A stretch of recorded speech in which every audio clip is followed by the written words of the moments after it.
Hello, hello. How's it going, everyone?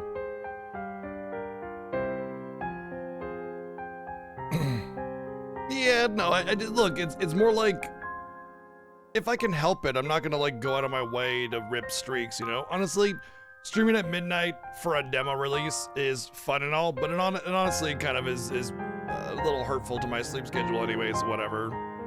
But anyway, hi, hello, welcome in everyone. We're starting a new journey today, and technically it's a journey we started a couple years ago already. That journey is through the enjoyment of tits. That's right, everyone. Trails in the sky. And not just trails in the sky. We'll be going through, ideally, the entire Kiseki/Trails series, which includes... No. Oh, we didn't do anything else like that. Which includes Trails in the Sky, first, second, and final chapters.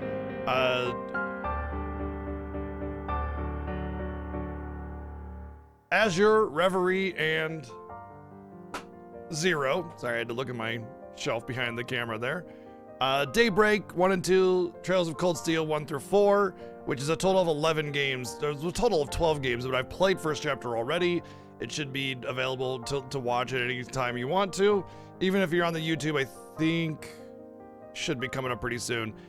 If you're watching this on the YouTube, it means that it's probably like right in the middle of the Twitch VOD apocalypse, and there's just gonna be a absolute slew of videos that are gonna be released on that channel because I got a lot of stuff that was all nicely curated on Twitch, and they decided that we're not allowed to do that anymore, and so I moved everything to YouTube, so yeah.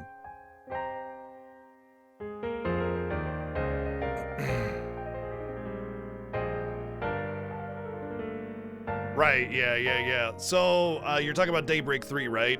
Which is the final part of the Daybreak series, which, after Daybreak comes out, from my understanding, there's gonna be parallel release with Japan, so we won't have to wait anymore if that actually occurs.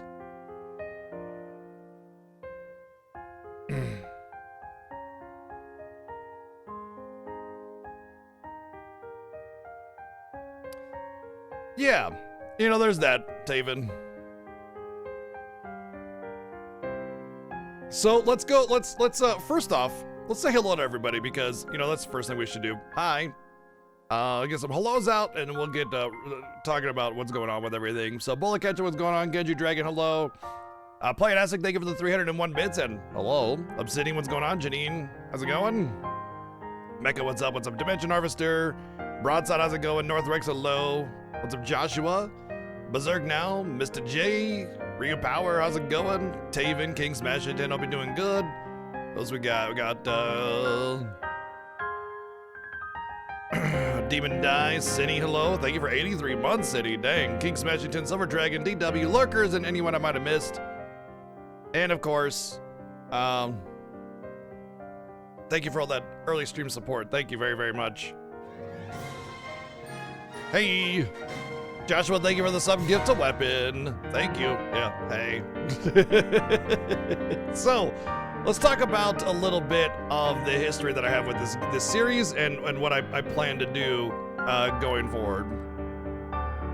So, I don't know if they confirmed it, but I do know that they said that the reason that they're so far behind and why so many of them keep coming out is because they're all out in Japan, and the previous localizer, which was Exceed, just couldn't keep up. So they had Nipponichi manage the localization for the newer ones, which allowed them to catch up. And so now we're all caught up, and supposedly we're gonna be starting to get parallel releases, which is what games normally do these days, right? That's the normal thing that game developers do. So to have them staggered would be awkward. It'd be like 20 years ago, right? Or longer. So I think that the plan is to get there because that would be what they would want ideally to do.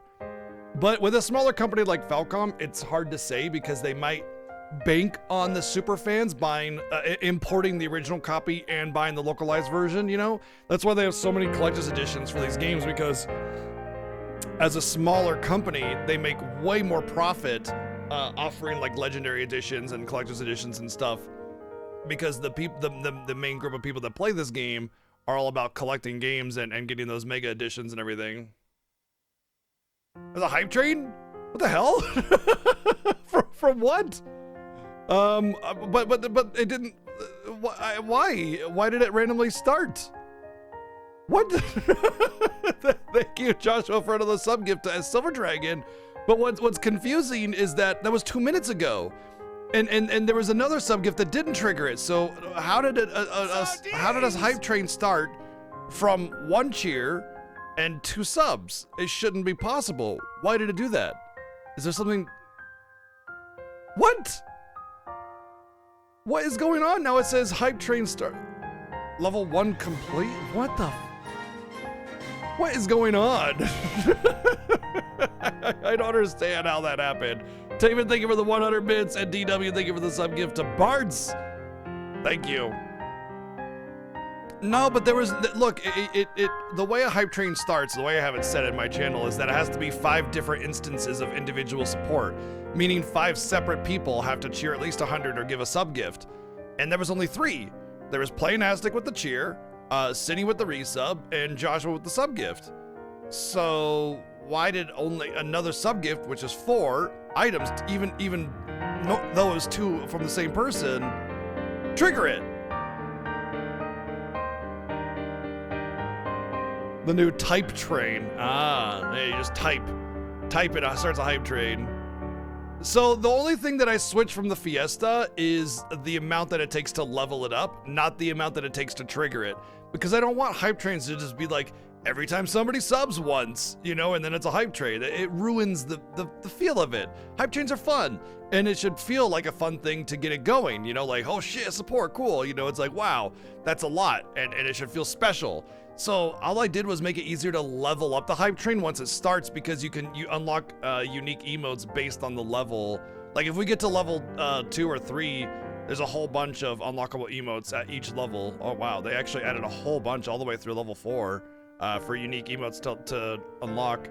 So if we get to level 5, then there'd be an emote at each level that y'all can unlock, but we already got one from unlocking level 1. So that's how that works. If you click it, you can see there's a bunch of emotes at level 2 that you can unlock, a bunch at level 3 if you unlock level 3, so you have to get to level 5 to get them all. Interesting. So there's a bunch of new emotes. Maybe that's what it is there's a bunch of new hype train emotes and they wanted to kind of express that. So it's very easy to level up to level 5 because that's what I changed, is the ease of leveling up, not the amount of unique support that you need to get there. That's all. And I'm going to keep it that way. I'm going to keep it that way forever, because if there are unique emotes to unlock by leveling up, then I'm going to make it easy to level up, right? Why would I make it hard for it to level up when you guys get unique emotes for leveling up? That's stupid. That's so mean. That'd just be mean. It's just like, well, then I'm going to go give my support to somebody else, you know, because it'll be easy to give the emotes that I want there for everybody, because anybody that's part of the hype train unlocks the emotes, by the way. So if you all you have to do is cheer 100 or gift a sub, and you get included into the hype train, and whatever level it gets to, you unlock emotes based on that. So thank you, Joshua, for another sub gift to Salad Serenade. Thank you. But yes, I guess I should go over my experience with people like a CEO. Good Lord, man. You know, if I ever. What? Thank you, RBG Jake, for the 110 bits, and Papa Pony, thank you for 5 sub gift bomb. Thank you very, very much. There's level 2 leveled up. I don't know if that goes through level 3 at all, but that is a lot. Thank you very, very much for the massive sub gift bomb. Almost level 3 leveled up. All right. I have played first chapter of this game, and it was a couple of years ago. I want to say like 3 years ago, maybe a little bit longer. However, I watched a YouTube video like giving a recap of this game's story. So I because I know that the game was already like a 60-hour prologue, there's not really that much you need to learn. Like, the only thing that you really need to learn is that, you're Estelle, you're a bracer, which is basically a mercenary that kind of stands outside of the military, kind of like a Seed from FF8. That's pretty much it. You know, in a way, you're a mercenary. You can be contracted, but you're not like subject to, you know, being necessarily like attacked. You're not an autonomous nation, right? So if another autonomous nation hires you, you're not to blame for what's going on there. You know, you can still get in trouble for breaking the law, obviously, but you know, you're separate from that. Anyway, your dad was like a legendary bracer. He was part of the military at one point too.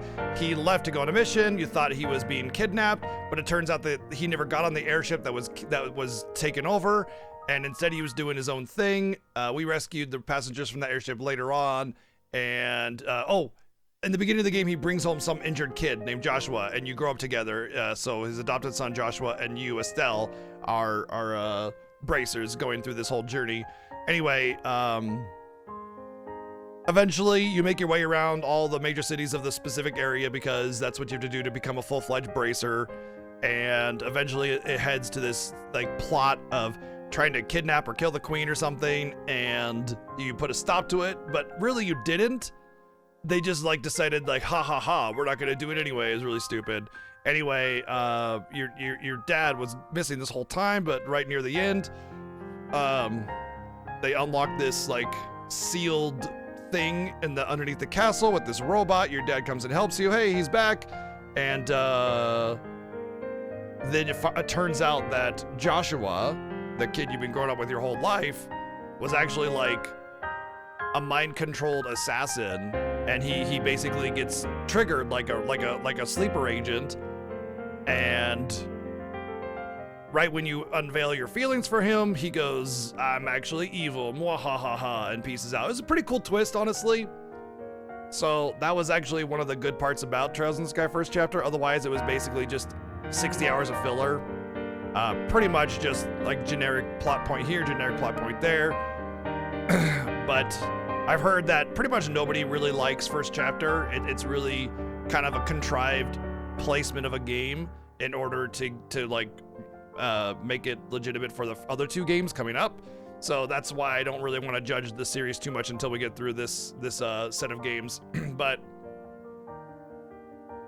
my understanding is that it originally was supposed to be one big game, but it was too big for one game. Honestly, press X to doubt, you know? Like, it's just a lot of filler without substance, you know? Making Remake 3 games makes sense because it's substance. Making this 3 games after seeing first chapter doesn't feel like substance. They could have cut 80% of that game and made it a prologue chapter for this game and made it 2 games instead, you know? But anyway, like I said, I don't want to judge the series too much until I actually get into it. Hence why we're starting this journey with second chapter and of course the third or whatever it's called. Yep, that's what I figured, Counterfeit Bagel. I think the Ultra fans try to pretend that it's too big and they needed to expand it into multiple games kind of thing. That's fine. I'm excited to play the series. I mean, I have all of the CEs for the game. I want to play the games. I want to play them all. I'm excited to do this journey. I just know that there's a little bit of there's a little bit of a polarizing opinion between fans of the series, so. Ever played Fell Seal? Yeah, I played Fell Seal. I never beat it though. It was enjoyable. It was basically like somebody trying to make FF Tactics today, but without the budget. It was neat. I just never finished it. There we go. Nice little hype train. Thank you very much for the support, everyone. Got a little bit of an emote. I got some dancing soldier that's like dodging all like lasers and stuff. That's actually a hilarious dance idea. It's actually really cool. I love that. Yeah, I didn't hate Sky 1. I don't want people to get the wrong idea like I hated these games. I'm saying that Trails in the Sky first chapter was a bit underwhelming. It was an okay, average at best kind of game with some neat mechanics, pretty shallow OST overall, just not a lot of really good depth or instrumentation to it. You know, it's like one dude on a keyboard for the battle theme, just do do do do do do do do do. You know what I mean? No depth. There's no, like, this is a much better theme already because there's some stuff coming on. There's a good, better composition. It's not a great theme, but it's all right, you know? And already I can see that that's much better. What do I think of the Corona-related projects? Well, they said they're non-game related. So. Merc, probably. Merch.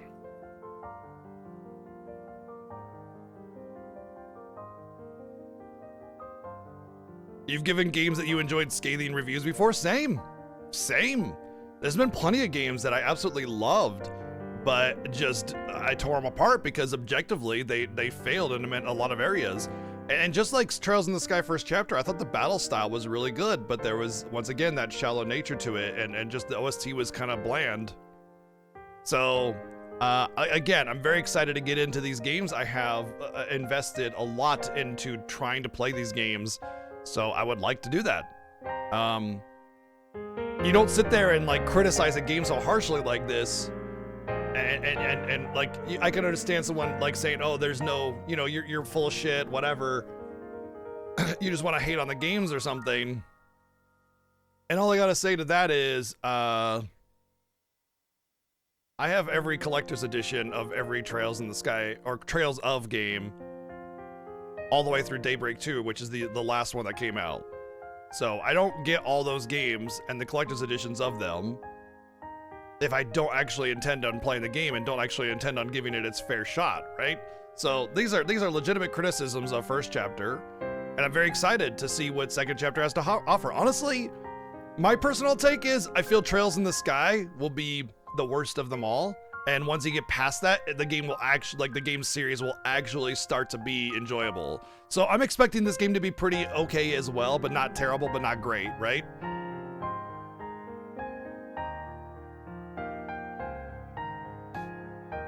I'm playing on PC, which is basically the only real way to play this game. Like, you could do PSP, but why would I do that when I could just play it on PC? The Trails in the Sky series will all be played on PC. However, everything after that will be PS4, 5. Well, PS4 or 5. Well, technically PS5, because once again, why play on a PS4 when you can play on PS5?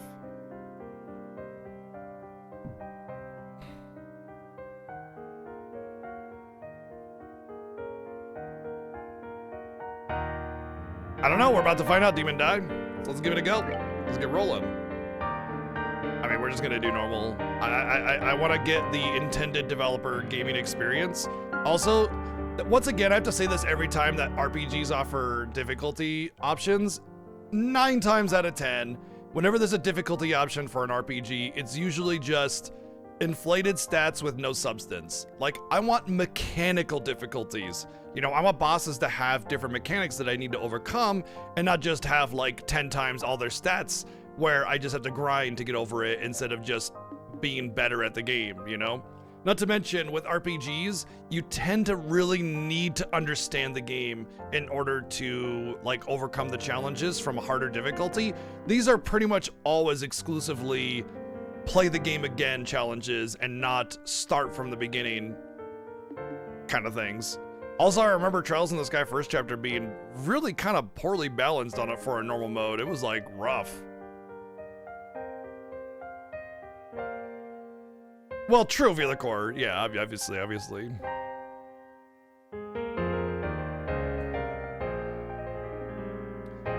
My intent is to play them in the order of the original release as the developers intended. So I believe that goes first chapter, second chapter, the third, and then it goes like something between Azure Zero and Reverie. I forget the order on those. And then, no. Isn't it like 2 of those and then Trails of Cold Steel and then the third one? And then Daybreak 1 and 2. I'm not sure. I'll get a list, figure it out. It's confusing. Yeah, 0, Azure, Cold Steel 1 through 4, then Reverie, for whatever reason, even though Reverie belongs to the 0 Azure series, doesn't it? Isn't that the, something or other trilogy? Because it's like Sky Trilogy, and then it's the something or other trilogy, which is 0 Azure and Reverie, then the Cold Steel quadrilogy. Canon to a spoiling. Okay, fair enough. I'm not worried about it.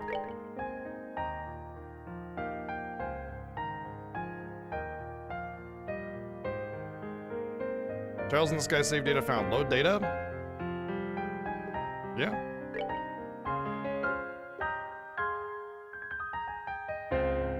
...2021 was when I finished playing this. 64 hours prologue.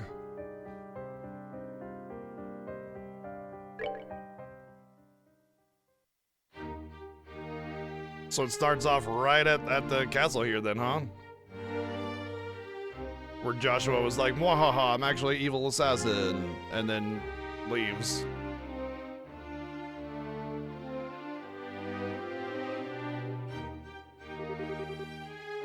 So bright.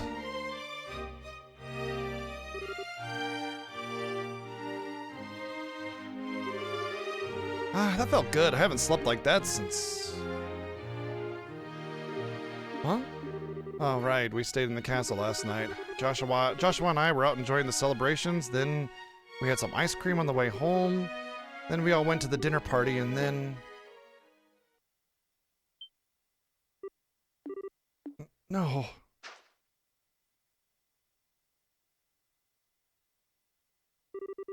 This is Joshua's room. I was staying in the same room as Shara. Was all that a dream? Yeah, you wish. Huh? Joshua! Joshua! I need a Ben Starr. Where's Ben Starr when you need him? I cannot act like Ben Starr with that Joshua.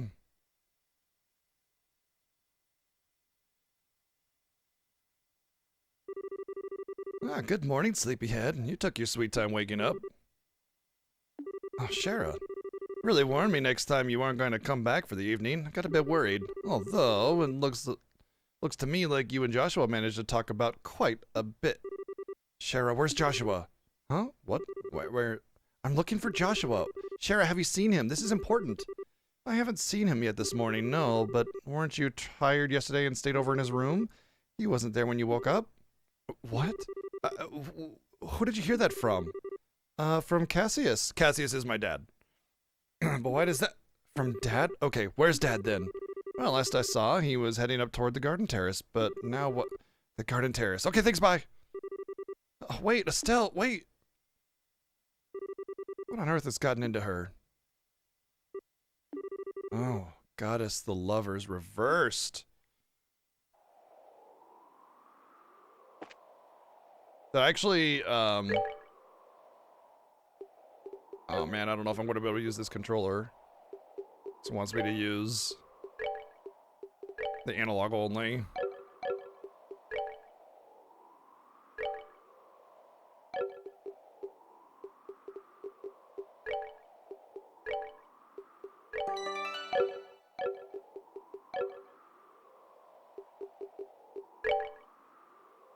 So, I think my level carried over, but not my gear or anything.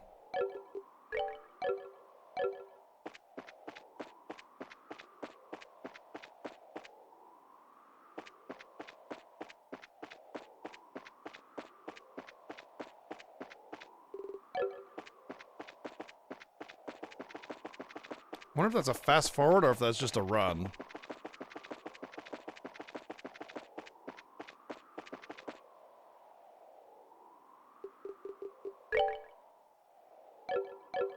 There's no controller options. I'm gonna have to set some stuff in Steam. You know what, actually?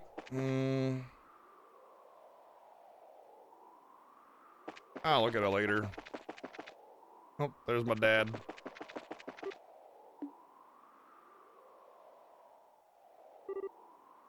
Oh, Estelle. Dad? We have a problem. I know, Joshua's gone. Yeah, it doesn't mean that they can't have decent controller support, though, you know?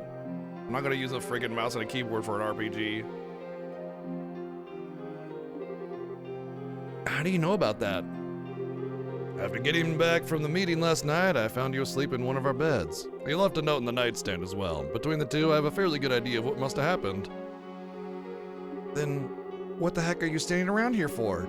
We need to find Joshua fast before— Stop, Estelle. If he has truly gone to ground, even I have little hope of actually finding him. His skills are almost superhuman. When we fought 5 years ago, I was nearly killed by an 11-year-old. Then how come he had to start at level 1? God damn it. Okay, I only asked this once before, a long time ago, but who is Joshua exactly? Why did you bring him into our home? The Society of Ouroboros. Your answer begins there, with an organization few even know exist. They are an organization that seeks to manipulate the world from the shadows, led by a leader called the Grand Master. Joshua was in their employ as an assassin when I first met him.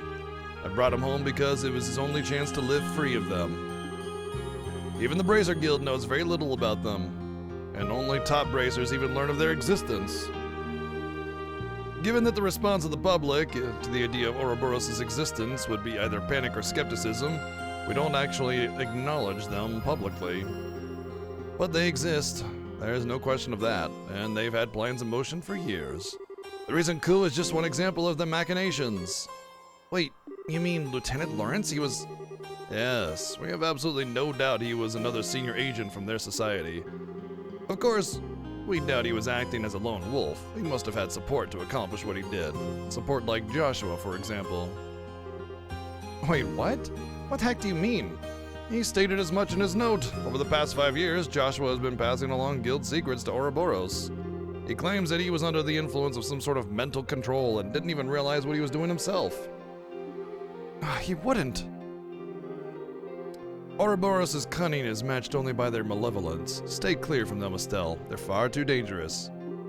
Okay, I don't quite get all this, but I just want to make sure I'm hearing this right. You're saying we should abandon Joshua. Well, Dad, answer the question. I always knew this day would come. Even 5 years ago when I took him in, I knew we would someday reach this moment. He swore something to me. That first day he actually accepted he could be part of our home. The moment he became a burden or a threat to us, the moment the society contacted him or pursued him in any fashion, he would disappear from our lives, like a shadow dispelled by the sun, he once told me. What?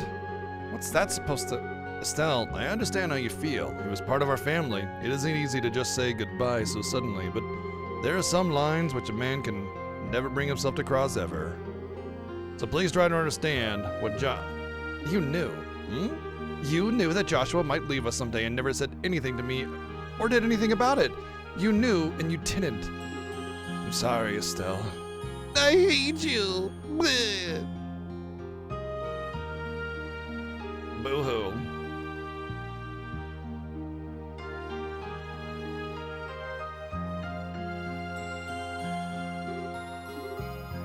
Shara, sorry you had to see that. No, it's— Why do I get the feeling you're biting back a lecture? I stumbled into your life from a disaster of my own. You saved me, just as you did Joshua. I understand what both you and Joshua must be thinking. If I may make a single comment, though, from a woman's perspective.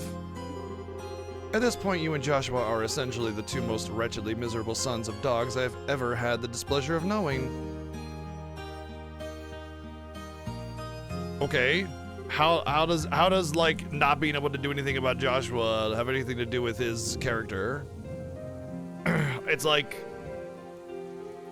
he took him in and did everything that he could to raise him and take him away from that assassin society, and by Joshua's own like conviction said that, hey, if this ever becomes a risk to you, I'm leaving. Because I don't want to— probably because he doesn't want to hurt them or whatever, and so it happened, and so he left, and you respect his wishes. The end! You know, like, oh sure, you can go and hunt him down and try to figure out what's going on just so you can say, hey dude, are you sure you want to go off? You know, I mean, like, that's to say that you could even do anything about it to begin with. Joshua wouldn't run away. Yo, okay, miss, what are you doing out here without an umbrella? Let me guess, you'll catch a cold? You get soaked if you rain out in this mess. You should head on home. Home? Yeah, you're right. I should head home. Joshua must have headed home. He probably went right back home. Thanks, Mr. Guard. I'll head home right away. Kind of like the little raindrop effect with the blurriness. What was that all about? Swear I've seen her somewhere before. And that the girl who helped stop the coup? Yeah, we helped stop a coup. We got all the braces together.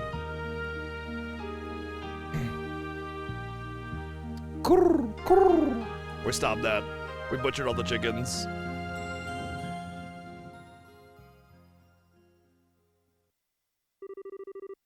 My Estelle, you shine like the sun. My time with you was the happiest and the most painful I've ever known. Just as the brightest light casts the darkest shadow, if you stayed with me, you'd find out just how disgusting my true nature is. Sometimes I think it would have been better if we'd never met. I think that's Joshua's words, because like you both like told each other how much you feel about each other romantically right before he said, "Mwahaha, I'm evil." I hurt Joshua? He wishes he'd never met me. He said that. There's a lot of like repeated words and like stuttery type stuff where it doesn't kind of make sense, and a lot of like in between the dialogue they kind of just say like a word like somebody's name or something like that, which I kind of get annoyed by. That's why I'm like acting around it, because it doesn't make sense. So just keep that in mind.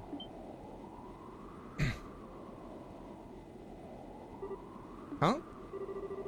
Come on now, look at this clear blue sky. Feel the gentle kiss of the wind on your cheek.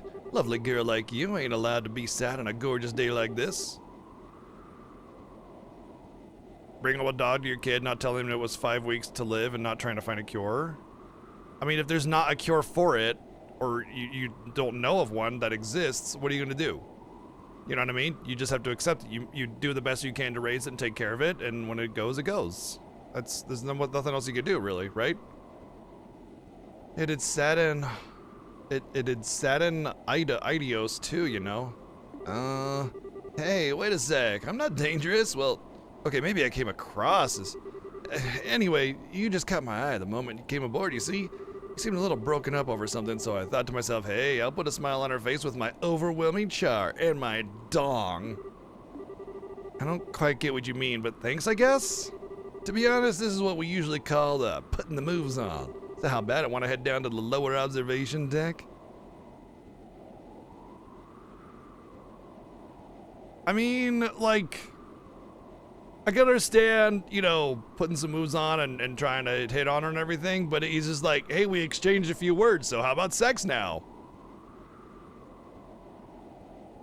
No?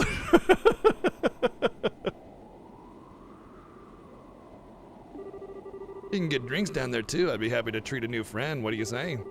I appreciate the offer, but I'm not really in the mood. Sorry, can you just... I think I see how it is. Alright then, time to knock it off with the come-ons and put up the work face, huh? After all, it's my job to guide the lost lambs like you. Your job? Darn right, look at this. A previously insensitive jerk held forth a medallion with a chalice engraved in the center. Isn't that the seal of the Septian Church? Bingo, this is the Grail emblem. Let me introduce myself properly. I'm Kevin Graham. Looks and moves aside, I really am a priest of the Septian Church. Huh, wow. Wait, for real, or is this another joke? Oh, why'd you have to doubt me still? I'm a serious devoted priest, you know? That's why I try to sleep with underage girls. Actually, you know what? Trying to sleep with underage kids is right in line with the church, so actually that just makes it more believable. Never miss the trinary prayers, and I always have my testaments right at hand. I think I left them in my seat, sorry. Yeah, that really helps your case there. Hi, Tiger.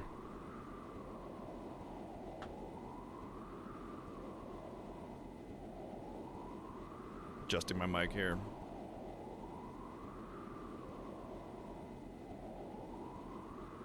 You really are kind of a weirdo, Father. Laughter, victory is mine. That's more like it. Cute girls like you deserve a smile. Anyway, if you want, I'll give you an ear in my official priestly capacity. No pickup lines, I promise. Ideos might smite me dead otherwise. Okay, but where do I even... Oh, wait, hold on. I don't know what I said, but I'm sorry. It's my... It's my fault. Great goddess. Steady there, child. You've been keeping this bottle up for ages, haven't you? Yeah, all of like one day. My shoulder is yours. Come on, cry it all out. I'm here. Wah, wah. She's Waluigi. Wah.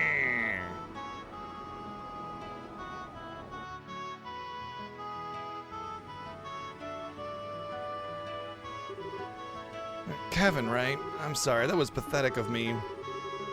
Hey, no big. Seriously, my shoulder's always got room for a girl to cry on. So how about it? Feel a bit better? That doesn't make him doesn't make him more trustworthy to like confide in him. It makes it less trustworthy, you know?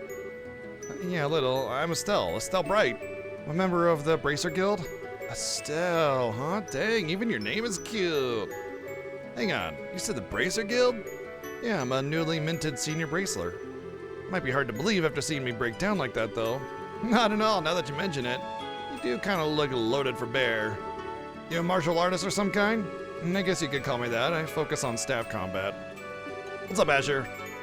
Though you said you're a priest, I do appreciate the shoulder, but I gotta admit, you don't look much like any priest I know or would trust usually. Ha! Kazing! Through the chest, madam! Well, I'll admit, that us wandering priests are sheep of a different color. Wondering what now? Oh, well, okay, you know how there's villages and farms and whatnot without churches, right? My order heads to such places at set times each year and offers church services and teaches Sunday school. Think of it as home delivery churchening or something like that. Well, I never knew there were priests like that, but it does make a lot of sense. And unlike church-bound priests, there's a lot of us who are more carefree about dress code. The church just kind of lets us do our thing, so fair enough, I guess. So yeah, the church letting them do their thing. That seems even more believable. So Kevin, I guess you're off to some village somewhere? Nah, not immediately. I actually only just arrived in Liberal, like today. The High Seat dispatched me here since apparently there's not enough wandering priests around right now. Oh really? Okay then, the High Seat. They mentioned that in Sunday school, but I don't remember where. It's in the Holy City of Arteria, the middle of the continent. Anyway, I figured I'd do a bit of sightseeing before I went and reported my assignment to the Bishop of Grancel Cathedral. And, well, here I am. Seems just a bit irresponsible to me. You really are kind of a half-baked priest, aren't you? Hey, it's cool. I'm checking out the places I'll be wandering to in advance. Besides, I got to meet a troubled and lovely young woman. This is surely a blessing from Idios. Praise be to her name. Yeah, smooth recovery there. But really, thank you. Either way, letting it out helped me clear my head a bit. Looks like Vash the Stampede, a little bit. I mean, he's just got that pushed back hairstyle. It's pretty typical in a lot of characters in anime in this era. Seriously, I'm being a ninny. I shouldn't trust Joshua. He won't do anything stupid. Huh? Oh, Joshua's my brother, sort of, in a sense. He disappeared suddenly, which has been a bit of a shock. Disappeared, huh? You mean he ran away from home? No. He just went back home ahead of the rest of us. I mean, he's family. He wouldn't just run off on his own. Oh boy, is she in denial? Oh man. Is that what this game is gonna basically be? Is like her being in absolute denial and refusing to accept the fate that has been bestowed upon her and her trying to overcome it? Really though, what was I thinking? Worst mistake ever. Telling him how I felt, especially at that moment. Next time I see him, I'll have to make up some kind of excuse about that. Hey, Estelle. Huh? Well, like I was saying, I'm basically just a tourist without a plan or a clue right now, so how's about I land with you and Roland and make sure you get home safely? A what? No. How about no? How about no? How about no? How about no?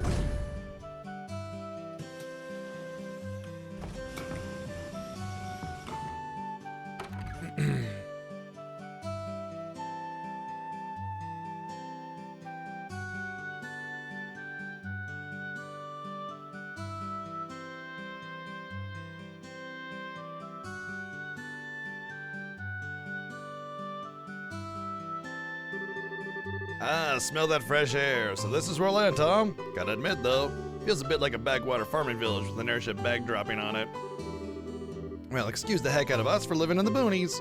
At least we're big enough to have our own church, Mr. Totally pretending to be a holy man. Oh, I'd better go pay my respects over there once we're done. So Estelle, which one of these fine boonie shacks is yours? Setting the boonie shacks bit aside, you really don't need to escort me home, you know. It's just outside town, and crime fits aside, I really am a bracer. I can take care of myself. Nah, don't worry about it. It's a duty to us real manly men to make sure a lady gets home safely. Dude, this is like one of the people that like unironically calls themselves an alpha male. Like, can we just dispose of him? Maybe use him for like I know. We'll use him as like a fertilizer for flowers and stuff. So we'll kill him, spread his body around on the flower bed and stuff, and he'll serve a better purpose that way. All right. Besides, I'm looking forward to meeting this boyfriend of yours. Boyfriend isn't the term I think I'd use, maybe, but fair enough, I guess I'll fix you some tea or something when we get there. Wood chipper, yeah, exactly, I agree, yeah. Just wood chipper, spray it around, get some nice fertilizer going on, get some soil over it, plant some flowers, done deal. Bada bing, bada boom, yeah. And I get free tea out of the deal, victory again. Well, lead the way. Don't be a party member, don't be a party member, don't be a party member.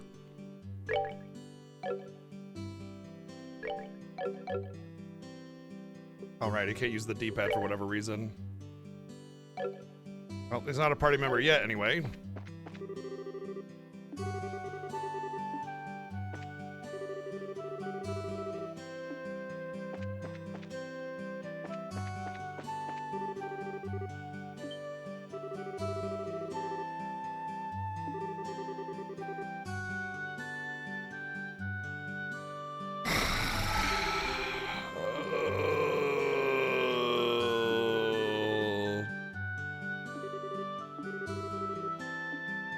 This guy is rating women he sees on a scale of 0 to 100, and then basically saying that Estelle lacks feminine charm, so only 82 points. Lacking in certain assets as well. That's definitely punchable faces right there.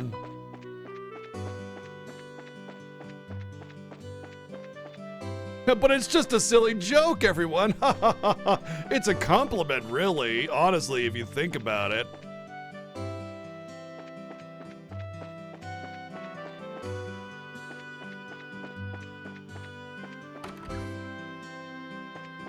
I don't know if like there's anything to really find or look for or search, like any treasure. Oh, I can't rotate the camera.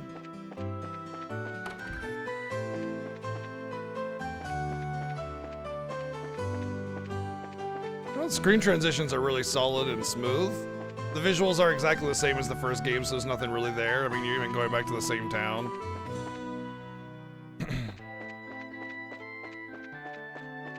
I don't really know if there's much to be had anywhere in terms of like searching stuff. I don't remember what it was like in the first game. But I'll take a peek around at least a little bit just to see if there's anything there.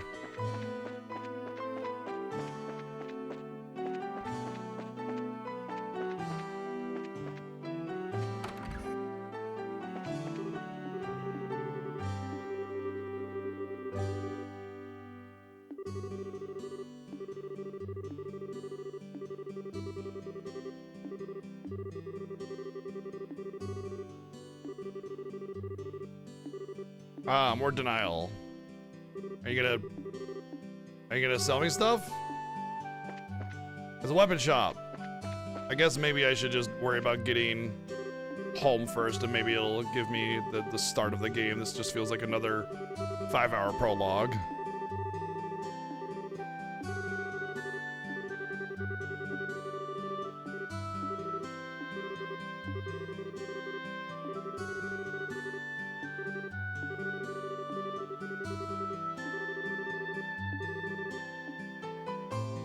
Yes, bring Joshua next time. Honestly, this would be a very annoying thing. I could totally get like why Estelle would just lie all the time about this, because it's like everybody's asking about where's Joshua, because they always thought that they were an item and they just weren't able to express their feelings yet because they're kids and everything. and just like having to like tell everybody, oh, actually Joshua's a murderous assassin who tried to kill my dad and left me. You know, like that's it would get annoying to have to talk about that every time, right?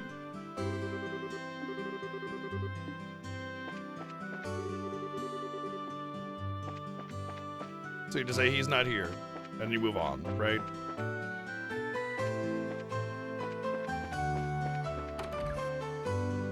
You went to a farm upstate. There you go. All right, if there's not a treasure up here, then there's just no searchable treasures. It's just all world building stuff. The town's really well fleshed out. There's no surprise that they made this the first town of the second chapter as well.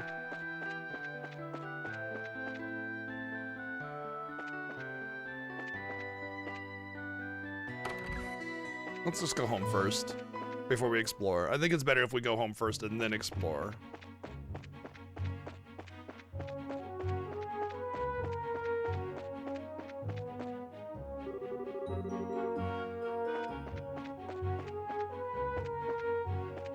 One tree type? Oh, yeah.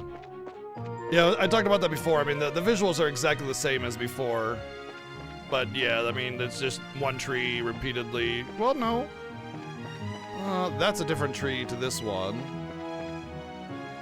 I think this one is the same as this one, though. So I think there's two trees repeated.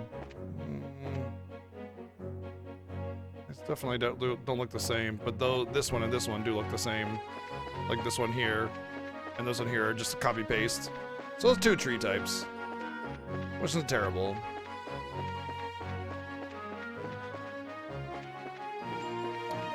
But it's pretty typical for a lower budget game, you know? What's up, Halart? Even higher budget games, you know, it's like 5 or 8 trees, you know, used as a base. So, this is your place, Estelle. It's got a, how do I put this? A warm, homey feel to it. Well, there's a basket of fruit and vegetables out there that nobody's attended to in months, so that's probably rotted by now. Plus all the milk that's been sitting in the sun for God knows how long, and all these other jars of random things that have been sitting in the sun for God knows how long. Everything's probably spoiled, and this probably smells like shit. This place holds a lot of memories for me and Dad, and for Joshua too. Oh, so I can see. And you think Joshua's gonna be just inside, right? I'm sure he is. Come on in, I'll introduce you to him. He'll like you, I think. No, he won't. Man, who is this guy? The number he's done on her. Well, let's get this over with. Idos give her strength.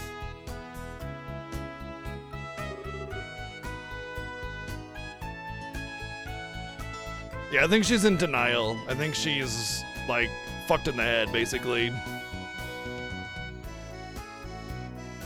Just making sure that'd be clearly different species of trees would be great. A different color as well would be nice. Yeah, maybe one tree with flowers or something on it, just to give some color. I agree. Yeah, it's very bland. It's almost like the design of the trees is meant for you to not look at the trees and only look at the path in front of you, so it narrows your vision so you don't notice the lack of detail on the side. Joshua, I'm home. You're back, right? That's weird. I'm sure he must be here. Maybe he's in Dad's study.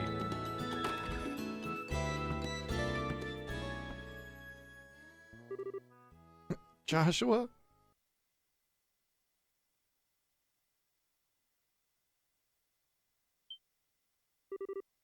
Oh, wait, duh. It's possible he's in my room looking for something, right? Did I leave some underwear on something, somewhere on something laying around? Oh dear. My room's clean at least. Oh, Joshua probably wouldn't care about a few panties here and there. Okay. Now she's really getting weird.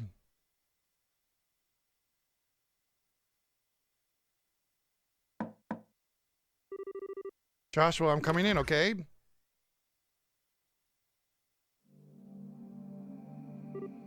Oh. Damn, dude's got a fireplace in his bedroom? That's nice. Of course, makes sense. I'm such an idiot. So your boyfriend's not here, huh? Oh, hey, maybe we missed him. He came back, then headed out to town for a bit, and we passed by each other without realizing. No. You've accepted it then. I knew somewhere deep down, I knew he'd really left. There was no way he'd come back home for any longer than a few moments. Right. This room was it. It was my last hope. I have no idea where else he could be at all. So, this is the end. I'll never see Joshua again, ever. Ain't it a bit early to be giving up that easily? Huh? In the end, the only one who knows whether we're destined to meet someone again, here or beyond, is Aidios herself.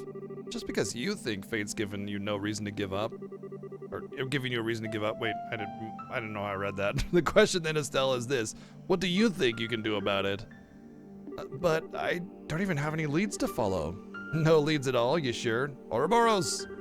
I don't know your boyfriend, of course, but nobody I know would disappear without some reason. Was there anything weird in how he talked or acted towards you recently? Or maybe something strange had been happening with him recently? Something only you would have been able to, who have been with him for so long, would pick up on. Hey. These are all from the first chapter game. Oh yeah, of course. Joshua started acting weird right after I got back to that spot where we were resting. Back in the capital city. Why is my head fuzzy? Why can't I remember who I met along the way? I did meet someone. It's interesting how they blurred out his portrait and kind of showing that she's, like, you as the player would know, but she's kind of, like, not remembering who it was. Hey, you okay? You went white as a sheet there. Yeah, I think so. Now I get it. Joshua went off to stop the foul magician. If the person I met then was that magician, and that person was the one acting behind the coup and Colonel Richard's memory trouble, then that magician must still be planning something else in the barrel. But that means if I can stop him as a bracer, maybe, just maybe? So you've realized what's going on? My dad or something? Yeah. Dad? Shara? Why are you here? Sorry, Estelle. When we touched down, I took the liberty of contacting the guild's Grancel branch on the sly. They got all the way from Grancel to here in a matter of like 15 minutes? Like we were flying for God knows how long, and then we touched down, and then he called and they were there just right behind us? They got some like frickin' supersonic jet or something? Estelle, honey, you scared the pants off of us running away like that. We were at the Grancel Guild House trying to find you when the call came in. We barely managed to catch a departing freightliner out here. Sorry. Just a Scheherazade. That name is so weird because of the magic of Scheherazade, which is a NES game. Just as Shara said, I'm glad you're safe, Estelle. Now then, Father Kevin, was it? I appreciate you contacting us. You have my deepest thanks for letting us know where Estelle is. Don't worry about it. My fault was butting into family matters, really. Oh, Dad, No, Estelle, the one who needs to apologize is me. That was nothing more than my ego talking when I told you to stay away from Ouroboros. I was simply forcing my opinion as a man and as your father onto you. Scheherazade made the point quite clear on our trip over. Shara? I sure did. Don't worry, Estelle. I'm completely behind you on this. In all honesty, I thought I'd prepared for this day for a long while, but losing him is worse than I could have imagined. What's up, Jobel?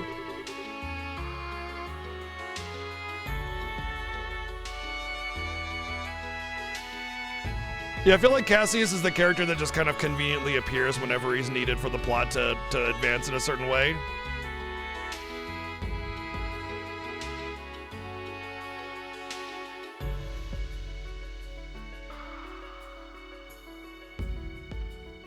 Thus, if nothing else, I wanted to keep you from walking the path of thorns which now lies before us. I couldn't bear the thought of you sharing Lena's fate or you losing your life to protect someone else. But that is an insult, not just to you, but to your mother as well. I understand now, as terrifying as the possibility still seems to me. I will be too busy with the work of rebuilding the military to act on my own. I fear that is exactly why they will act now. This time I really won't be able to help you, Estelle. Are you sure you want to do this? Yeah, I know I've still got a lot to learn, but I don't see any other way, so I'll do it. I'll put a stop to whatever horrible thing this Ouroboros has planned, and I'll bring Joshua back home. I see. Then there's nothing more to say. As a bracer and as an independent woman, do you see fit? What?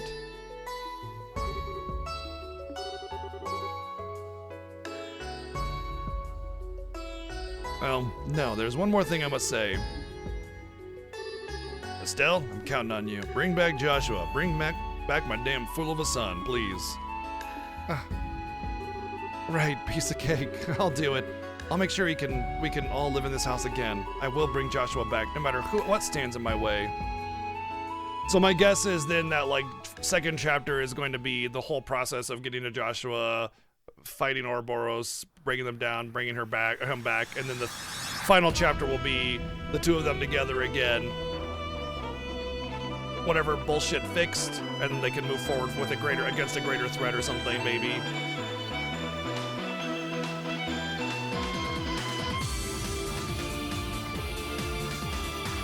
Anime intro, yeah!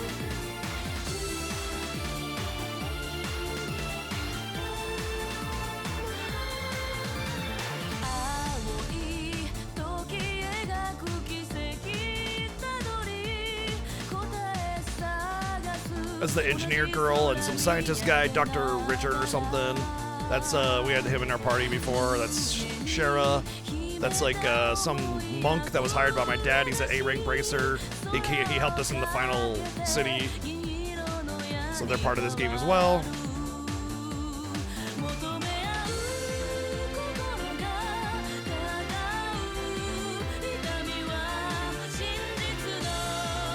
They're not related by blood.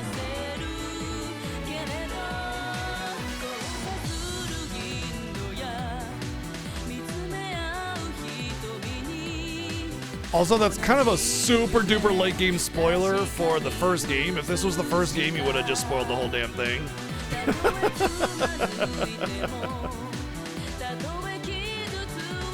Oh, there's the weird bard, Olivier. He's a creepy guy. There's creepy priest.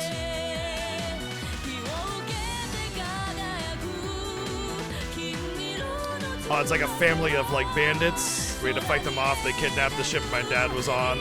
Well, we thought my dad was on.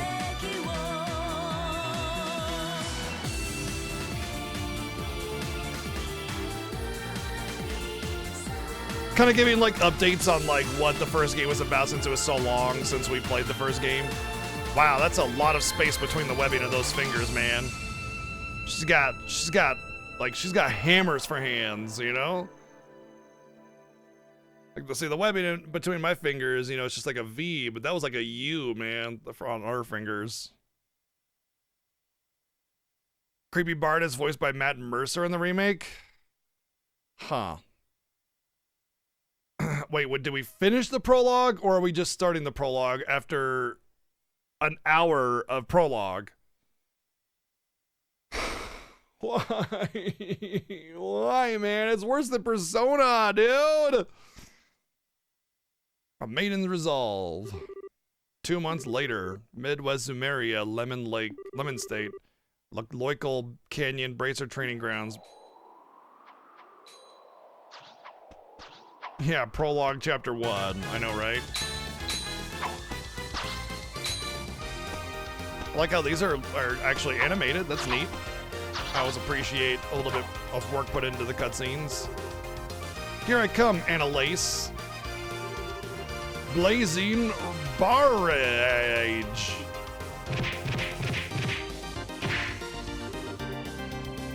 Ah, that is pretty hot. But now it's my turn.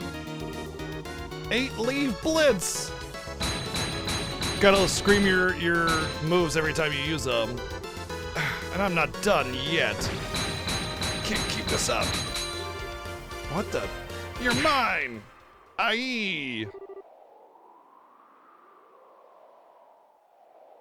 Oh, wow. That's pretty impressive. Wow. Hey, are you okay? Didn't mean to hit that hard. By the way, one of my pet peeves in writing is the constant use of people's names.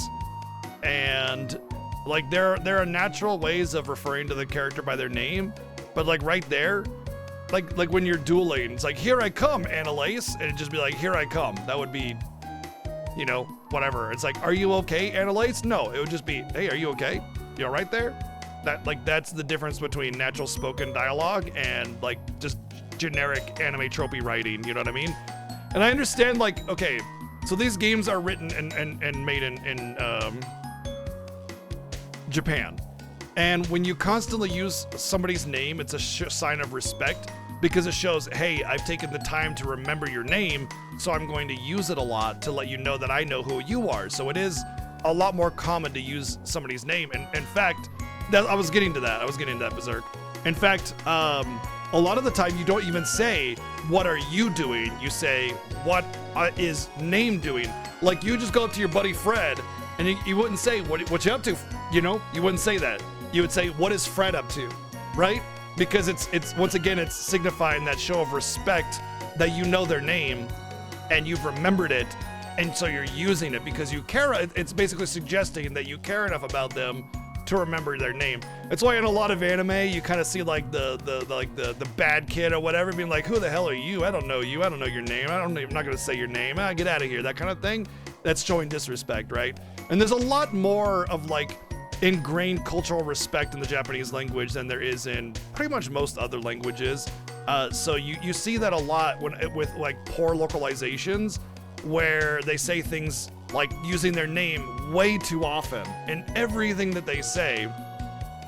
Another common like giveaway for a poor localization is if you see them referring to like their siblings by like brother instead of their name, like, oh, hello brother, how are you? Instead of, hey Bill, what's up? You know what I mean?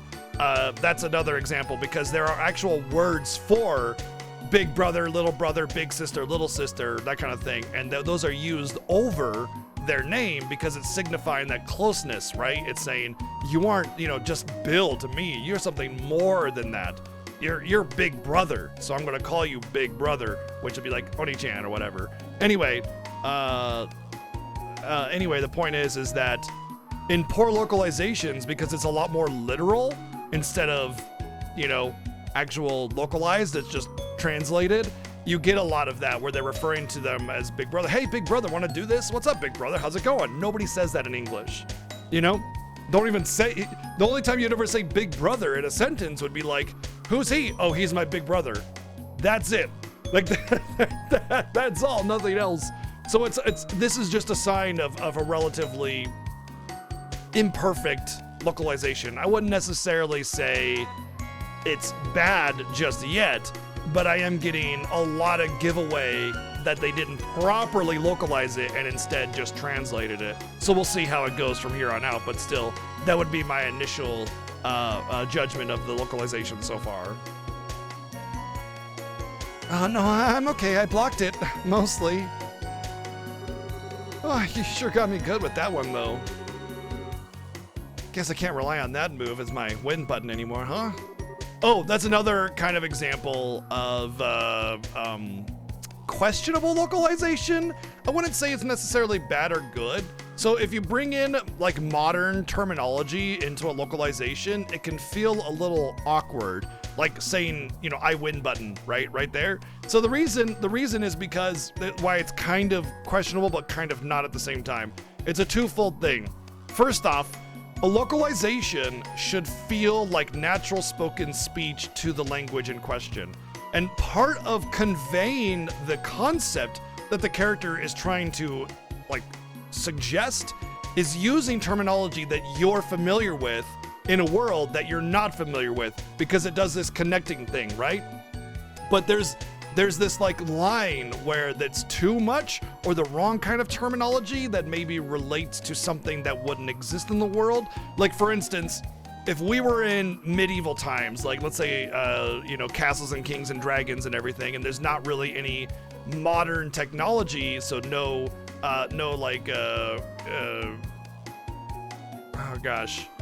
electricity, no cars or anything like that, right? That kind of stuff. Using the terminology button would not make sense because buttons don't exist. There's no such thing as a button. There's no machines to have buttons for, right? So you would have levers and switches and whatever, right?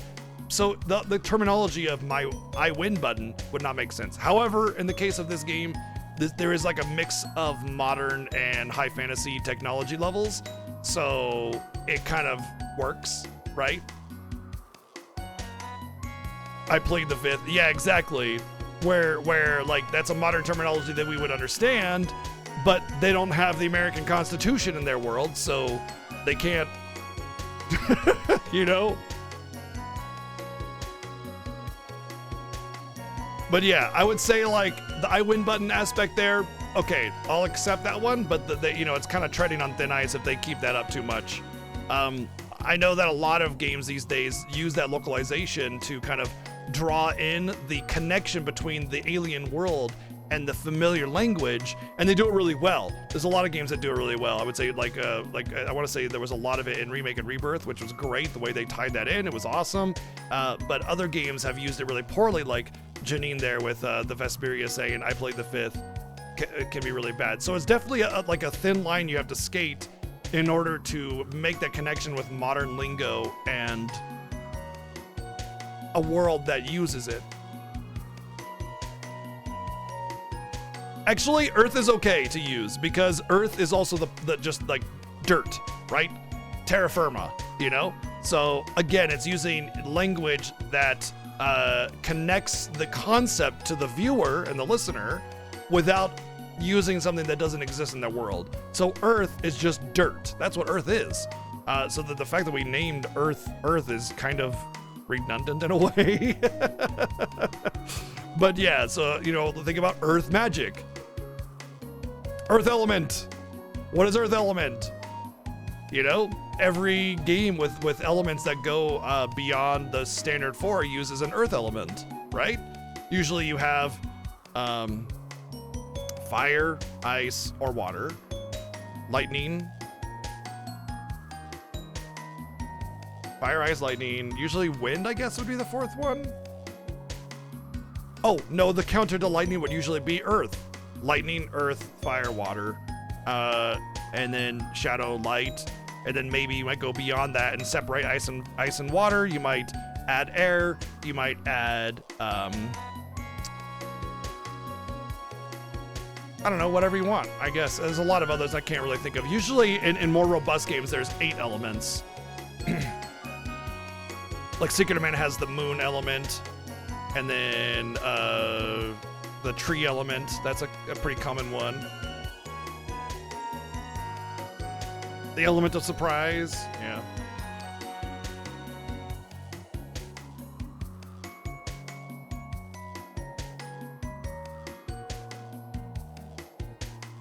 It was just luck, really. Besides, I gotta give back a little of what I've been taking. You've really been throwing yourself into this, Estelle. You've got enough energy left to smack talk. Let's do one more set. Come on. You're on. Well, you two certainly have a lot of energy this morning. That's gotta be Shara, right? Oh, no. Oh, Phyllis. Good morning. Morning, Phyllis. She's not important because she doesn't have a portrait yet. Good morning, Estelle. Annalise.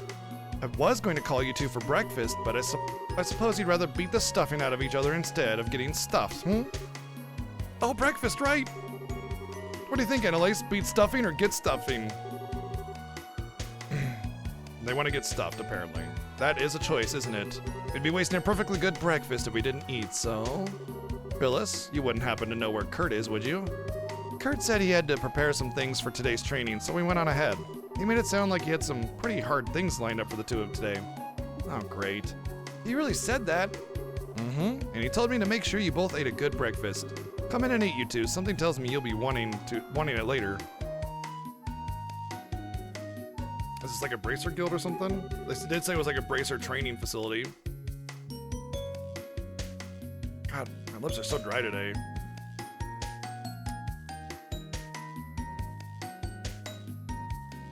I didn't realize how hungry I was. I hope it isn't a bad idea to eat this much just before practice. Phyllis's cooking is extra super yummy. Plus, Kurt's got something big planned, so I doubt we'll get a lunch break, you know? Yeah, good point. We need to keep our strength up to train after all. Though it's already been 3 weeks since I came here. Feels like it's passed by in a blink of an eye. Well, you really threw yourself into it, Estelle. Training with you has done me a lot of good too. Thanks, Annalise, that means a lot. Gotta admit though, while I'm glad Kurt agreed to train us, I really didn't expect for you to be here training with me. Well, I've been a senior bracer for like a half a year. I'm really still a newbie myself, to be honest. So when Shara told me the whole deal with you and training and stuff, I thought, hey, perfect. Kurt and the others have mentioned this place before, but I wanted to come anyway. So when I heard you were coming, well, oh, that makes sense. You know, thinking about it, the guild owning something like this makes sense. Realize just how big the guild is. When Dad first told me about it, I didn't realize how big a thing it'd be. As I said, Estelle, I have no intention of stopping you. To be honest, however, you are no match for the Society, especially against their deadliest agents. You simply lack the skills. So I have a suggestion. Would you like to go to Lalacal? The Lalacal Debacle! It's a training ground run by a bracer guild near the international headquarters in the Lemon State. Its base is set within a canyon that contains a number of difficult training facilities covering skills of all kind. Ruins investigation techniques, ranger, tracking and survival skills, counter-terrorist operations. It is, bar none, the finest place on the continent for teaching practical bracer skills. Wow, I never knew there was such a place like that. But isn't in Lemon? But it's in Lemon, isn't it? So it's outside the country? I don't think I can leave Liberal right now. Well, it's in a foreign country, yes, but it's only 1 day by airship. The training period lasts for about a month, I believe. If anything new comes up while you're there, we'll send for you right away. How does that sound? I recommend it, but the decision is yours. You need an answer today. Take some time to think it over. No, I've decided. I'll take the training. Oh my.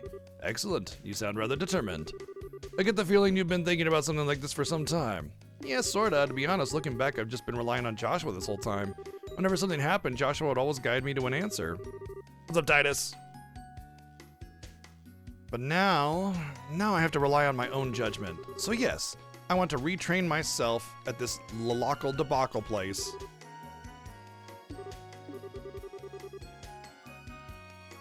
I see. Then we'll file your application for it to attend tomorrow. Roland's Guild branch will have everything we need for it. Okay then, tomorrow. Say, Estelle, once we're done with that, let's hop back over to the department store in Grand Cell for a minute, The department store? Why? Well, I haven't gotten you your senior bracer present yet. And you, I think, are going to need some new on-the-job clothes. And yet she's wearing the same outfit. Yeah, it kind of surprised me too. Speaking of your folks, those clothes were a present from Shara, right? You're so lucky. I wish Shara would buy me clothes, especially cute stuff like that. Yeah, they were, I mean, they're tough and all, but they're nice and light, so it's easy to move around in, but I don't know if colors this girly are really my thing. What, are you kidding me? You look great, way better than that old red outfit of yours. Remember, we may be bracers, but we're girls too. Fashion is important. No, because we're bracers, we have to look great. It's our duty. Annalise? I've got it, Estelle, a hair ribbon. You'd look great with one. How about it? I should have a spare somewhere. I'll pass, thanks. She's got her air vents anyway, you know? In fact, I couldn't help but notice you're kind of a fan of cute things, aren't you, Annalise? Well, yeah, cuteness is justice. It's the law. Oh, come on. Isn't that taken right out of Disgaea with Flan? Cuteness is justice. I mean, okay, I totally get the appeal of cool older women like Shara, but there's not a thing that can beat a young girl who's dressed up all cute. Okay. This just feels like the writer sort of like placing their agenda into the mouth of a girl to like make it sound like they're right, you know?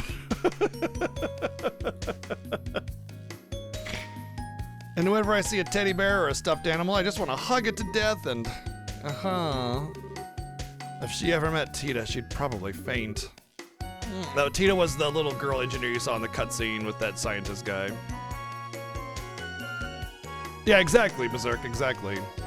But, you know, you've changed a lot since I first met you. Well, when we first met way back when, you had this real I'm a naive, innocent newbie air about you, and you still have that air of newbiness around you, but now it seems like you've got some steel in your soul, I guess. Honestly, Estelle, with what the shit that she's been through, she should not have that air of noobiness around her. She should be pretty like jaded from the trash that she's seen, you know?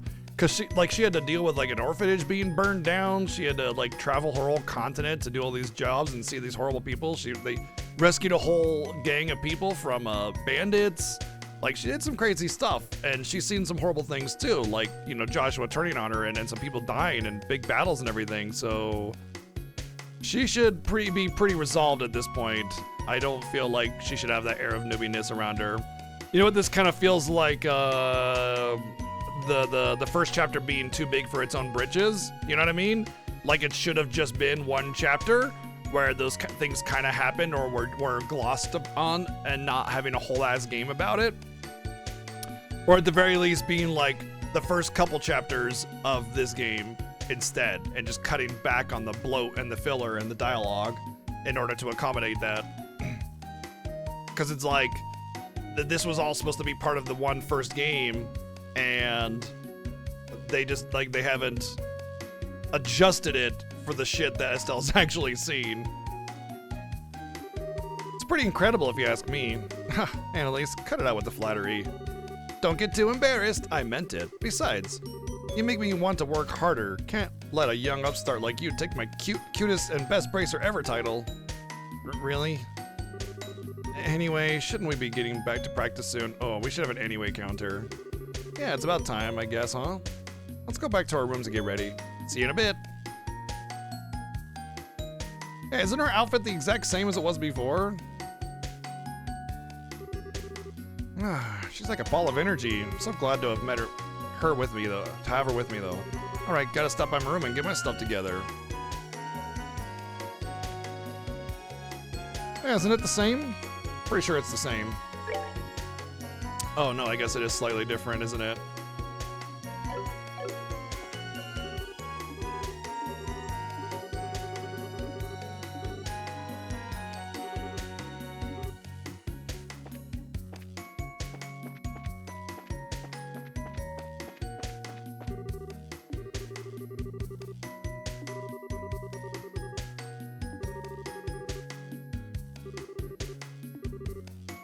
Oh, I wonder if I still have that black orb artifact thing.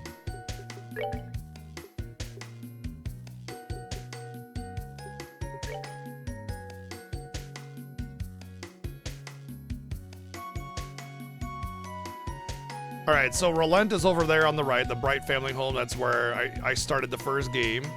And you go around in there doing some stuff, and basically you just work yourself around until you get to, Granel, whatever. Grancel. And that's where the game ends in the first game. And then we're back over here in Relent. I guess Grancel isn't that far from Relent, so they could have hitched a ride over there pretty quickly.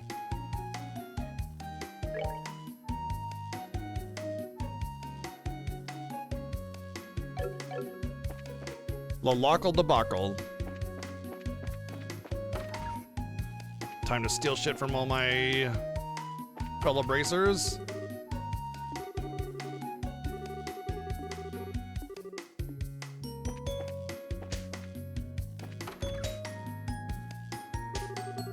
Okay, this is Kurt practice we're talking about, so let's assume I'll need everything kitchen sink included. It'll just be like real combat, so I'll have no idea what to expect.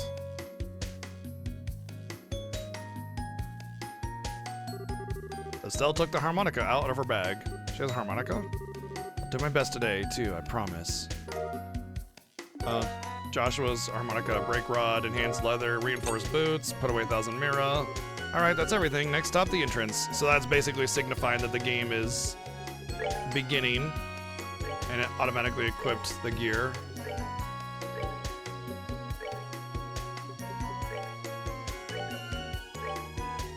There's an RNG stat. Oh my god. It's actually range. That's a good chunk of stats right there. So I imagine these are items based off of what I had in the previous game, maybe? I don't remember, honestly.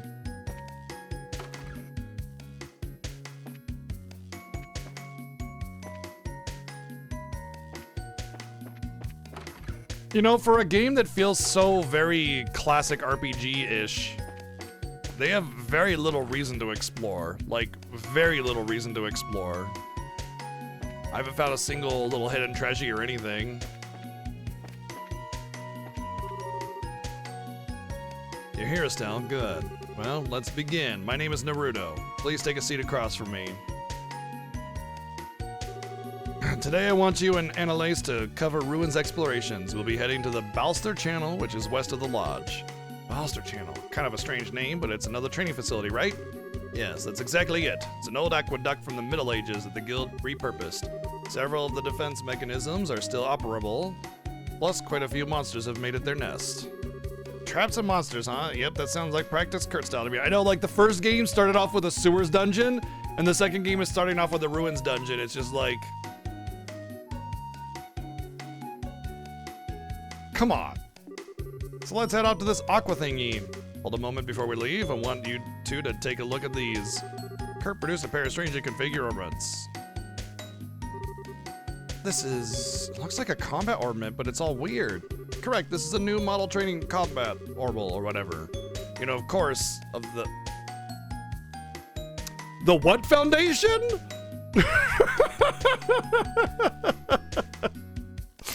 Which develops combat ornaments among many other orbital technologies. This is a new kind of combat ornament developed by the Foundation and supplied to the guild mere weeks ago.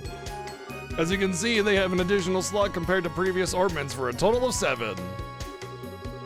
As a result, this should allow for the utilization of new, more powerful combat arts. Wow, that's incredible. Heck yeah, this will make us awesome. So don't be stingy, Kurt. Make with the goodies. As you wish, the guild will provide you each with one for free. However, there is, as you may expect, a catch. But I already had a bunch of ornaments from the previous game. The circuit architecture within these ornaments is radically different from your current combat ornaments. As a result, your old quartz crystals, are not compatible with these new ornaments whatsoever. You will need to obtain new revised quartz. What? But that'd mean that all the quartz we've made up to now are worthless? I'm afraid so, yes. It'll be a hassle, but you'll need to rebuild your quartz collection from scratch if you use these. Oh, no way. Oh, this is a hard choice. Guess we could keep using our current ornaments. You could, but I don't recommend it. These new ornaments are superior models in every way. Their maximum EP potential is higher, and the high-end quartz they can accept have impressive capabilities. In the long term, they will grant you increased physical abilities, and most importantly, the arts they can construct are far better than your current ornaments are capable of. Estelle, you recall our good friend Lieutenant Lawrence, I assume?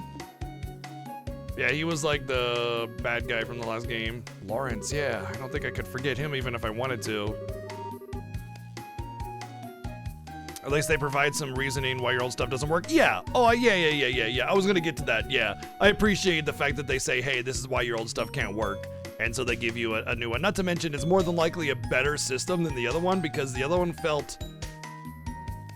like, it felt complex, yet for no reason. Like, it's like, you can do this complex thing that gives you nothing. You know what I mean? So, yeah. A little bit, Ten the Rabbits. A little bit. We're gonna be going through this franchise as much as we can. Shara told me about a certain bizarre art he used against you. But yeah, I do appreciate the fact that they had an in-game reason why your old quartz wasn't usable. A terrifying attack that lashed out at your entire team and clouded your minds. As it happens, this ornament can manifest an art exactly like that with the correct quartz combination. It's been dubbed Silver Thorn. Wait, hang on a sec here. Wouldn't that mean that red uniform Bozo had one of these new model ornaments 2 months ago? A scary thought, but it's very possible. The implications of which are, well, for now I must know. Will you accept the new ornaments? Man, this is so tough. So, once again, I actually am fine with this whole, like, seemingly convenient, you know, plot element of, oh yeah, he just totally had the new ornament thingy 2 months ago. What it really is likely because this was originally one game that like turned into 2 games because of money. Is that this was a plot line already, but because it was part of the second game, they decided to also pair it with, hey, we're gonna give you a new ornament configuration and then, you know, slip this in that he had it ahead of time, and that makes him dangerous because, ooh, he got, you know, access to early power before anybody even knew it existed, kind of thing. So it kind of adds a layer of, wow, these guys are connected, and also like telling the story of why he was able to do that mind control stuff. And since that was almost all positively already likely part of this narrative, they just kind of slightly tweaked it to make it fit. And I actually kind of appreciate that. I think that's a well done thing. Everybody seems to really like the Crossbell series. But why is it split up? Oh, you know what? Don't tell me that, because that'd be a spoiler. So yeah. Man, this is so tough. With a bit of work, it'd make us awesome, but right now it'd be a nasty drop in power. I'd like my new model, sir. Lawrence, or whatever his name is, beat us away like a tiger swatting at a playful cub. I know a new orbment won't make me innately stronger, but if this could give me even the tiniest edge, I'd like to master it. So please. Yeah, you're right. Like I said, Kurt, fork over the goodies. Very well, go ahead and take them.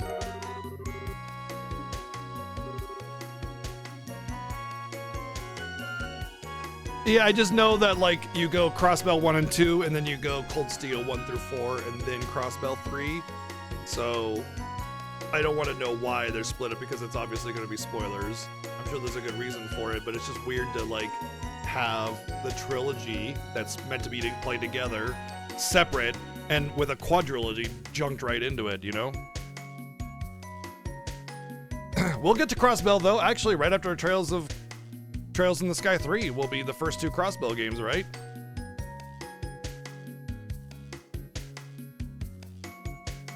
Well, in that case, Chobin, you have, we have to wait for 2nd chapter of this game, the 3rd, Crossbell 1, Crossbell 2, and then we'll be on Cold Steel 1 through 4. And, just as a note, I'm also more than likely going to be injecting a game in between each Trails game. So it'll be like Trails game, Trails game, Trails game, something like that, right? Because this is like a meaty project to get through these Trails games. They're all going to be pretty long games, on top of the fact that there's a lot of voice acting that I got to do because it's a tremendous amount of dialogue. So I'll likely do something like Dragon Quest IX next after this, and that'll be the last Dragon Quest game I've played. And then we'll do like whatever else is coming up, you know? Yeah, exactly. It's one of the reasons why I really recommend people play Remake and Rebirth like now, because if you wait for all 3 games to come out, you're gonna get burned out big time. Like, you need to play them as their individual games that they are, you know? Also take these. Various kinds of Sepith. That should be enough to synthesize a basic selection of quartz. Robert's stationed at the workshop there in the corner, so he'll be able to help you prepare some quartz. Incidentally, a Bracer notebook should also cover all the new quartz and arts available. May not be a bad idea to skim through it before talking to him. Sure, we'll do that. In addition, today's practice is likely to be long duration, shall we say. I would recommend bringing some food just in case. Right, food. We just talked to Phyllis about that, right? Correct. Talk to Robert and Phyllis for anything you might need before we begin practice. And Estelle, before I forget, these are for you. Glove gear, celestial balm, emergency puppet. Hey, these are... Ooh, shiny. It looks really high quality, too. Yes, they're all quite valuable. Think of them as a reward from the guild for your success as a junior bracer. Thanks. Now then, I shall wait for you outside the lodge. Come and see me once you're ready.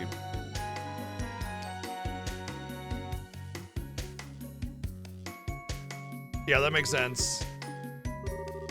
Right, let's go talk to Phyllis and Robert. You may now access your senior bracer notebook. The notebook contains information about your jobs, related info, orbments info, etc. To read your bracer notebook, open the item in the camp menu and under the book category, select bracer notebook.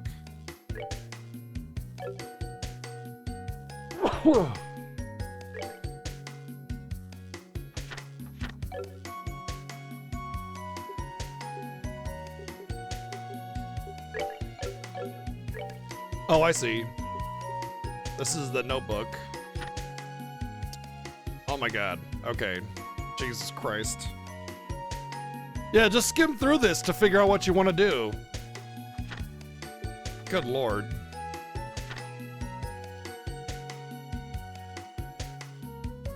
I mean, there's some recovery stuff, which is blue, and then some other things. I guess I have to define somebody as a healer. mean, I guess Estelle will probably be fire then? I don't know.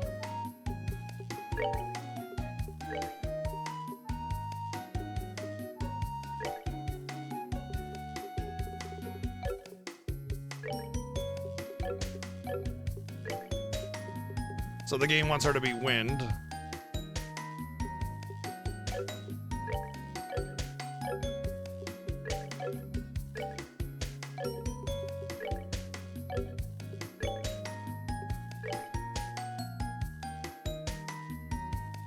Yeah, just memorize the notebook, idiot. Oh, I think this means that if I have a HP 4 quartz, it means it counts as 8 blue? Or something?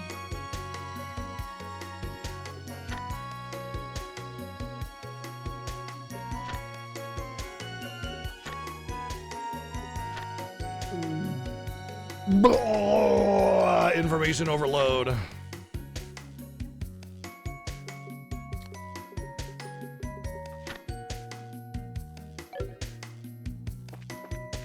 Let's just make some shit and we'll go from there.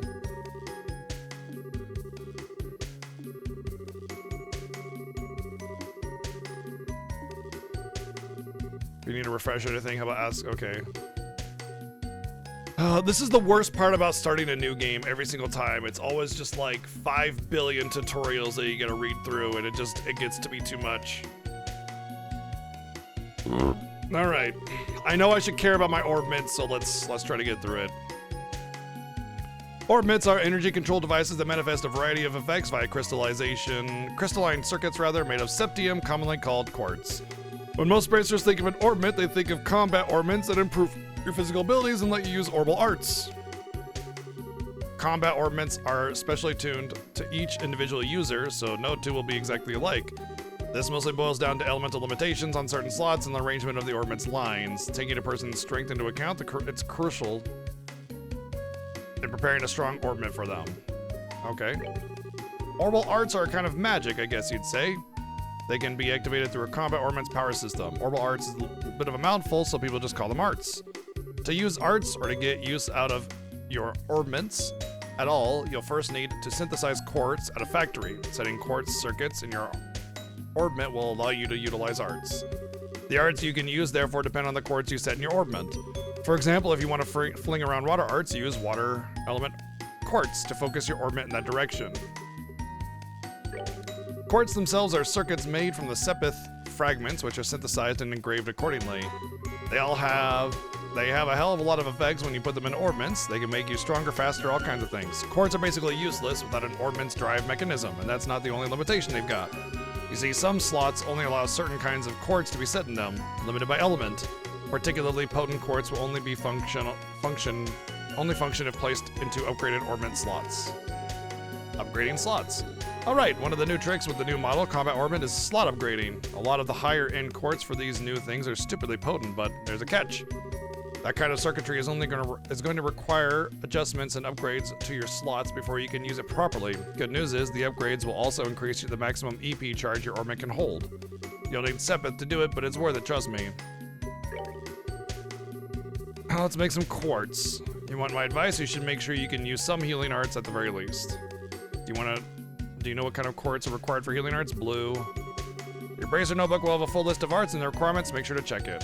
And I do actually want to check it because I kind of want to take a peek at the magic. Like, let's say I go fire with Estelle with red. Maybe I want Forte as well, you know? So maybe I want like a green, gold, silver one. Looks like green, gold, and silver is used all over the place, actually.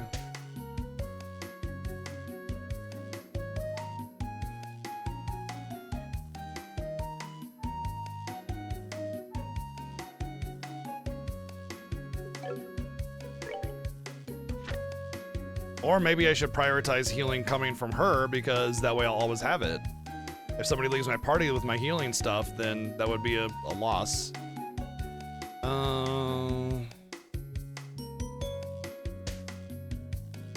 It looks like pretty much everything blue is gonna get me recovery, but I want to make sure that I have AoE recovery, you know? I also see revive with some brown and silver. Diamondo Dusto. Like, it doesn't look like anything. Oh, there we go. No, I don't see any. Oh, there we go. The range. So the range there is the first AoE spell would need 2 blue, 1 green, 1 gold.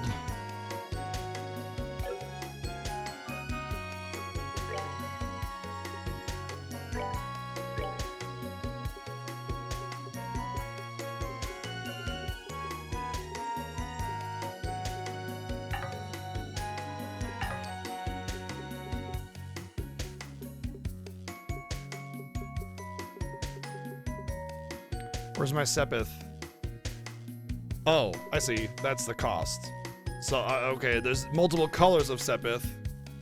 And I need 2020, 2020, 100. No, 2020, 23, 8, 15. But I don't have any gold Sepith.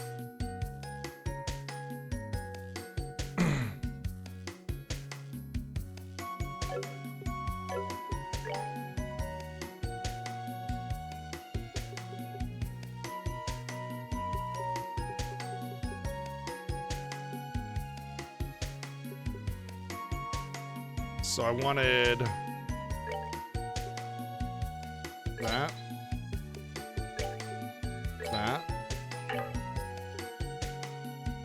and that.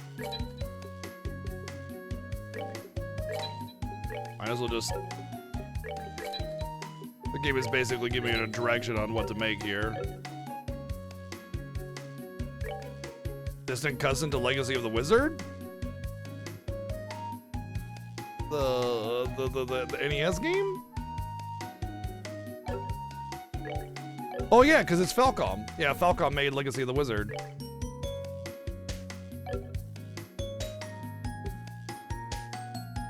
Yeah, technically, supposedly, technically, Trails in the Sky first chapter is the 6th game in the franchise. The first ones are like Legacy of the Wizard and the Dragon Slayer or whatever it is series.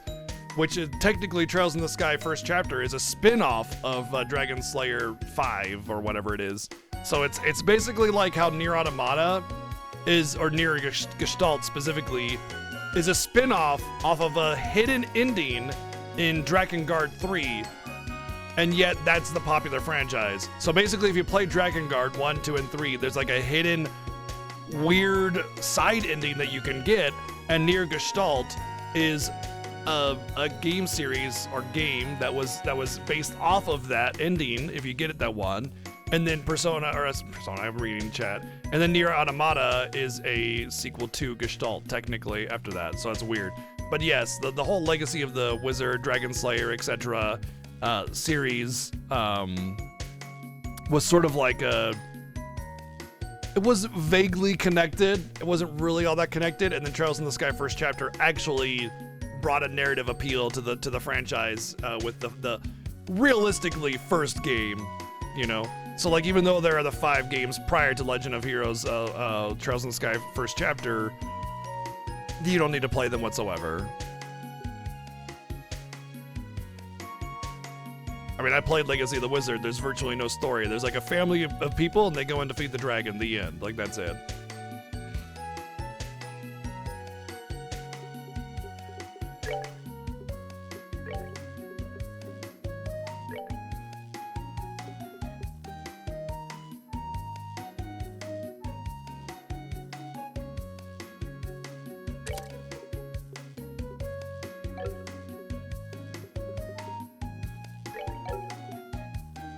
So the lines bother me a little bit because I don't know if I have to have the line connected in order for it to get the benefit of the like combo, you know what I mean? So it's like if I need blue, gold, and silver in order to get the AoE healing, do they have to all be connected? Don't tell me, obviously. Or is it just they need to be somewhere on the thing, you know? What's interesting, though, is that she doesn't get any healing from that.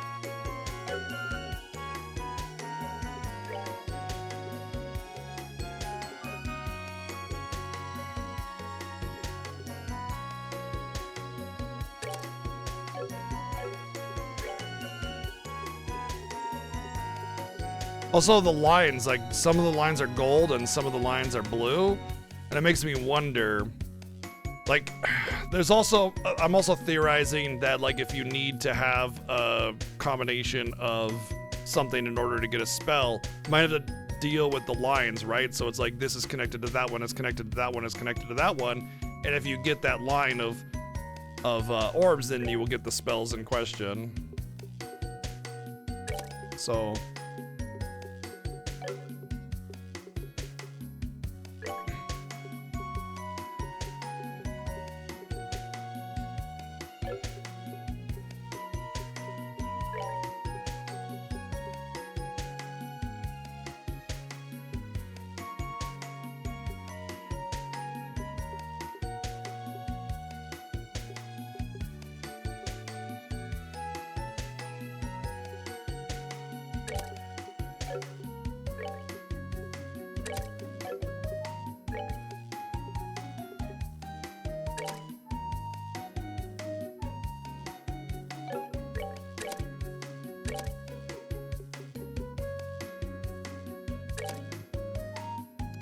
Well, they said you should bring some healing. Is that actually healing? Oh, okay, it is a heal. So I do have a heal then, I suppose.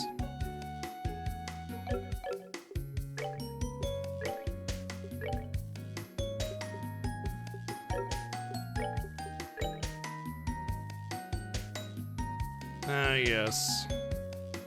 That's a pretty typical item for a lot of games. I first saw it in Wild Arms 1. It's like a scapegoat.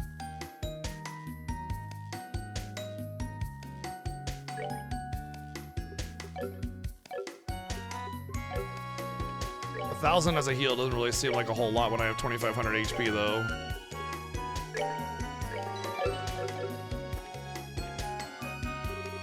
So, Kurt's going to be working you to the bone again, is he? Here then, let me show you how to prepare some nice clean water for yourselves out in the field. Don't forget the ingredients. So, like, we can just throw this stuff in a pot and cook up a meal, right? Well, yes. What you have will cover most basic cooking, but you can only get some ingredients by defeating monsters. Gathering all the ingredients for those is a bit dangerous, needless to say. Yeah, tell me about it. There's some weird recipes out there. Man, it kind of takes those who don't work, don't eat to a whole new level, huh? Your Bracer notebook will have a more detailed explanation of cooking. Make sure to look it over. Well, good luck with the training. Thanks, Phyllis. We'll try not to burn anything down when we cook stuff. You can learn new recipes by eating meals at bars or by eating to-go food items you purchase to find. Once you learn a recipe, you can make the food anytime, so long as you have the ingredients by opening your recipe book. To open your recipe book, select the items tab in the camp menu, then select the recipe book under the book category. And a horse wiener. What did you say? A horse wiener? Mmm, delicious. That's dangerous. Thank you, Murdoch, for the $11.11 donation. Yes, nothing like a delicious horse wiener.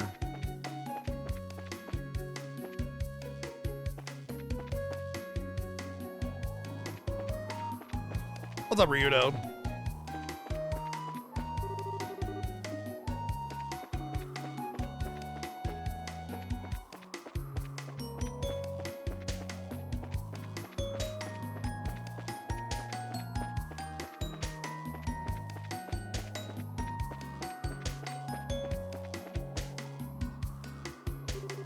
So, you've had your new quartz manufactured and prepared healing arts. Very good. Now we can set off.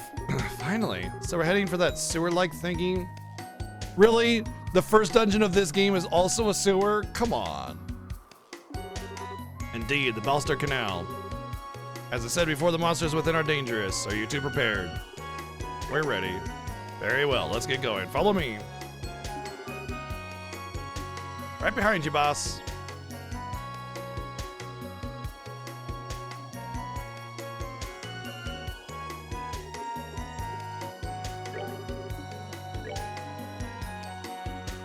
This game doesn't have a world map. It's terrible. Cause that's my opinion on things. So, this is the Balster channel. Man, these sewers are huge. Why do they keep down here? Well, they're technically smaller than the sewers beneath Grand Cell, but they're still quite sizable. And for that, If what is kept down here, try confidential documents. Your practice mission today is to retrieve them. Wait, confidential stuff? Seriously? Well, it's more to get you in the mood than anything else. Regardless, the documents are in the deepest section of the sewers. Recover them and today's practice will be complete. Well, you make it sound easy, but this is a training mission, so you've made sure it isn't going to be easy, right? I shall leave that to your doubtlessly fertile imaginations. Fertile? I will warn you, however, the monsters in this channel are not to be underestimated. You may find it necessary to fully master chain crafts to defeat them. Chain crafts, right? Those are the, you mean team-based attacks. We got special training for, right? Indeed. Fundamentally, it is type of craft which allows several people to attack a large target simultaneously. You put a great deal of effort into learning them, so now you should put theory into practice. Sounds like a plan. Also, since you'll be fighting once again, let me provide you with this monster guide. Oh, hey, that's one of those monster guide thingies, right? Correct. It's a notebook for recording information about any foe you might come to face. I would advise noting down any particulars about your enemies as you find them. Well, keeping tabs on the enemy is how you win fights, I guess. Yeah, they say knowing your enemy is the first key to victory, or is it knowing yourself first? Either way, thanks, Kurt. We really owe you. Really, there's no need to thank me. I wish you two the best of luck. As one last note, if I may, don't force yourself to go on if you are injured. I prepared an Ormet charging station here just in case. Use it as you see fit. That's our Kurt. All right. Always planning for everything. Well, no excuses now. Time to blow the lid off of the pot of expectations. All right, let's get to it. Wonder what level. Well, she's 40, so I guess that's the level the game expects you to be at the end of the first one.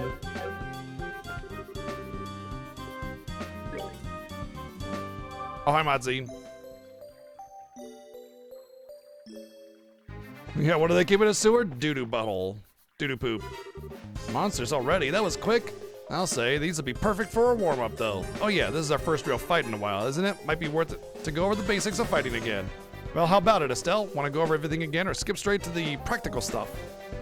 Let's go over everything. Maybe we ought to go over the basics again. Like you said, it's been a while since we fought real monsters. Fair enough, from the top then. Come on, Estelle, follow me.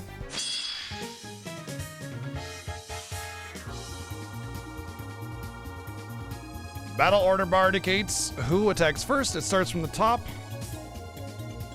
and moves down. These icons indicate the bonuses allotted to the battle order. If a bonus icon appears next to a character's icon, they will receive that bonus. Heal HP, Sepith up, etc. indicates the effects of each icon. That said, it started from the top and went down. Oh, it doesn't go down, it's just the turn order. Okay. Attack an enemy. You may also use it to move if you are using a mouse and click an empty location. The highlighted area indicates the distance a character can move. Select the target in the area, and this area will move the character to attack. When an enemy is out of range, an arrow crossed out icon will appear on your cursor. Selecting an out of range target will move the character as close to it as possible, but no attack can be performed. Oh my god. I kept bouncing. I'm pressing left and it's bouncing back. I'm just pressing left.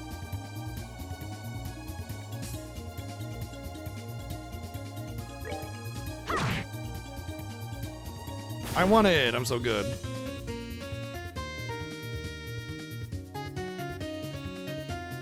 You walked over a catwalk in a treatment plant. Oh. Oh, no. Yeah, pass. Pass on that.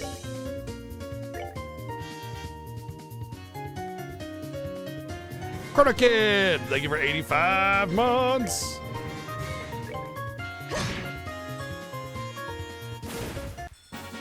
I'm invincible! Or am I? Why would you say it like that? I'm invincible, or am I? Just try to kill me. You know, like, when you be like, I'm the best in the world. No, I don't know what, definitely not that, though. Whatever, weird. Oh, good, I got 18 experience after the 16,000 that I had earlier. Oh no, 8 experience. That's definitely gonna give me a level very soon. Sepith seems to come in pretty decently quickly for a first level monster. It seems pretty quick. Okay, that wasn't too hard. Yeah, great work, Estelle, but one more thing. We gotta put those things in the monster guide. Right, no problem. Give me a sec. Okay, got it all down. Information about enemies fought will be automatically recorded in the monster guide. Note that recording information may change depending on whether you are victorious or flee from battle. Buddy of mine worked at a wastewater treatment plant years ago. Once had to jump into the sewage to rescue a coworker. Had to get a bazillion vaccines after that. Ugh.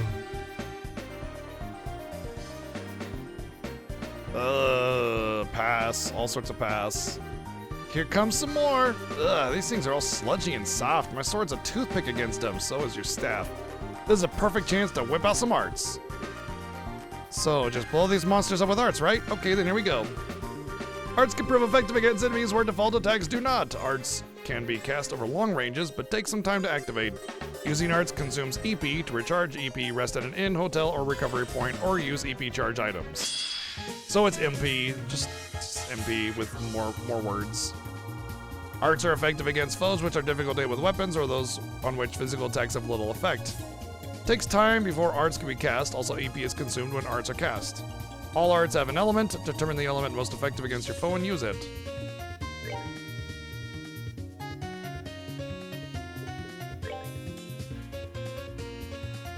Well, at least it tells you what they're effective against. So weak against fire, strong against water.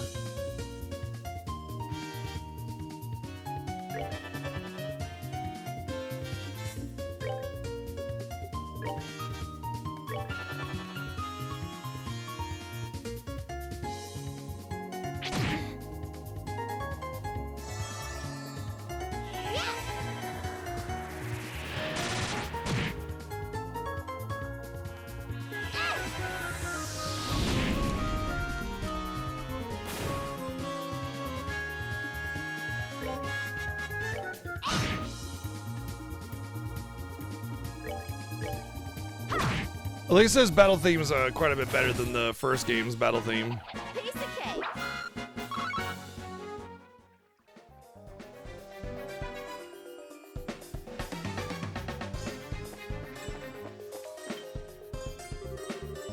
Good grief, another group already.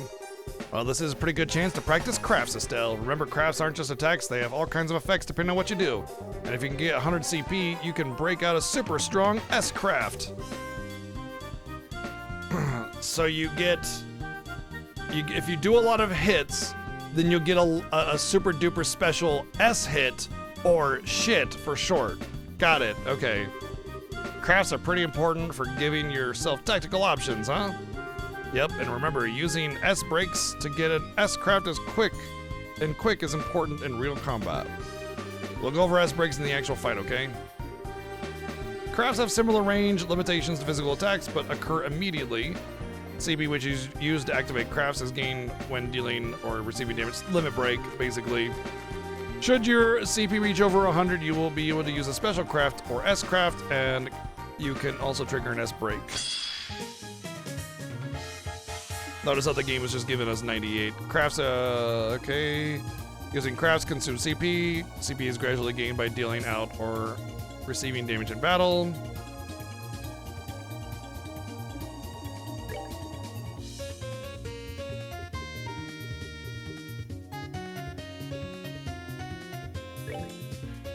Whoa. Is there a way to fine-tune my aiming? No.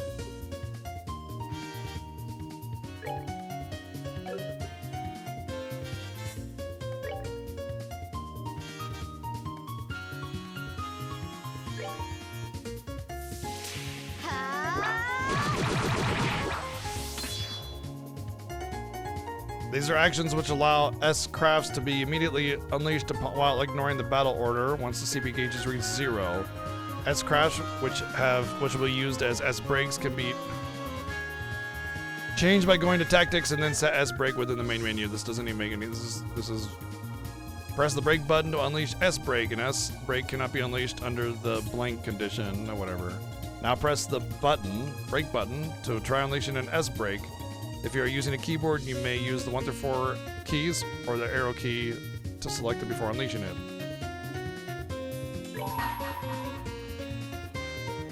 Huh? This says here. Oh, I'm targeting.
Okay, so I don't have any SP to do any, or CP or whatever to do anything.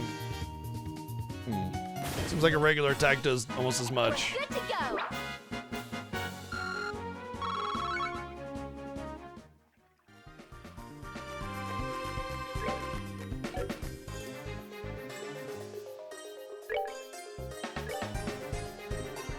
Do I really have to go that deep in the menu to just use a healing thing? I can just go to like magic, use. Also, how do I hit those buttons on the bottom right? Oh, I think those are just my individual books.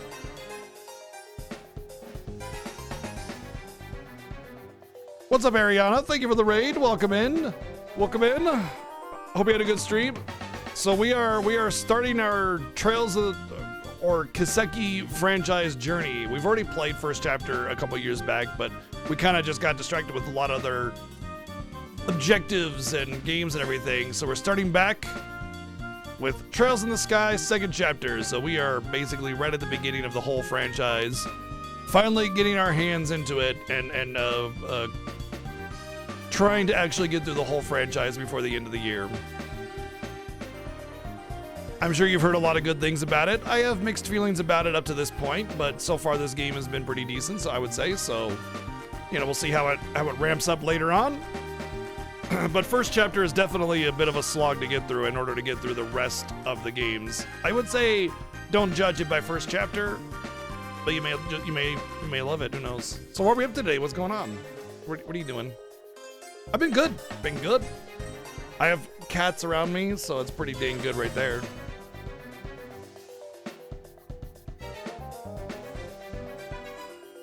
Looks like this is the end of the path. Yeah, it looks like. Oh, hey Estelle, I think we can finally give it a shot. You mean the chain craft? Oh, well, you did put a lot of sweat into learning those new chain attacks, you know.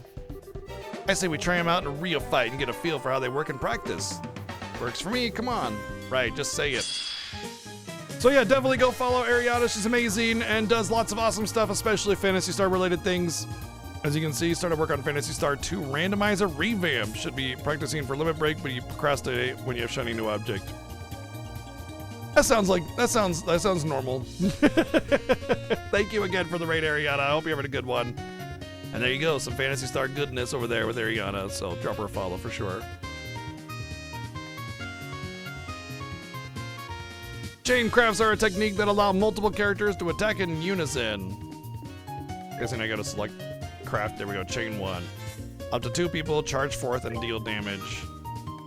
To use a chain craft, select the party members to join in, and then an attack target. A minimum level of CP is required to participate. Necessarily, CP and maximum participants possible to be displayed in the 30 in the upper left. Oh, I see. So I can only have 3 people? I don't understand what that means.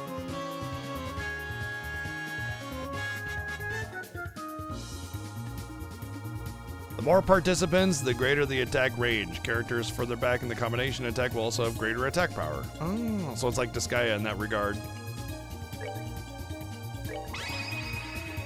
Let's do this thing.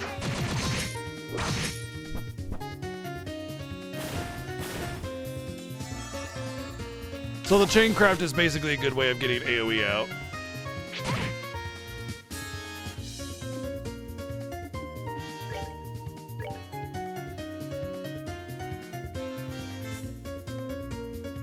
Oh, I need 30 and Estelle doesn't have 30. Okay.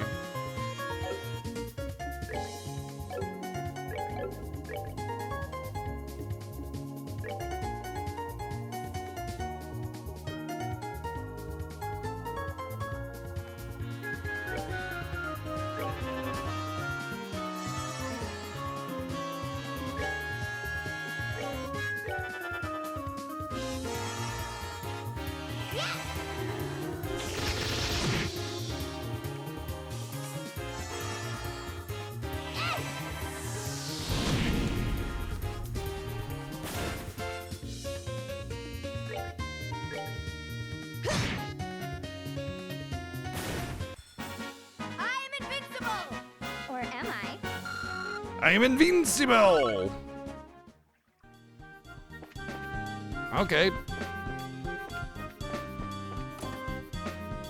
I really would like to be able to fix my control loadout so that the D-pad is usable because I have to go through the menus with analog, which is really annoying.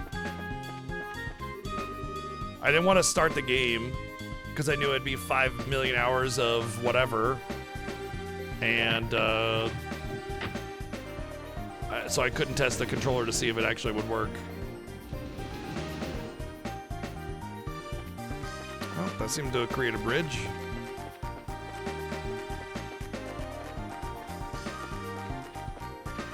Now the question of, do enemies spawn randomly, or are they on the field? I'm hoping on the field like they were in the first game. For the most part, I think there were some area, like dungeons were random encounters, but then everything else was on the field, I think. Oh, these are on the field.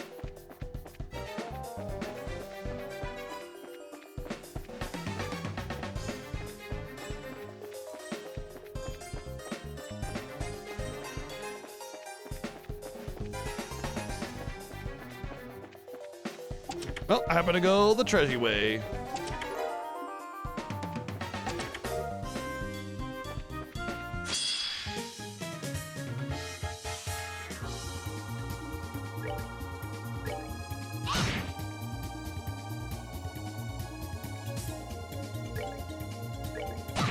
At least there's a fast forward.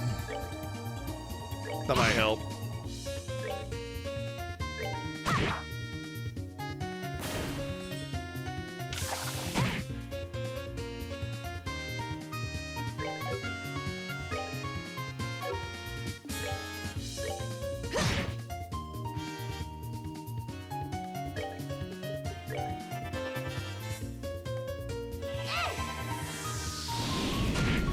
Kaboom! Piece of cake! Pizza cake! Now I want pizza and cake.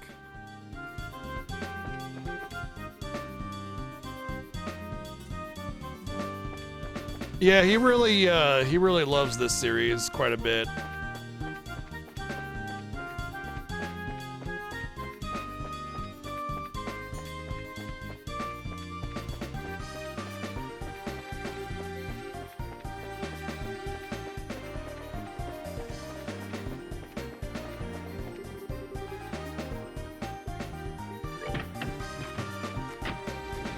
Really? I gotta do it one spot at a time? Oh my god.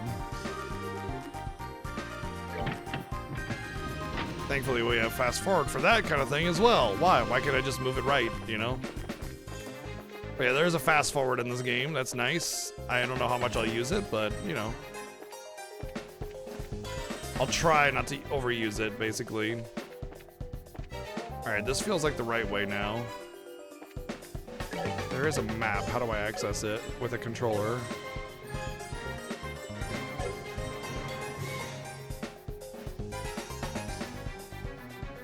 Well, I know with the mouse I can access the map. Okay, it's just that map. Yo, what's up, Jeff? 47 months. It's lurk time. Hey, enjoy your lurks. All right, I think this is the right way. Let's go back. This feels very, like, more elaborate than just a treasure room or something, right?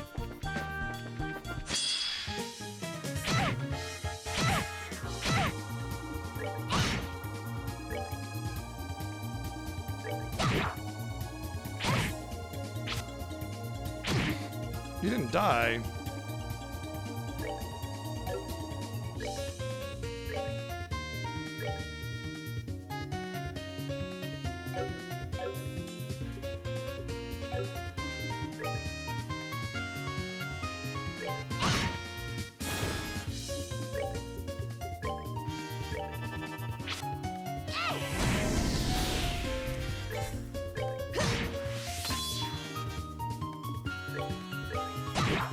really want to use the D-pad, damn it.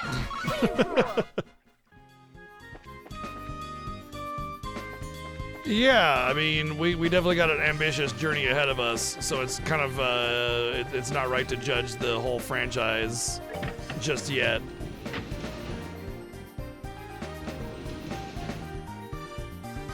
Yeah, I could do that, Boom Baby.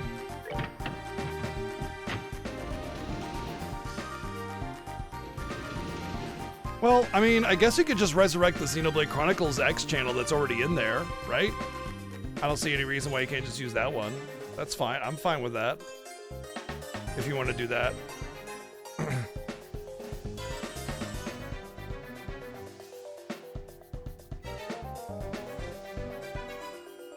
Let me see if I can find it.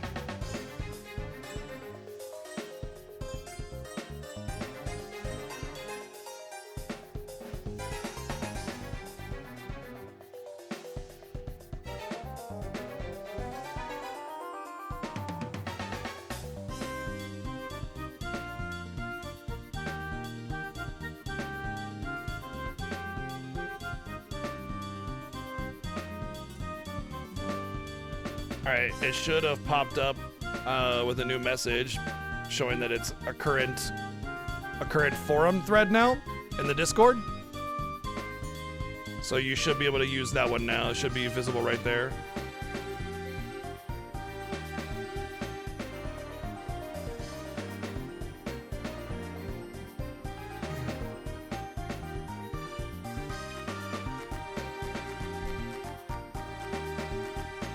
Yep, it was a thread forum post.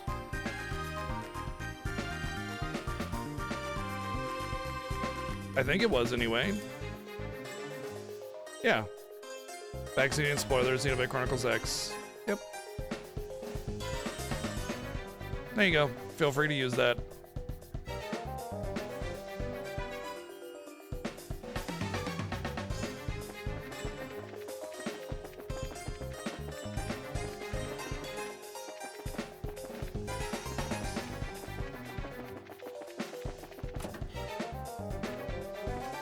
This also looks like the right way. Damn it.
What?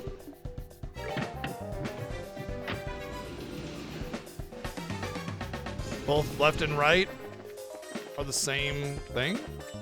Doesn't make any sense.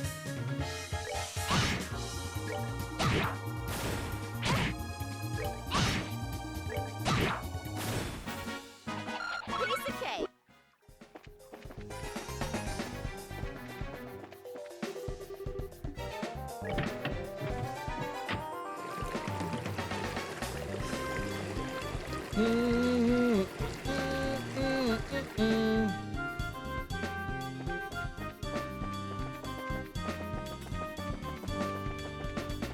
So now I can play, yeah, I can go in here now.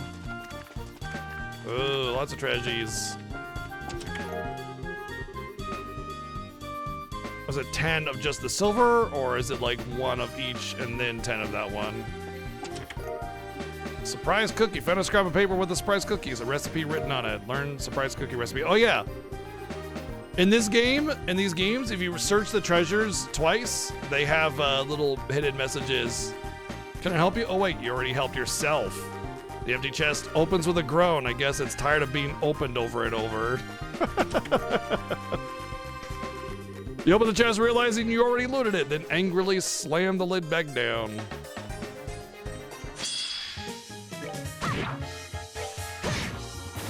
Oh yeah! We wanted.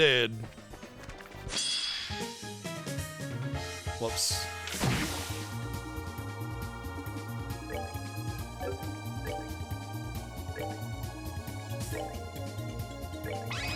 Let's go!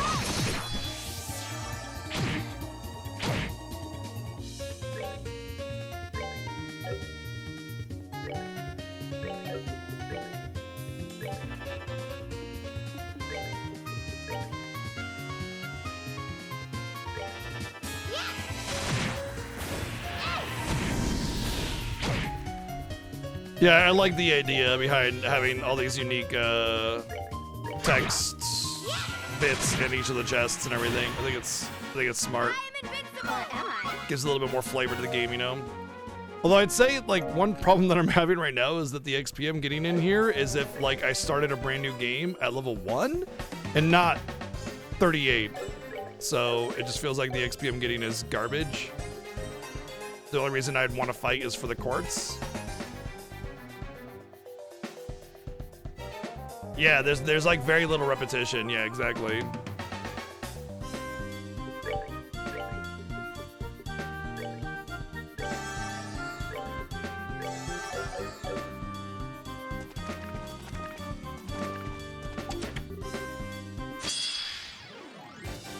Oh, that's a lot of monsters. Good thing I just healed.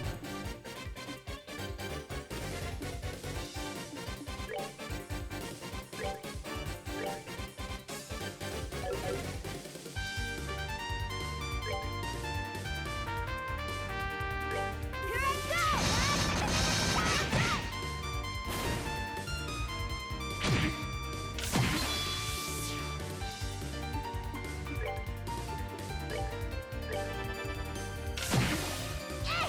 Hey! B!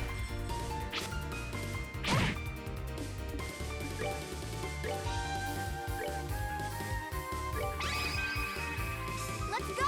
Okay. Blah, blah, blah, blah, blah.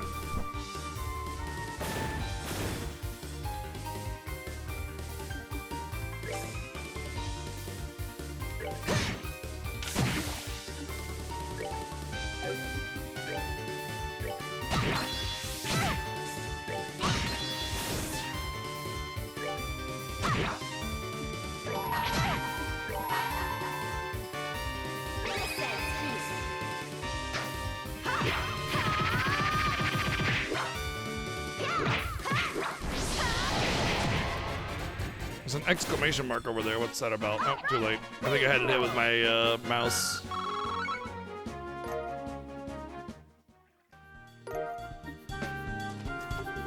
You open the chest and see reaches beyond your wildest imagination. As you take your first step in the victory dance, you awaken. It was a dream. Womp womp. I'm a little worried about the sleepwalking suggestion there, but hey.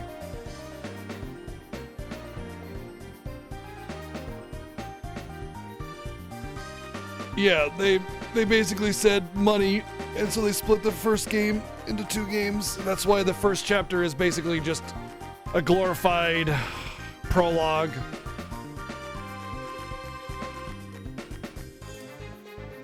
Ba-da-da-da-da, ba-da-da-do.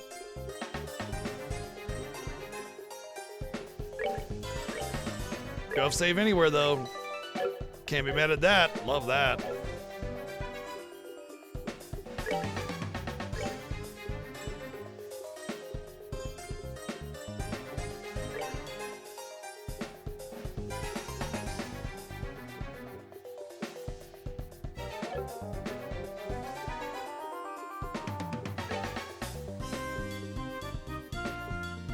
Okay. So that gives me Curia. If I put it there. What if I put it there? It does not give me Curia. So the lines matter. The sections matter. I think it's the section because it's like color coded here. And I think the middle one kind of counts as both. Both sections. I think that's how it works. So I get Curia there.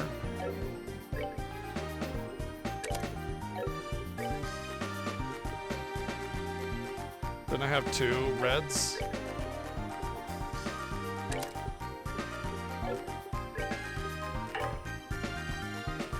Cannot install 2 of the same type of quartz. Ah, is that so?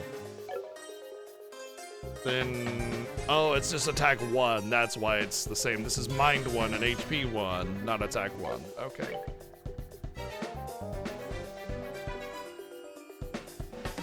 So this one is by itself, whatever this in the middle one is. That means I should remove this one here and put it here because it has to be wind, which means if I want to get any kind of pairing whatsoever, it's gonna be paired right here. So I should either put something that's not like that's never gonna pair with the red or the green ever, or if there's like a 2 element pairing that I can do. The same goes for this one. So the max she can get is like 3 here. So let's just put it here for let's put it here for now. And I wanna look at my magic. So air will never pair with red, ever.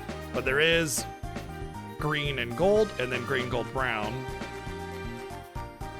But with the ×1 that I have, I'm not gonna get any of that for a while. I'm gonna need ×5 just to get Silveron.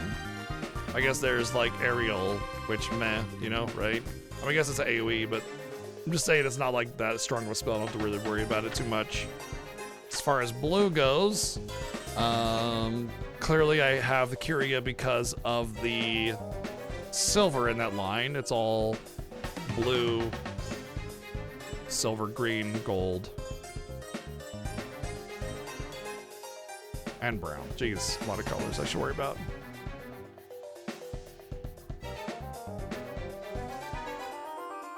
Yeah, it seems like there's a lot of opportunity for messing around with some really neat combinations and everything. I think I'm starting to understand how it works, but there's still a lot of complication and I don't really have the tools to mess with it to really understand it at a deeper level at this point, but eventually I will.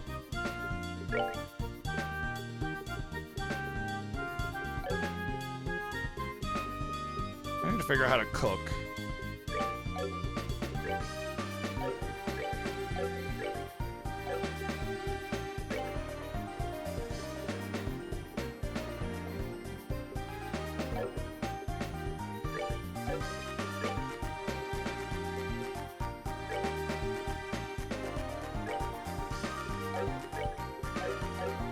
Oh, it's just sitting in your limit break, basically. I get that now. Okay.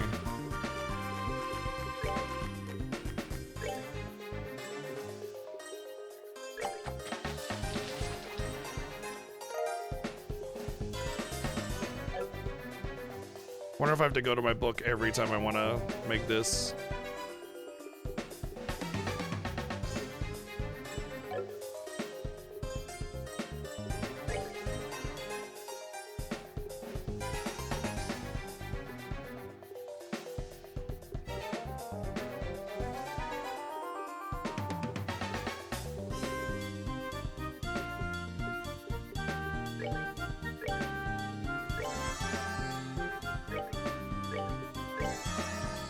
Oh, I wonder if you restore HP when you level up. Did Annalise level up? Nope.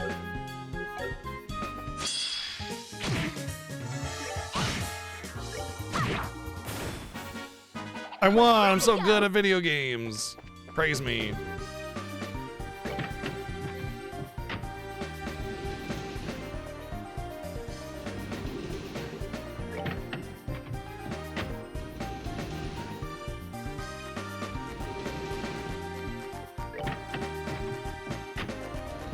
I don't understand that one. These switches with only one choice. Like, why even make it that switch? Why even bother with the switch at all at that point, you know? Very good. You finally found your way down here. Oh man, I went the right way. Of course I did. Kurt? Hang on a sec. You were at the entrance. How'd you get here before us? To tell the truth, there are a few secret passages through the channel. While you worked your way down the main path, I simply came here directly. Oh man, now all the hard work we put into beating those monsters and stuff feels like a waste. Thanks, Kurt. Anyway, busy work aside, isn't this Isn't this as deep as the sewers go? This is the end of the line, right? Quite so, your point. So, the confidential documents are... What? Oh man, I knew it! I'm afraid my role in this exercise is as that of an armed foreign infiltrator here to steal the documents. As we have the same goal, my only option is to remove you by force. Wait, what? The documents were just an excuse to get us here. The real point of the test is to have an unexpected battle during a mission, isn't it? Indeed, well spotted, Annalise. That being said, prepare yourselves. Well, I have no EP on her, so this should go great. I just use all my CP as well, so this will go perfectly.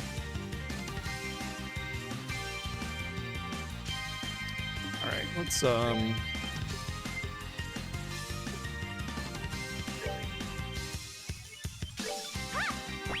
There you go. All right, now I have healing.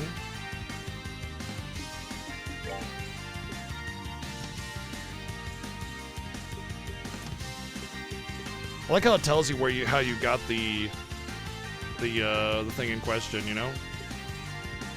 I wonder if speed, yeah, it does. I think speed actually increases, like it's not just so,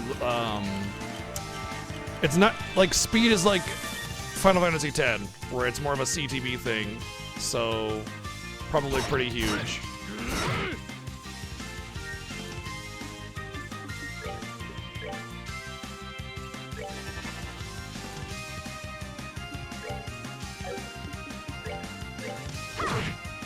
Oh boy.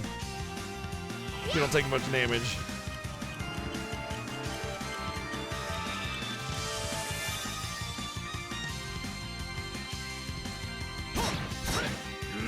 Spinny, spinny, slap. I will say the OST of this game is so far has a much better composition and depth to it.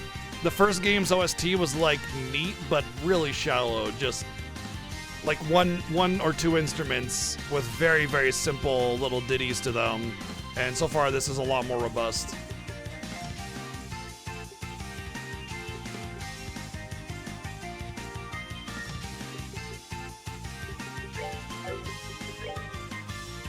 He has no strengths or weaknesses. That makes sense. Let's see if this is worth it then.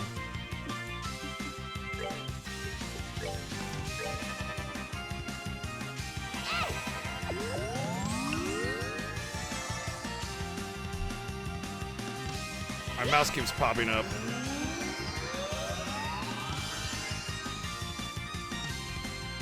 Wait, does it just increase my movement? It doesn't actually increase the wind power? So it's misleading wording.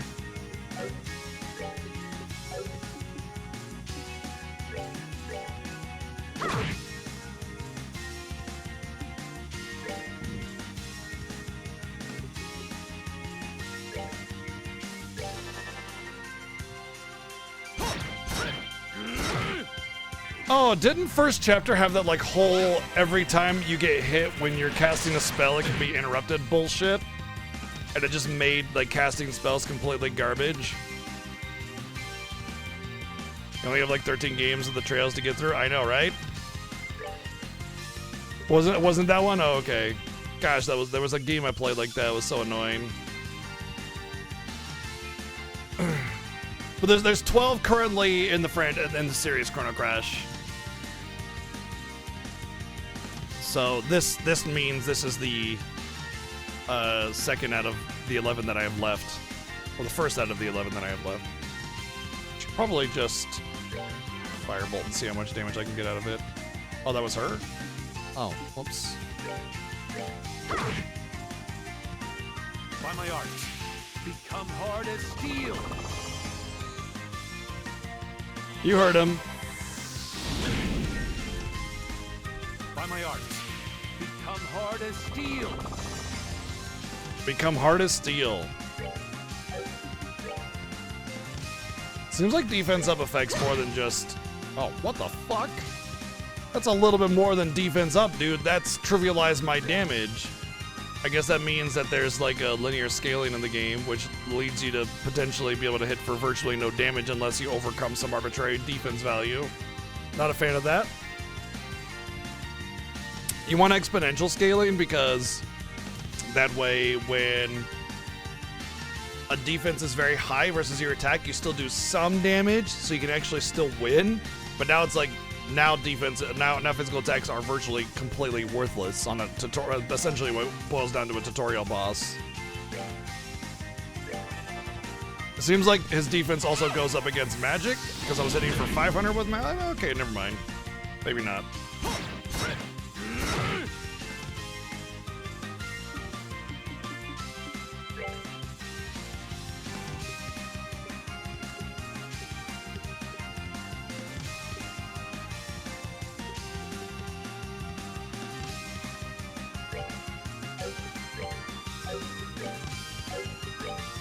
Oh, okay, that's cool.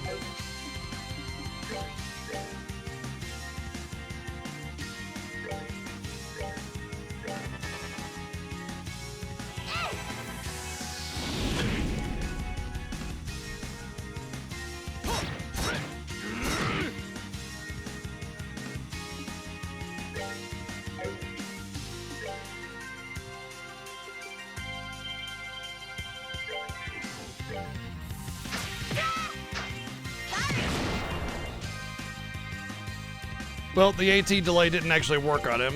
No surprise there. It's a little unfortunate when things like that don't actually work on bosses, and it's like, yes, I know that, you know, it gives you a huge advantage, but that's the point of the ability. Maybe scale it to where it's usable on a boss so that you can still benefit from it instead of it just being the, yeah, use it on regular enemies only kind of thing, you know? Which typically means it's worthless as an effect.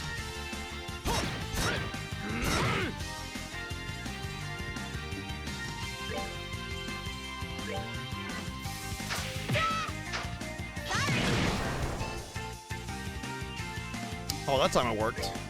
Okay, so maybe it's a chance.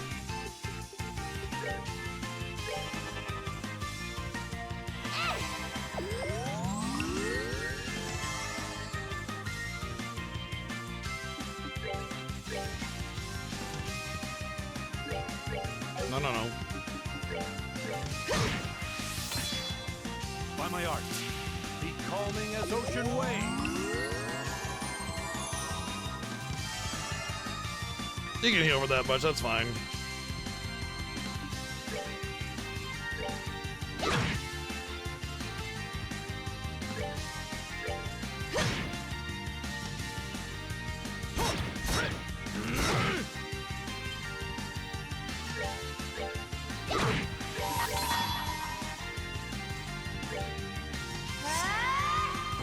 Pirocine wave!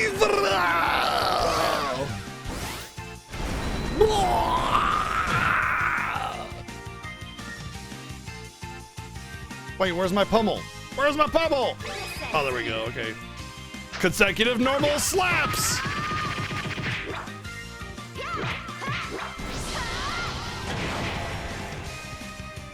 Good finisher. Piece of cake. Pizza cake. Still got more XP. I wonder what causes that to occur.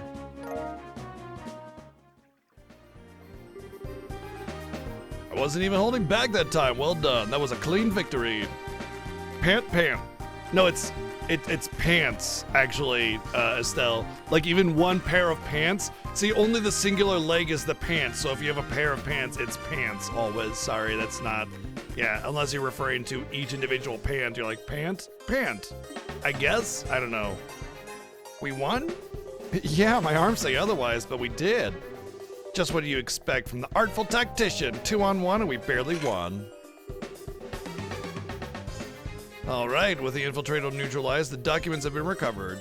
This mission is complete. Okay, so training for today is over, right? Oh, hardly. After a brief lunch at the inn, we'll be heading to the St. Croix forest to the south. We will engage in a bit of bonus training there. Think of it as a chance to make up for any mistakes you made here. Oh boy, Kurt, come on, cut us some slack here. Do I get to go to the rest of the dungeon that I missed? Nope, I guess not. I missed the path on the right, and the game's like, well, fuck you. That's all right.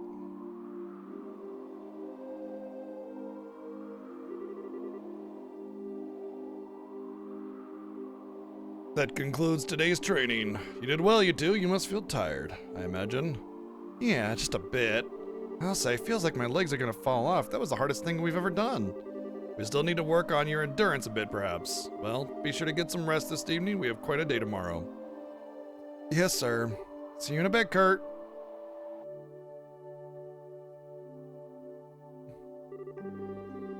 Today was like hardball played with boulders. Sounds like that's almost it for our training here at Lalacal. The Lalacal debacle. Sure feels like it. Yeah, I mean, I'm happy to be almost done, but it makes me feel a little sad at the same time, you know? Earlier was amazing too. Kurt really is strong, isn't he? He took us both on at once, and I got the feeling he could have kept going. Well, yeah, he could probably throw us around like spears. I mean, he got that artful tactician title because he's the second best bracer in all the barrel, you know? The very best is your dad, of course. Oh, I see. Oh yeah, speaking of, I think Shara mentioned this to you once, but there's 7 ranks for senior bracers, G to A. I'm ranked F currently since I've only been a bracer for half a year. It's only because I'm a new bracer. I mean, like if I really pushed myself, I'd be A rank, you know? It's just like, I don't feel like it right now. I'm just trying to find my direction in life, you know what I mean? So that's the reason why I'm not A rank, you know? It's totally just because like I haven't pushed myself, you know? It's like I'm trying to find where I need to be, you know what I mean? Kurt's a B, pretty much an A. Even he's getting promoted real soon. Wouldn't he? Wait. If he was like the second strongest bracer, wouldn't he be one of the 4 divine blades or whatever? The only 4 S ranks? Because there's like only 4 S rank bracers, one of them being my dad, and then there's 20 A rank bracers, one of them being that big dude that we fought with in the first game. And then Kurt being a B, and he's supposed to be the second strongest bracer. Wouldn't he be one of the 4 divine blades? Guess not. He's getting promoted real soon. Wow, rank A. That'd put him on the same level as Zin. Although there's a certain someone out there who can not only take down Kurt, but steal his memory. Do I really have a chance against someone like that?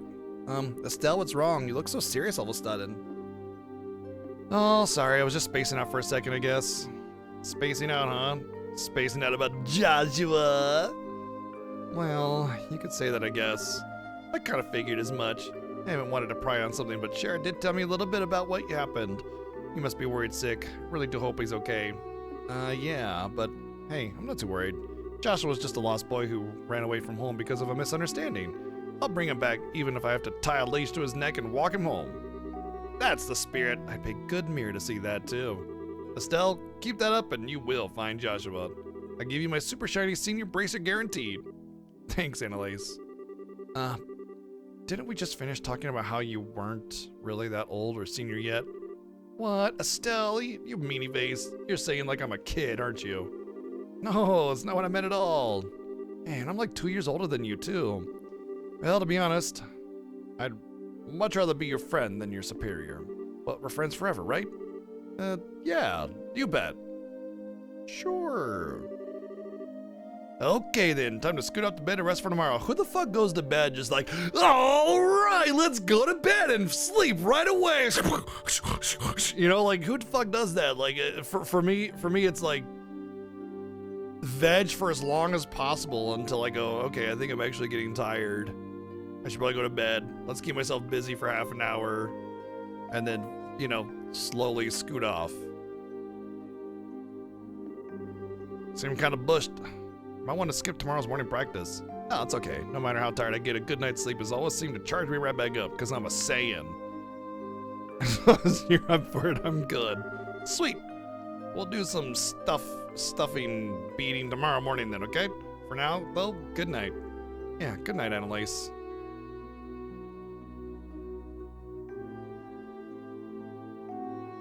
You do that? That's insane.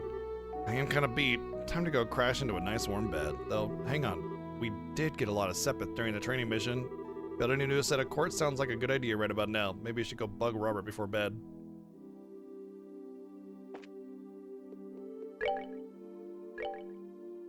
I mean, I got everything filled up except for one slot, so not... Whoa. Combine the effect of Eagle Eye and information.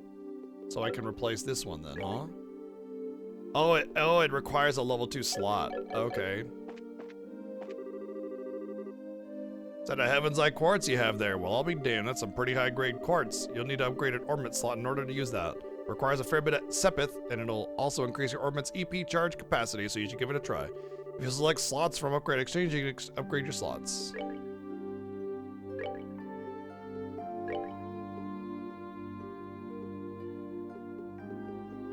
I'm gonna go upgrade that one, but none of the others. I'm one Sepith shy on the red from upgrading that. Damn it. I mean, but I want to upgrade that one. I don't want to have the middle one be a gold one. Well, let's look at our spells, shall we? Let's look at magic. That would basically, essentially make me an earth user. It would give me access to Crest, right, just by itself, I think.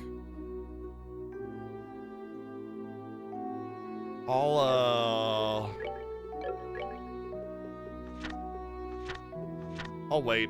Because, like, I know that the last game kind of threw party members in and out, so you can never really just be like, I want to focus on this as my healer character, which means that the game may throw away my healer character from me, which means taking away my healing, so for now I want to prioritize her as a healer. And if I put that one in there, I think I can actually get Latir, so we'll wait to upgrade it. They worked me raw. Wow.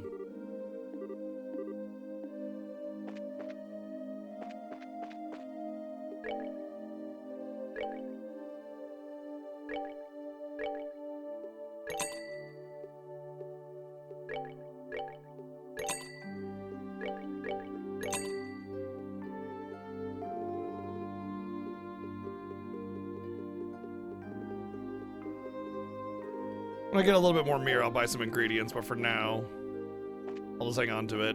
I know that if you eat a food, you get access to the recipe, so that's why I bought one of the others. So tired, time to hit the hay and get ready for tomorrow.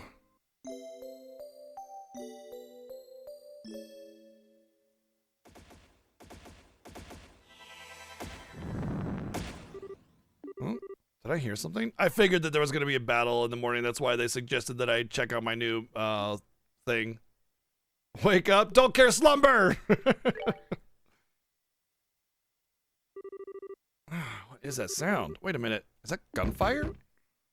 Estelle, are you awake? Annalise? You're awake. Thank Dios. Come on, grab your gear. Right. Hey, is that really gunfire? Yeah, we're under attack by somebody. I don't know who. Kurt's trying to fight him off, but we need to go help him.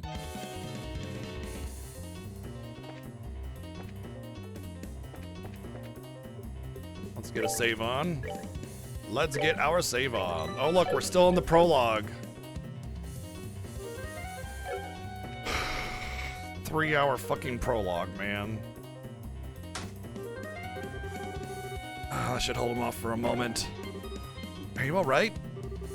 He's not, Kurt, your arm. It's nothing, just a scratch that went through my entire arm and broke my bones, and I can't use my arm anymore. It's just a scratch, okay? It's far more important that we put an end to this intrusion. What is the meaning of this intrusion? Kurt! Kurt, are you okay? You're injured. Forgive me, I let my guard down. As you can see, the lodge is under attack by a group of armed men. I need your help in driving them away. Roger. But they hurt you, Kurt. Who in the heck are these guys? I'm not entirely certain, but I got a fairly good look at their gear when fighting a moment ago. Judging from its design, I would guess they're Jaegers. Jaegers? Hang on, you mean those elite crazy mercenaries I heard about in Grand Cell? But why would they be here? Outside of Libero, the Guild and Jaegers are dire enemies. Oh. It is not out of the question that they would dare to attack us, though it would be oddly brazen even for them. Given that, though, they could very well be at the behest of the society. Wait, you mean... Yeah, I imagine with Windows, a door's not gonna really do too much. Son of a...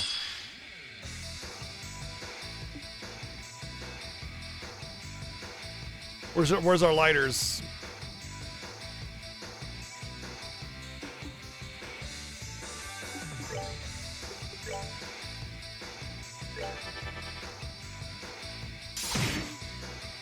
Ouchie.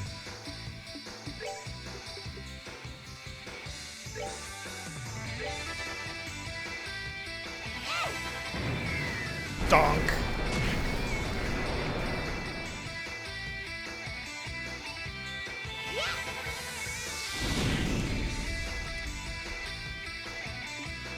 Well, this guy's gonna be more trouble than the boss that we just fought.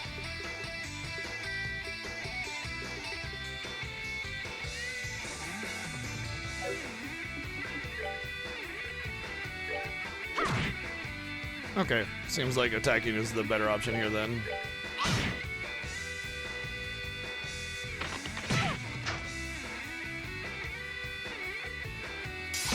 Oh good, he gets 2 attacks in a row that do more than I can heal for. That's good.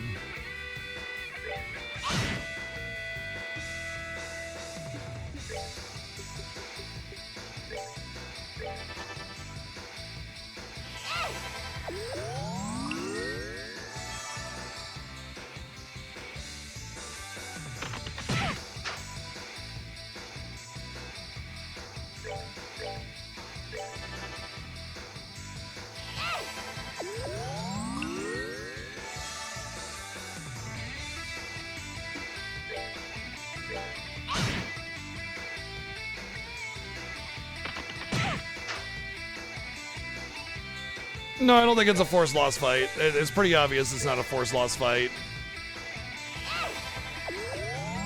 He would do truly unhealable damage at that point, but the fact that he can get 2 attacks in a row makes it a very sketchy situation.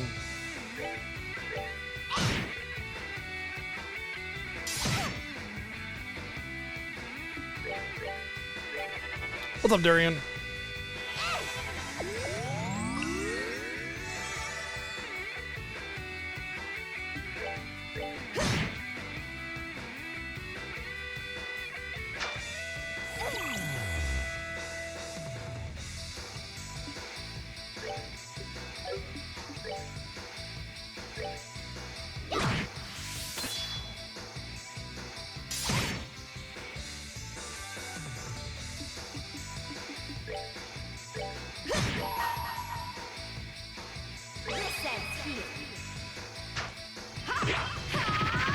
So the CP attacks are kind of nice, but I feel like it's best to just get your CP up and use, because this is like a free attack.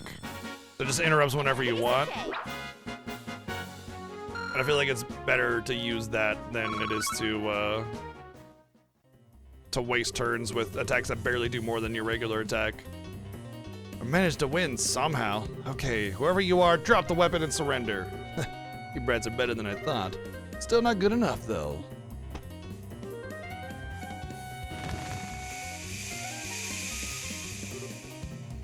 Yeah, smoke bomb, cough cough. Tee hee, nighty night, little kittens. Tee hee, I'm a girly, tee hee hee hee. Morning already? Feels too. What?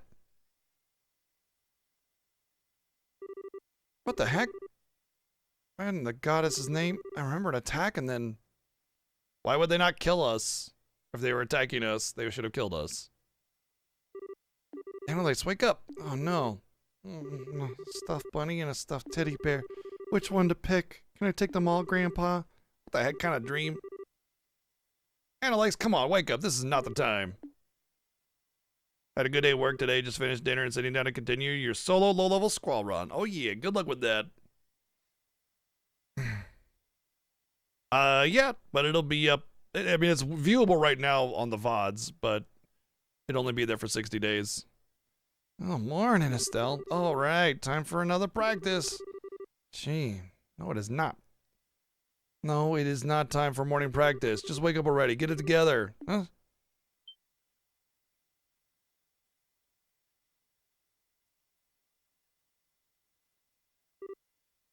Wait, Estelle, what's going on? This isn't my bedroom. That attack thing was just a bad nightmare, right? Boy, don't I wish. If we both remember it, though, I kind of doubt it was a dream. Oh, yeah, that's a good point. Wow, man, looks like we lost the match. No points for me.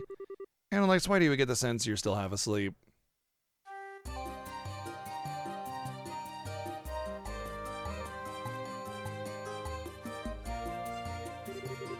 Anyway, let's go over what we know, get our bearings and stuff. So last night, a group of men who looked just a bit like Jaeger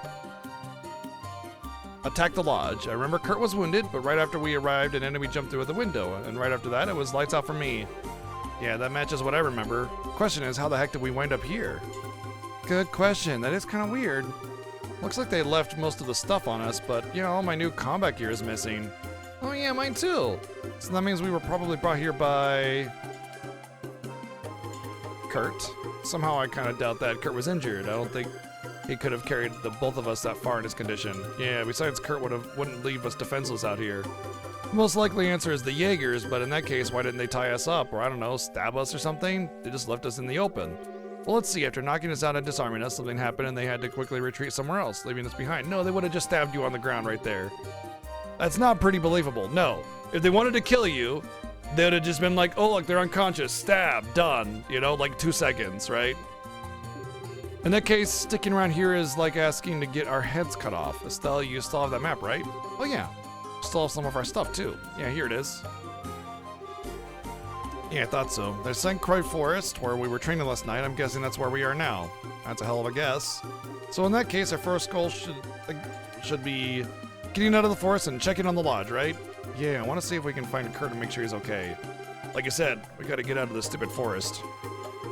Alright then, let's get out of here. We're basically sitting ducks without our gear, remember, so we need to be careful. It'd be nice if we could reclaim our gear somehow. Really? All my equipment's gone? Really? Why though?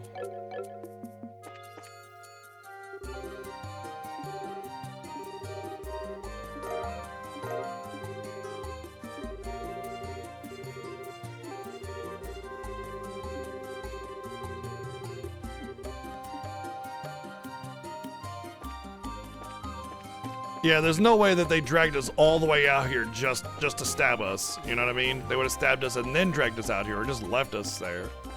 Yeah, this doesn't make any sense at all. So hopefully the game decides it wants to explain to us in a reasonable, logical way.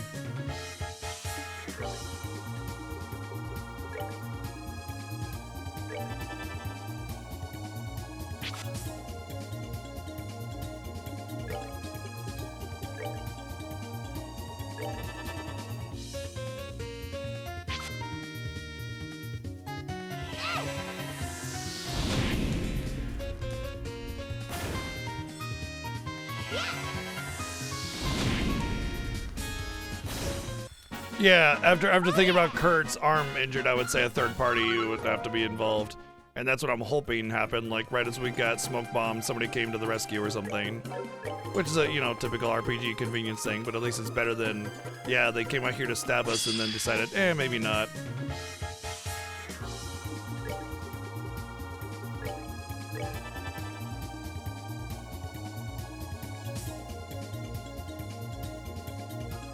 Yes, they're very weak to fire.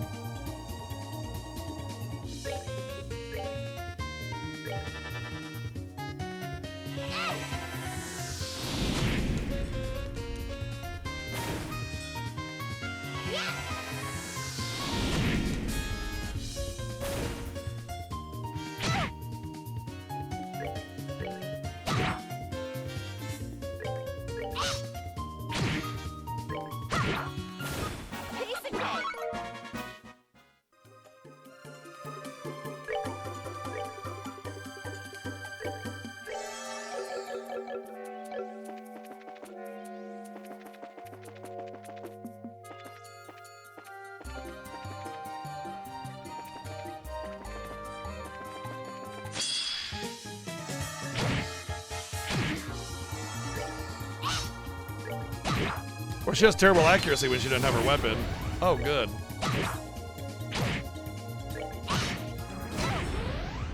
Well, fuck. That's kind of devastating for, like, the situation that I'm in. Makes me want to, like, not fight anything. But not fight those things anyway.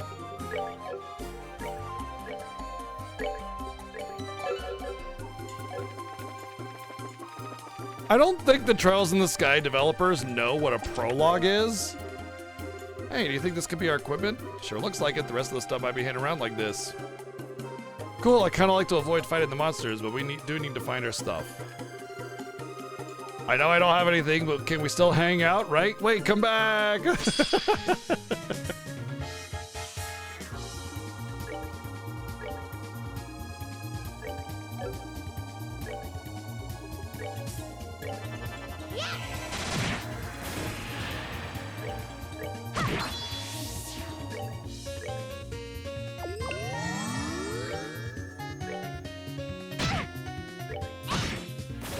Oh yeah!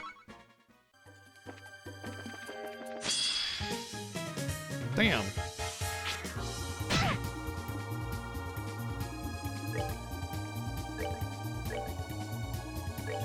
Let's go! Oh yeah, I forgot to put that enhanced leather on. We're good to go!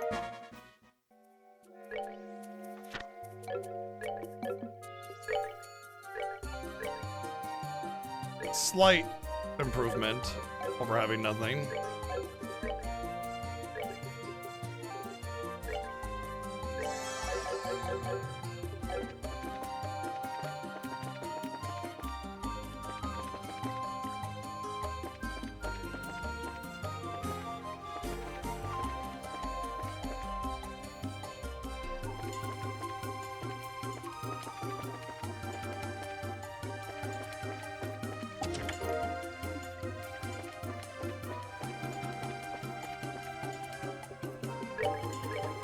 Got my booties back.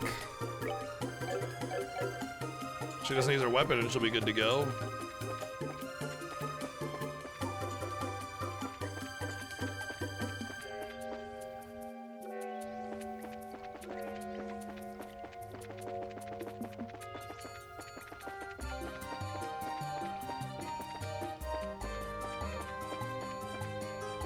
Treasure. Nope, ain't finding those things anymore. This is where I came from, right? Fairly certain this is where I came from. So was that it?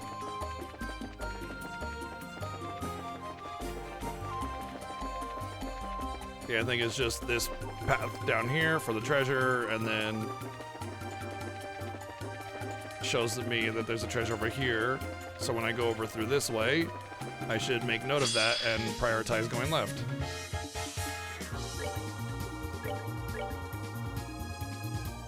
Perfectly separated enough. But Hurricane is still great.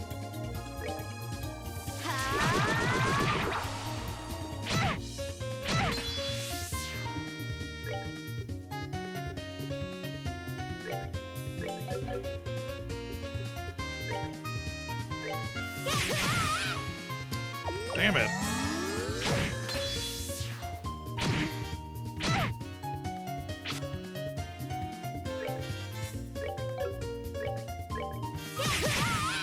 There's a lot of missing going on.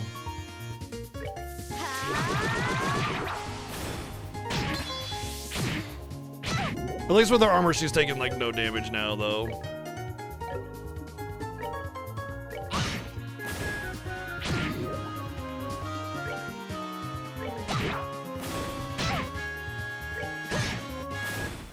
Where am I? How to determine whether or not the poison lasts after battle? The answer is no. That's good. I like when status ailments don't persist beyond battle.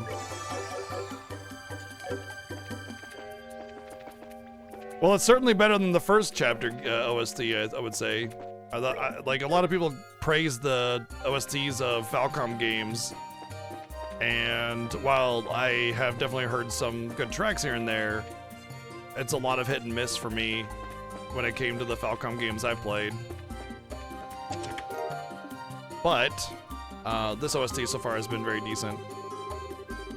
Definitely a hell of a lot better battle themes than the first chapter game. Ever wonder if the items in these chests were meant for someone specific, and you have the nerve to take them anyway? How rude. Yeah, I agree. First chapter OST is kind of bland. Oh, both orb weapons, nice. You know what I think happened? I think the whole attack. I think the attack was a staged attack, and it was part of the training. And so this whole like throw it into the middle of the woods, and all of our gear is all over the place. It's training us to be, you know, to make do out in the field without gear, and then, you know, a player styled tutorial to, you know, advise you how to look around the field and get your gear. You know, chests are all over the place. When you're on the field, go search every corner to get all the treasures. Basically, it's a dungeon tutorial for the player, but it's a training mission for the characters.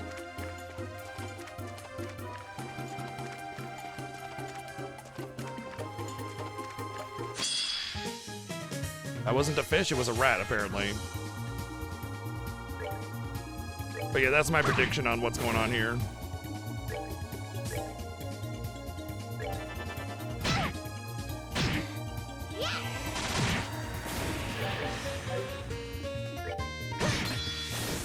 Oh yeah!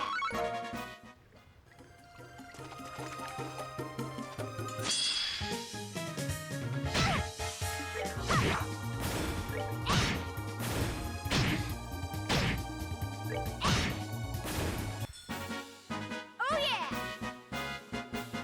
Seems really weird to be getting such low experience values when I need so much to level. Really does. The chest is empty now, so empty, so lonely. Please don't go. Too bad, sorry, we must.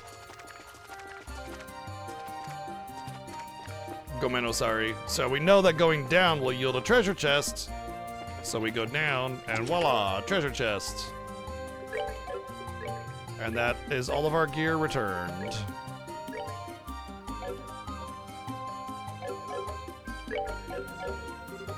Why did you have to come back? You could have just walked away with the goods, but now the treasure chest has you right where it wants you.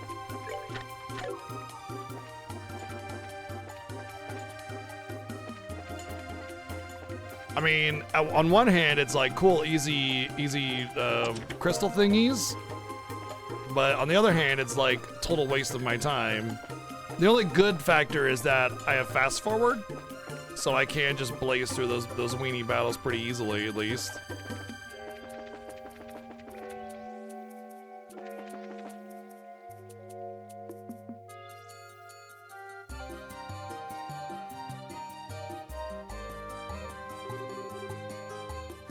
Analyze, I think that's the exit. Yeah, but you need gemmies to make stuff, so it's important to fight regularly. Finally, I thought we'd never get out. Oh, dearie me, I take my eyes off you for 1 second and you run away. Such naughty, naughty children. Holy shit.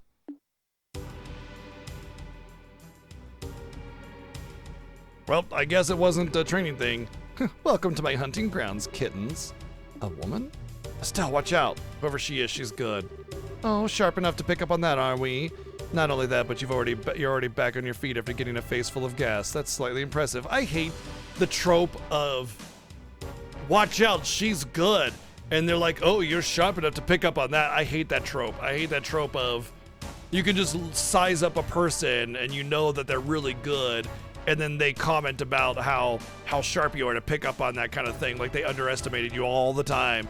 And it's such a repeated trope. It's one of my least favorites, because it's just like, you can just do that with simple expressions and, you know, tension in the scene. You don't need that. It's pointless, and it's frustrating because, I don't know, it just doesn't feel like something somebody's going to say ever, and so it feels dumb.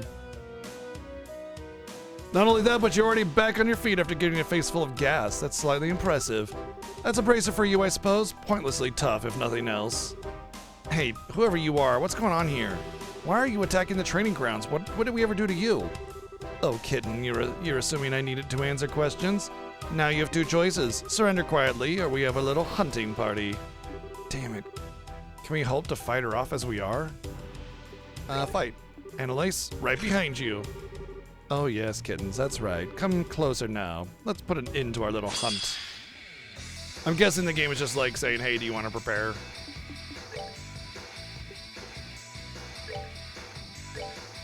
Guys, come on!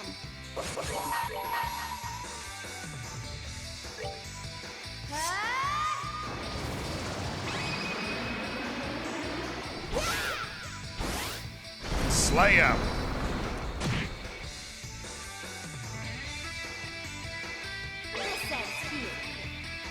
Oh wow, it uses all of the CP. I wonder if you get more damage if you have over 100 of the CP points or whatever, charge points. But yeah, I thought that was a good combo of increasing my attack and then doing that.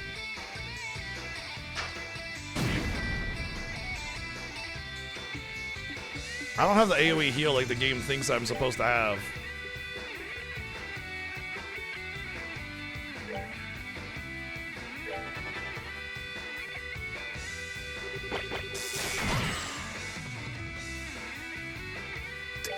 She just canceled my spell.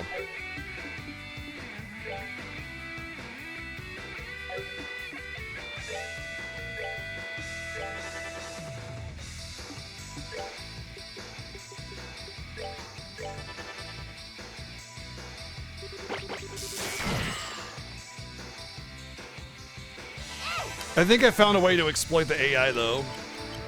See, the thing is that every time I've been casting a spell, she uses that ability to cancel my spell.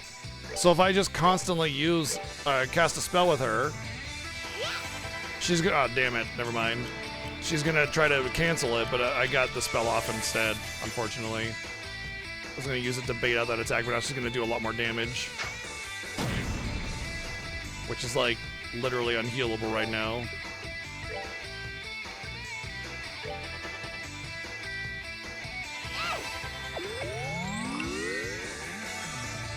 I think the game really is expecting me to have equipped the other thing, which will give me the AoE heal.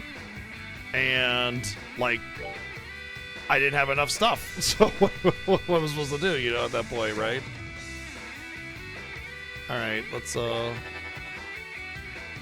how much I can do with that.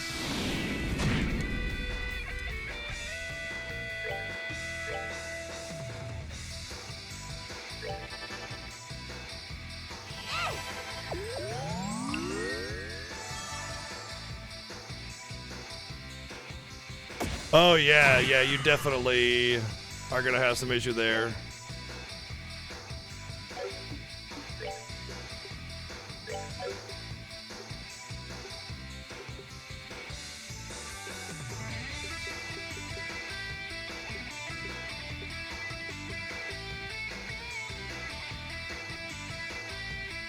Massive streaks today, thank you.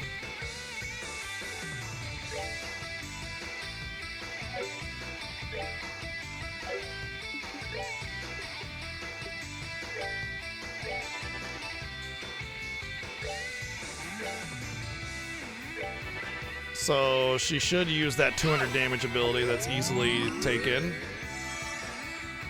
Right? Yep. Oh, are you still playing this thing? Oh, we will for a while. Thank you, Played Isaac, for the 301 bits. That's gonna cast. So yeah, I do think that's an AI exploitation, where if you're casting a spell, when she gets her turn, she'll use the Shock Spider instead. Thank you, Judicious Dragon, for the 76 months. It's a big subbing. Thank you.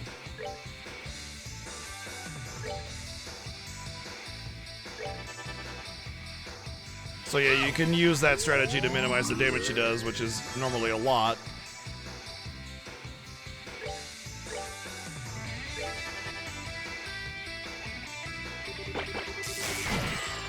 Which actually is interesting because at this point I could just spam magic and she'll only be using that attack because I imagine I'll probably be somebody will be interrupted, yeah. And that means I only take 200 per hit, although Estelle's out of MP, so you know, not effective anymore.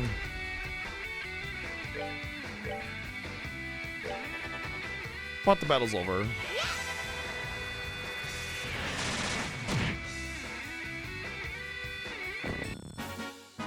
Oh yeah! I love finding AI exploits. It's like one of my favorite things to do in video games. Seems I underestimated you a little. That'll teach you to look down on bracers. Your first mistake was assuming we're just a pair of clueless little girls. My, so spirited and fiery now. We'll have to do something about that. This again. Hold your breath. Oh, kittens. You realize we've captured the tactician already, yes? You're all alone here. Just give up and surrender. It'll be easier. Ah, she got away. We probably shouldn't chase her, right, Annalise? Yeah, bad idea. Way too obvious a trap. Hey, Estelle, she said we've captured the tactician, didn't she? Oh, yeah, she was probably talking about Kurt. Yeah, she had to be. Please, no. Hey, don't worry. Even if he was caught, this is Kurt we're talking about. He'll be fine until they're executing him. So, you know, it's... yeah. Besides, this is a sort of thing we've been training for. You really think so? Emergency decision-making, survival techniques, counterterrorism skills? Yeah, you're right. We'll put that what we've learned to use and save Kurt. That's the Annalise I know. Hey, how about we return to the lodge real quick? We should check to see if the enemy's occupied it for starters. Good point. Off we go then. Yeah, so I guess she brought us out here to like have human hunting targets. Still kind of meh, but it's not the worst plot point, at least. Like if they wanted us dead, they should just kill us. I don't know. It just seems like a forced, hey, don't worry. Main Protag can't die, you know, kind of thing. Kind of want to go to that channel and get the right room treasures, but I doubt it's going to be anything I should care about, so we'll just go to the Guild Lodge. Sure, we'll get plenty of better stuff later on.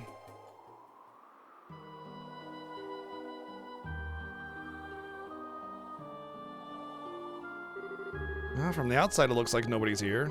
Yeah, it should be safe to nose around inside. There might be traps or something, though, so let's be careful. Got it.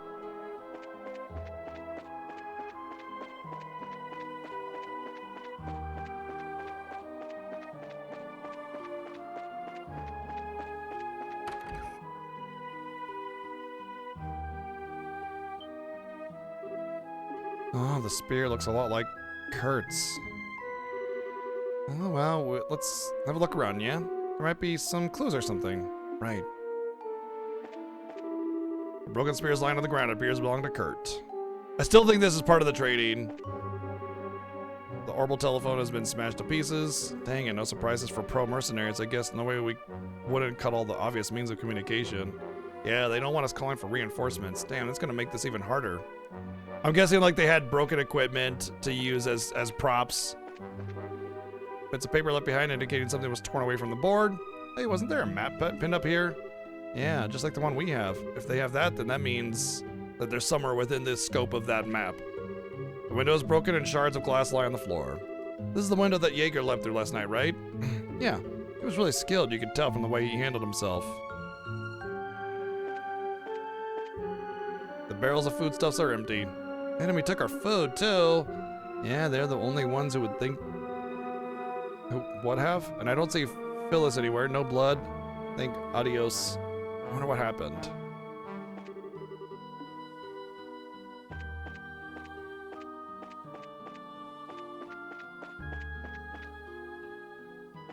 The fact that they're within the range of the map suggests that like it's a field exercise taking place within the grounds of the trainee hall, right?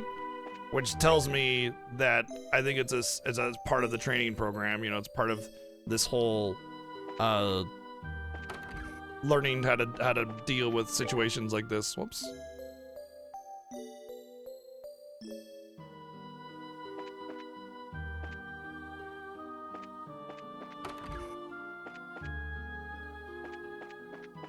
Copy pasta room.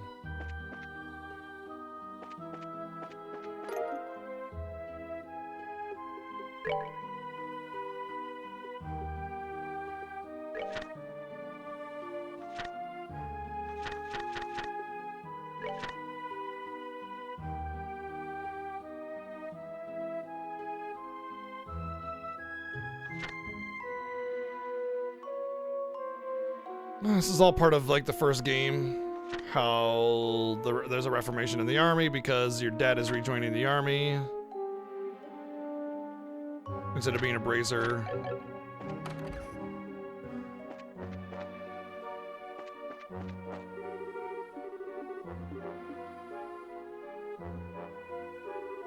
Okay, so we've given the lodge a once over. It looks like the second floor is completely untouched. They only roughed up the first floor.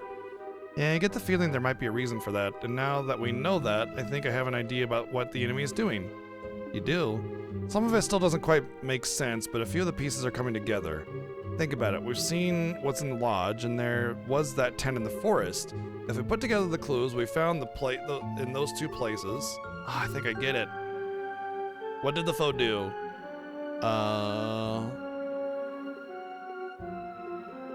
Move to a new base? Exactamundo, glad we're on the same page. The tent was probably a staging point for attacking the lodge, which means it was abandoned because they moved somewhere else. Oh, I get it, but they're obviously not using the lodge as a base either. Well, they probably realize that it's hard to defend the lodge. If that guild ends up sending reinforcements, they're going to need a defensible position where they can keep the hostages. So they must have taken a position somewhere in the local that they think they can defend easily. Yeah, okay, that makes a lot more sense. So the only place like that around here would be you two. Oh, Robert. Hey, you're safe. Are you okay? Yeah, I'm fine. Last night, Kurt gave me a chance to get away. I've been hiding here ever since. Oh, okay. We're still really glad you're safe. Forgive me, I ran away and abandoned everyone. I'm a pathetic excuse for a man, I know. Hey, don't be so hard on yourself. These are Jaegers after all. Yeah, she's right. If anything, we're lucky they have one less hostage. I see. Thank you, girls. So, do you have any idea where Kurt and Phylas are? You mentioned hostages? Well, they relay their theories. I get it, a base. That'd be easy to defend. Grimsdale Forest, then. Has to be. What? There's a fortress in the canyon? Well, we call it a fortress, but it really isn't one. It's a new training ground we built recently, based on modern military facilities. The idea is to train bracers in counterterrorism operations and hijack military bases, that sort of thing. I never realized there was a place like that in the canyon. It is on the map, though. Annalise? Yeah, let's do it. Hey, you two aren't thinking of taking the fight to them all by yourself, are you? You need to at least call the guild for backup. They smashed the phone to bits, Robert. They smashed my phone? Robert, calm down, please. Can you try and fix the phone? If you can get it working, contact the guild as soon as you can. Let me know what happened. Okay. If you need me to tune your ornaments, just stop by my workshop. Good luck, girls. We'll be praying for you. Now I can actually upgrade the slot that I wanted to. Time to make a 2-girl assault on Grimsdale Fortress.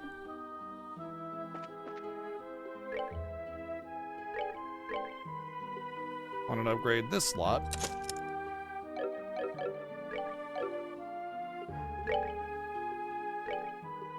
That way I can put in the Heaven's Eye.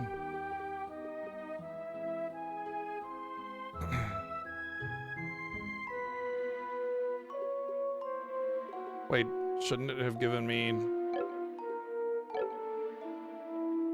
Shouldn't it be giving me... I thought that was going to give me the other healing thingy, now it's not going to give it to me? What?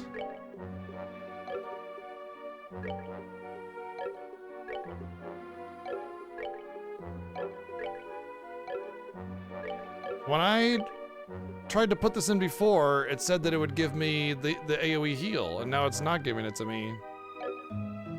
What is this? Red 2, gold 3, silver 1? So I have... Let's see what the spell says.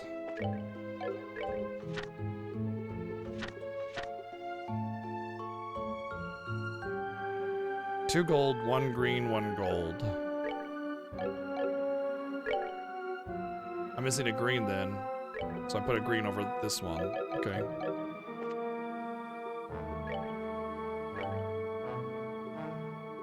Oh, I didn't know I could buy items here.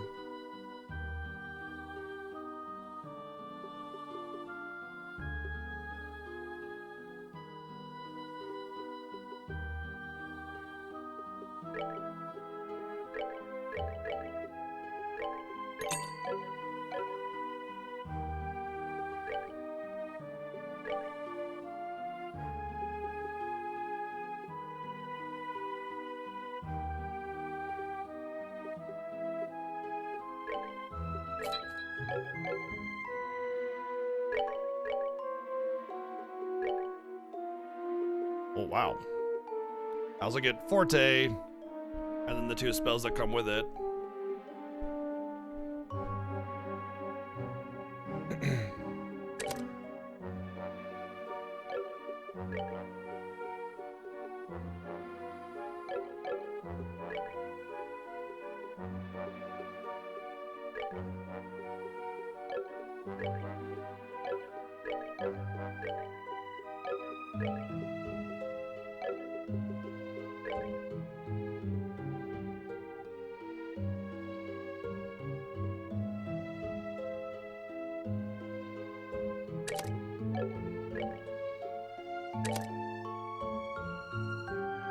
We'll just put those on because I got nothing else to put on her.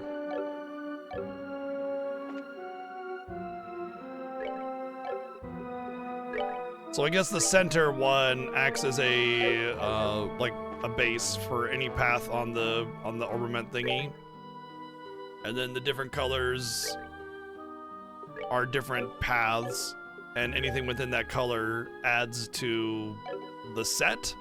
And the colors within that set determine which spell you unlock based on this list. So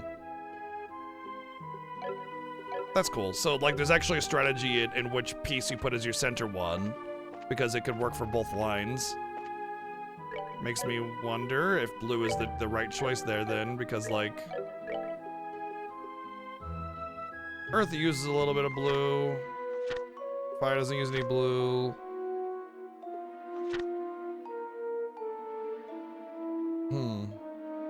Not a lot uses blue. In fact, it seems like the most common repeated color is gold or silver or even gray. You see that all over the place. So it's more than likely you'll want gold or silver in the center, and then build your spell loadout from that. All right, but that's gonna be later on, obviously.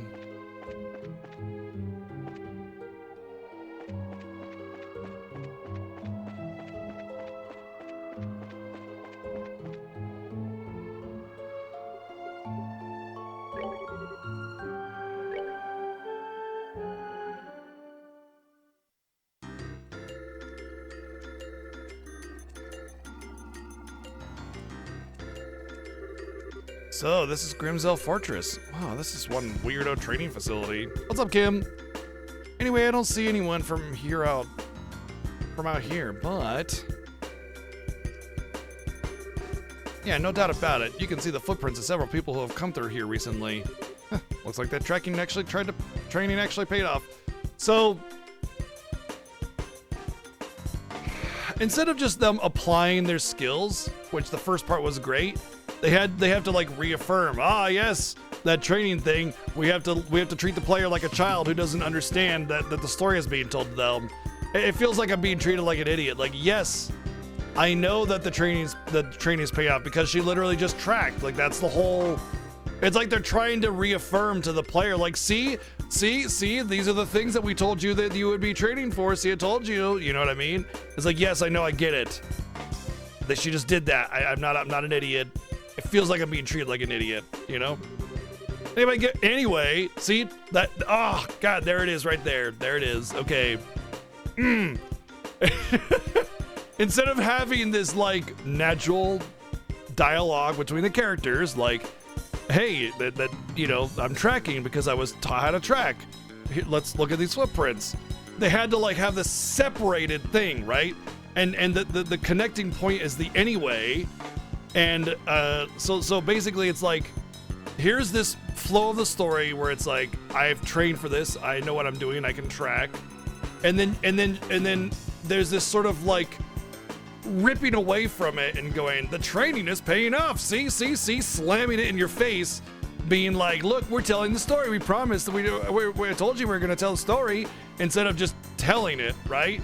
And then it's like being ripped back with the whole anyway, which is the catch-all method of changing the subject and going back on the original intended path of the story. It's fine if you use anyway here and there a little bit, if it makes sense, especially if it's like an awkward situation, like, anyway, let's get back on track. But it's like it's like the story just kind of being ripped away and then being ripped back over with the anyway, and it just feels so disjointed, and it's frustrating because, like, I don't need to be treated like a child. Unless the story was written for children, which I don't think it was. It was just kind of a all ages story, you know? It's not written for adults either. That's plain as day, obviously. Anyway, given the number of footprint scents, there can't be that many enemies. 3 people, maybe 4. Our enemies are good and they outnumber us, but we're senior bracers. There's nothing we can't beat. Except for other bracers that are better than us. Or an army. Heck yeah, let's give it everything we got.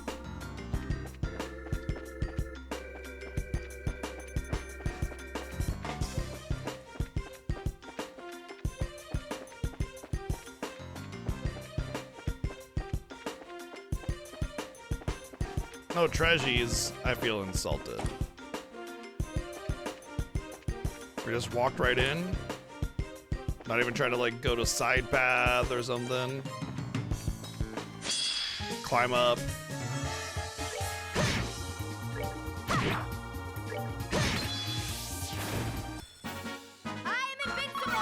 I am invincible.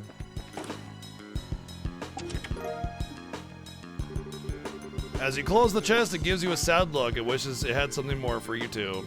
Yeah.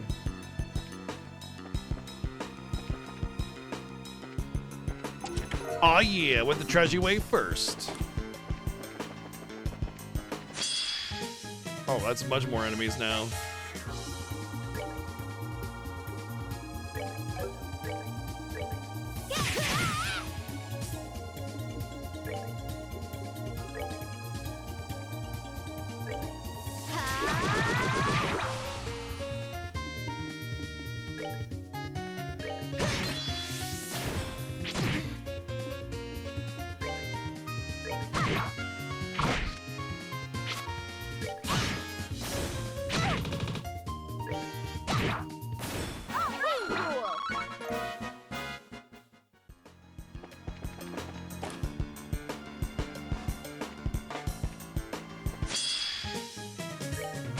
Die, rabbit thing! Where am I?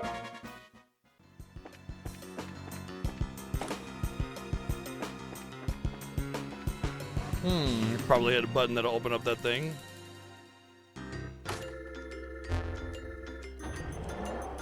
Or a lever, you know. Button, lever. What the heck is with this building? Fake walls and weird gimmicks? How do we know we opened up a fake wall? You know, we haven't gone outside to see what has changed. Don't you find this sort of stuff in military bases as a security thingy? You know, a movable wall? I guess this place really is used for, like, infiltration or escape training. Military-themed course. Not great. It's like I'm trapped in Leaston Fortress all over again. But anyway, I suppose if this thing is active, the Jaegers are in the building. Yeah, I'd say it's a good bet. Good news is, our enemy probably don't know this place any better than we do. If we proceed carefully and deliberately, we should be cool. Oh, what's wrong, Estelle? Did I say something bad? Carefully and deliberately. I remember Shara always telling me the same thing. Whoops, my dark, horrible past is exposed. Yeah, that's something Shara used to tell me a lot. She was my mentor for a while when I was still a newbie, you see. And, well, that was kind of a super scatterbrain. I heard that line so much, though, it eventually got burned into my skull. Yeah, got a pretty good idea of what you mean. Joshua was just as fond of that saying as Shara was. But neither of them are here now, huh? It's just us. Yeah, it's all on us. Let's go in a lace, carefully and deliberately, right? Maybe even deliberately and carefully. Yeah, you know, screw Joshua. You should just hook up with Annalise. Like, that's way better.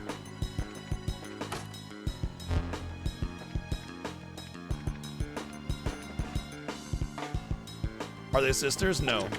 They just met each other a couple months ago.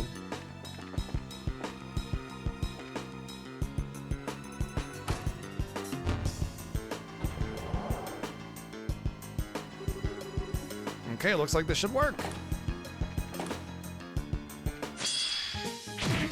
Ow.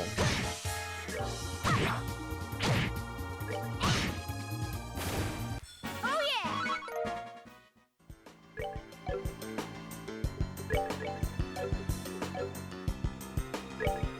Up.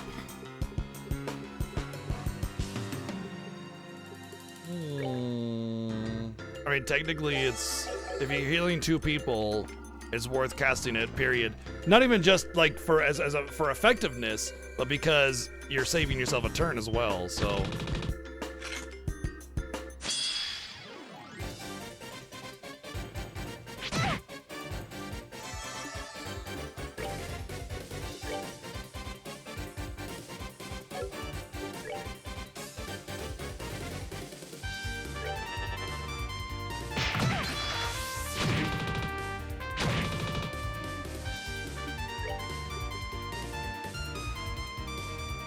Boost strength by fire. Oh, so Forte is a spell that can increase strength by 25% versus the skill that it's only 20%. Although that's AoE.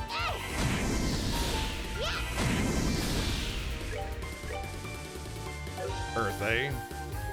Don't have any earth on her, so.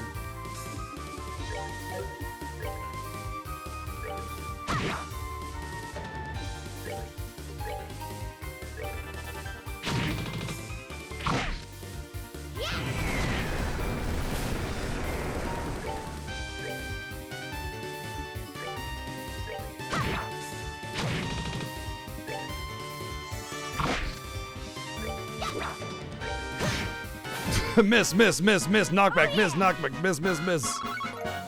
I want to prioritize using my healing items outside of battle over magic, which is normally what I would do, because magic is rechargeable, whereas items are gone and you have to buy new ones. But the items heal for less, significantly so. So in battle, you're gonna want the big heal in order to minimize the amount of turns you use healing, so you can maximize your damage output. Not to mention, sometimes the enemy's just gonna do more like damage than you have HP, right? Or rather, gonna do unhealable damage. Oh boy. I can kind of see the path. You guys can't? Oh, we're blinded. Interesting mechanic here. Should we find lights then?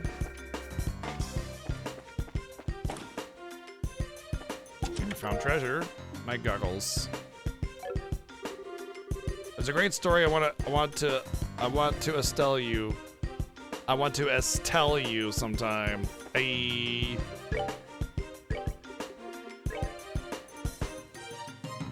Lens of, okay, so if I equip these, I probably can see in the dark there then. God, there's a lot of menu delay in this game. Yep, cool, neat. It's a neat little effect. Like, equipping an accessory for this is really neat. Although I will say that the idea that you need to equip an accessory for it is kind of annoying, because it's like it's taking away an accessory slot for that. Oh, she still can't even hit. Interesting.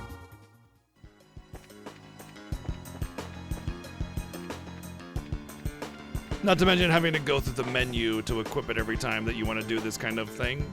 I feel like that's a little bit of a swing and a miss, but the idea, the concept are really, really strong.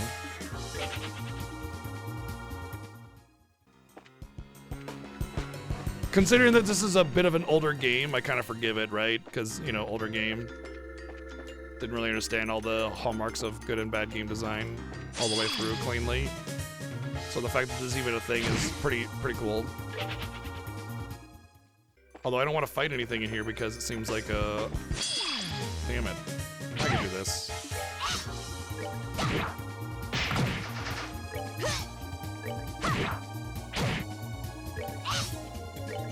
Not really worth it.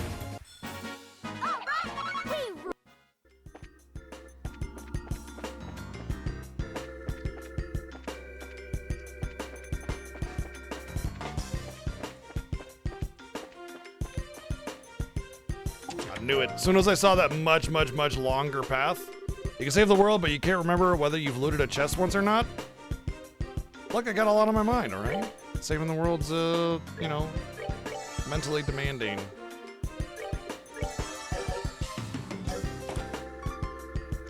But yeah, as soon as I saw that longer path to the other side, I thought, yeah, the other way was the treasure way.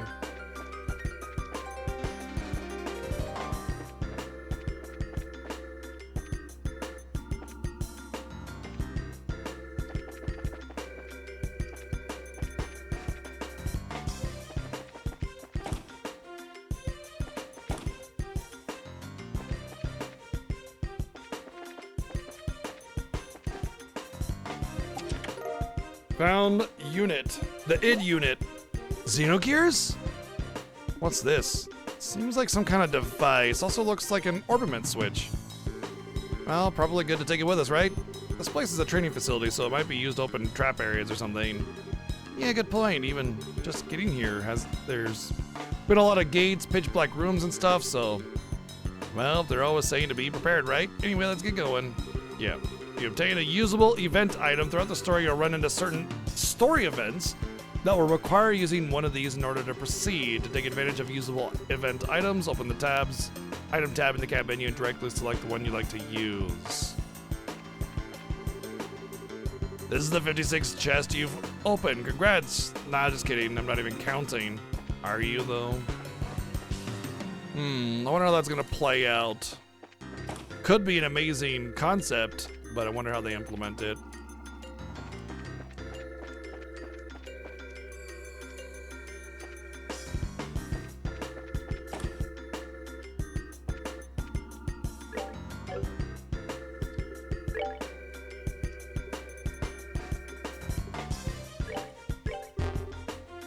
Activated ID unit.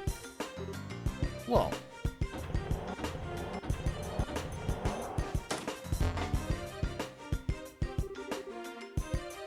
Maybe they went through the room with the lights on and then turned the lights off after they went to the other side. It really opened. Justice prevails. All right, let's keep our eyes peeled and carry on. Yeah.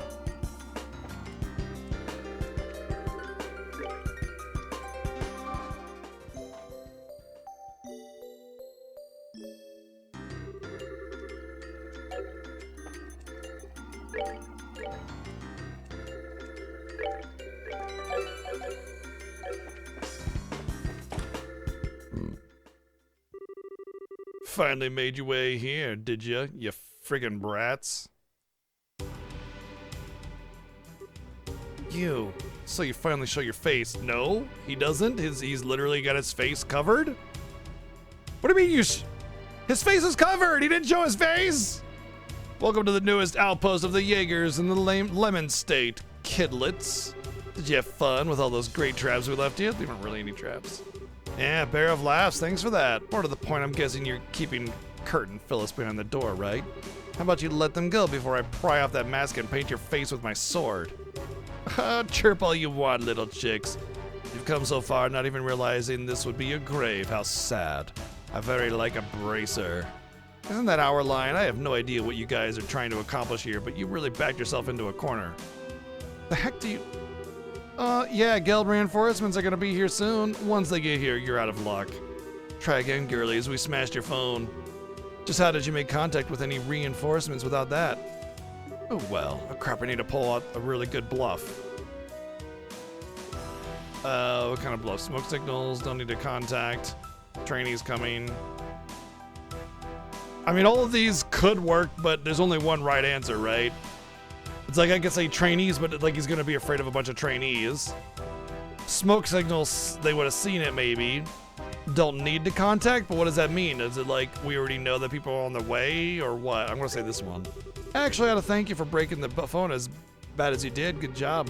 The fact that Lalacal has gone totally silent for a whole day will mean the guild will already know something's wrong. What? Hey, that's true. They probably figured it out ages ago. Heck, I bet our reinforcements are already in the air. They'll be here any minute now. Guess we took that bracer pig-headedness a bit too lightly. Either way, you brats are an eyesore. The best use for your skins will be as cleaning rags for our new base. Die!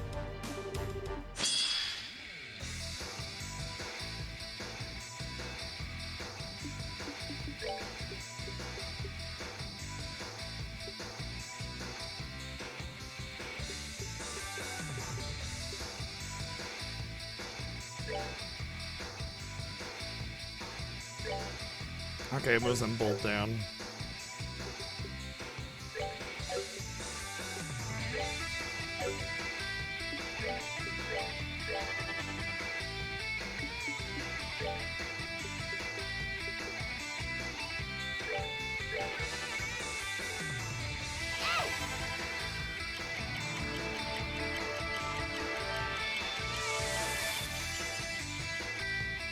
I still think this is a training exercise.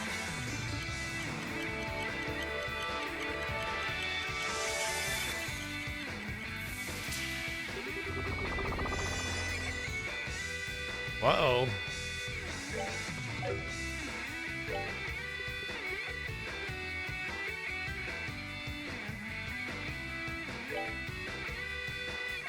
Oh, we can do... Oh, shit. That was her. I didn't realize it was her. I wanted to do the attack up thing.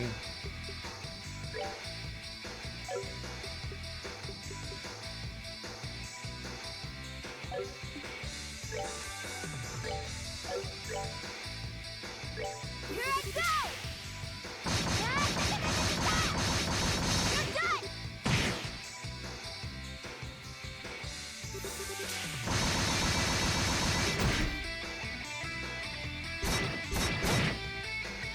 Uh-huh.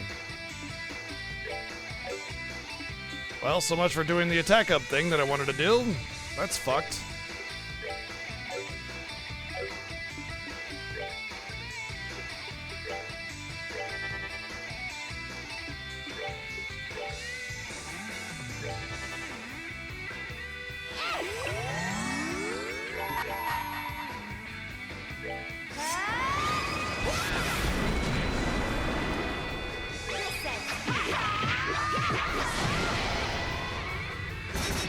Oh, it canceled her spell by doing that.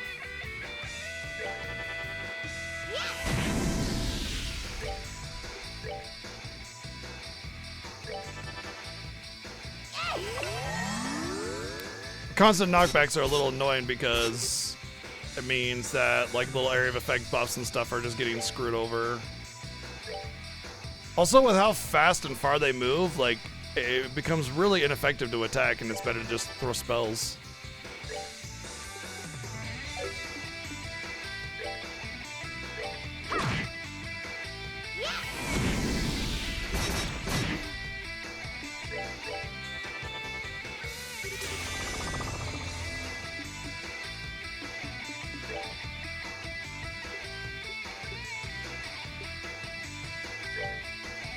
We're good to go! Oh, I learned the recipe.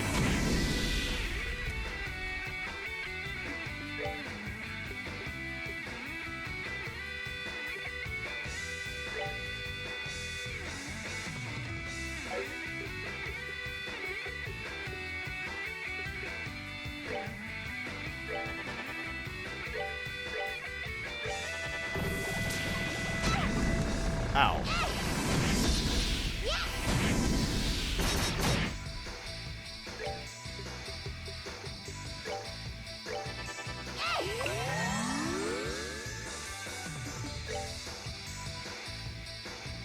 I wonder if I could like move. No, I can't. I would like to move behind him and then attack, but I can't do that.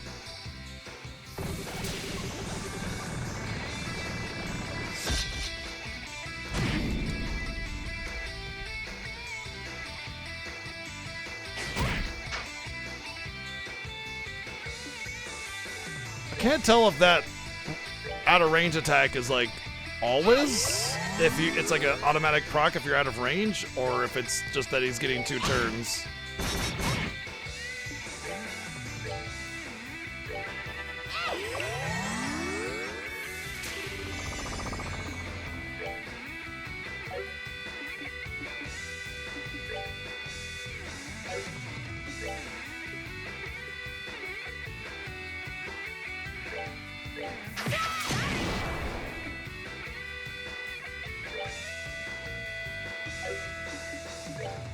Guess I have no choice but to move now.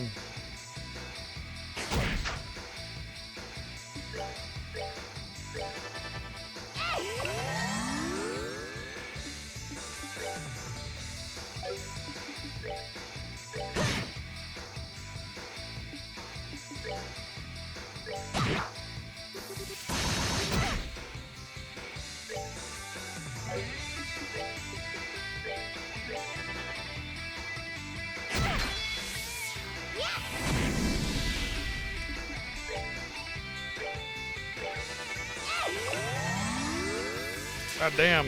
It's like barely being able to keep up with the damage at this point. It's pretty much been every battle though. I'm probably gonna have to dip into my items.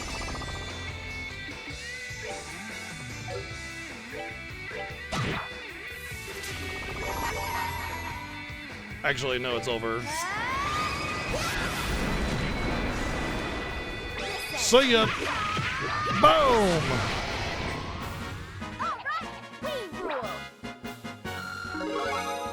Oh wow, a reasonable amount of experience. Holy shit. Is the game saying, hey, the game has started. Here you go, have your first bit of experience.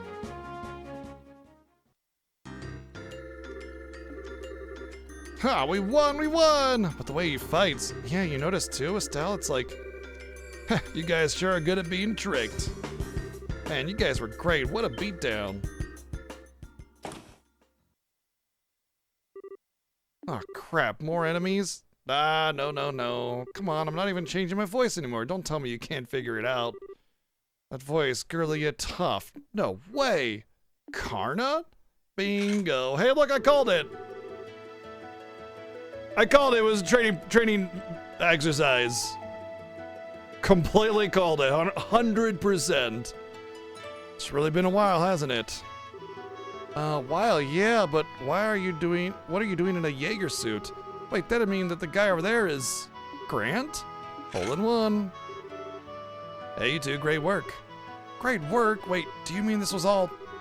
And at last, comprehension dawns. Estelle, Annalise, excellent work on your final training course. Final training? So, everything since last night's attack has been a performance? Exactly, this is a long-standing local tradition. The idea is to put trainees in a life-threatening situation in order to see how well they utilize their newly learned skills. Are you freaking kidding me? When Kurt told us your finals were coming up, we rode our butts out here from LeBarrel to help out. It was a lot of fun. Fun? Aw, you guys were all the worst. Seriously? We really thought it was hitting the fan. We were out of our minds with worry. Well, that was part of the point, in fact. And just so you're aware, real Jaegers would not have been half as gentle. I know it's hard for you two to imagine since the Jaegers are barred from operating the barrel, but across the rest of the continent, bracers and Jaegers are at each other's throats almost constantly. So most bracers have to be prepared to fight in life-threatening situations at any moment. We want to make sure Liberlian newbies get a chance to experience that. I know it seems rough, but we're not being mean just for cruelty's sake. That's no fair. How am I supposed to go on a good complaining jag after hearing something like that? Yeah, no fair. Well, looks like you're finally done beating the stuffing out of one another. Oh, Phyllis. Phyllis was in on the conspiracy too? I can't trust any of you. Now, conspiracy is a bit much. They said they needed me for your test, so I work hard to remember my lines. I made a perfect tragic lodge keeper heroine, if you ask me. Yeah, we were totally fooled last night. Haha, excellent work, you two. Yeah, of course, dipshit McGee over here was already part of it too. And here's the last little liar. You were all in on it, so I'm guessing the telephone. Yeah, that was an old piece of junk I had laying around. I even called the props. Like, 100% absolutely predicted the entire thing. down to the props. I kept the real phone somewhere safe. I've already remounted it, so no worries. Actually, I was supposed to be a hostage myself and not showing up today. But, well, I really wanted to see you use the new orbaments. Man, you guys seriously covered every angle. Guess it's our fault for getting tricked, huh? As much as I hate to admit it, yeah. If you think about it rationally, a lot of stuff didn't make any sense. Just shows how far you have to go, I guess. Never call when Super calls out BS. Don't be too hard on yourselves. As Karna and Grant, honestly, the fact that they took the map was the giveaway. To me, anyway. I think the fact that they took the map gave it away because it meant that the operation was contained within that range. Because if they take the map, they go, oh well, they needed the map for something. Maybe they needed the map to get to a certain place in this valley. So that means everything's taking place in this self-contained valley, which means that it's probably a training exercise. As Karna and Grant said, the point of this exercise was to give you life-threatening experience to work through with your skills. In that sense, the exercise has been a runaway success. Now then, Annalise. Elfide? Uh-huh. Estelle Bright? Yes, sir. As of this moment, you have completed the lock training program. You have learned a great deal over the past month. So then tomorrow, where 2 tickets and the next flight to LaBarrel have already been arranged for you. Nothing more will happen tonight, I promise. So rest easy. Terrific. Well then, tonight we congratulate our new graduates and stuff them properly at a nice big farewell party. Also, the fact that there were all these clues laid about and everything made it feel like they were setting up for you to, like, you know, investigate the scene and determine what happened and everything.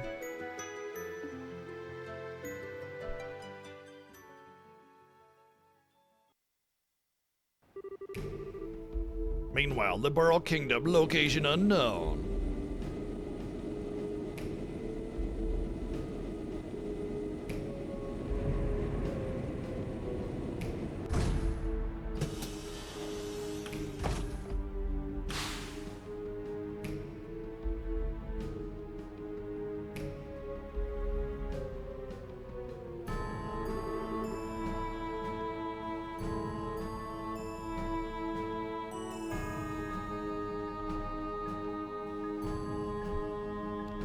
Oh, what a lovely little hideaway. The professor's taste remains excellent as always. You're late, Campanella. Oh, hey, it's that guy. He was like with the queen trying to assassinate her, and then he decided, never mind, I don't feel like it anymore, and then left after he kicked our asses. Why, Mr. Blade Lord, hello. It's been so very long. Hey, bud, we got a kitty cat. The last 6 months were so dreadfully dreary without you. I doubt you mean that. I understand you handled the attacks in those bracer guilds in Eurobonia. Eurobonia. Eurobonia. You must have enjoyed playing with Cassius Bright. Aw, you heard about that already? There goes half my fun. But oh yes, the man was incredible. There's no way he could have known about me, and yet he always managed to put together a proper counter to everything I did. As a result, I broke one of our Jaeger cores, I'm afraid. You broke Jester, huh? I did train them to some degree, but normal men do have their limits. I suppose throwing them against the Divine Blade was too much to ask of such men. But hey, I managed to keep him tied up until your little sabotage mission was completed, so all's well that ends well. Oh, wait, I'm sorry. You were looking forward to having fun with him yourself, weren't you? A little. But the blade has been bound by the chains of duty. There's no longer any hope of stopping us through official means. He is no longer a threat. Looks like the professor's plan succeeded brilliantly. The other members are already in the barrel then. Yes, we all conferred for their first time yesterday. Blue Blanc has apparently been here for a while, however. The Phantom Thief, the Direwolf, the Bewitching Bell, the Angel of Slaughter. This is kind of forced exposition, the way they label the characters and call out their names, all in like very formal manner. It's just, we don't know how to tell the player about these characters without like shoving it in their face, basically. All of them powerful, not a normal one in the lot. Mind you, you're not exactly one for talking on that score, huh? Speaking of the hopelessly crazy, what about him? Is he still playing hard to get? Ah, the mysterious, unnamed one that's way more powerful than all the other ones. Oh, this is gonna be so much fun. Out of all the enforcers, he's the finest undercover operative we have. Well, had. Wonder how long he can evade the sight of the Blade Lord and the Faceless. And has already abandoned the society years ago, with all that entails.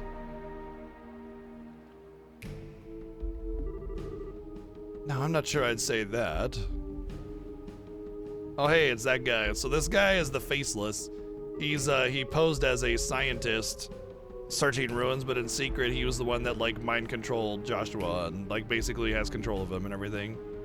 Hello, Campanella. Good of you to come all this way. You have That's a cat. That's a cat issue. That was a cat. Cat breaking of game. You have my sincere thanks for your excellent work in delaying Cassius Bright.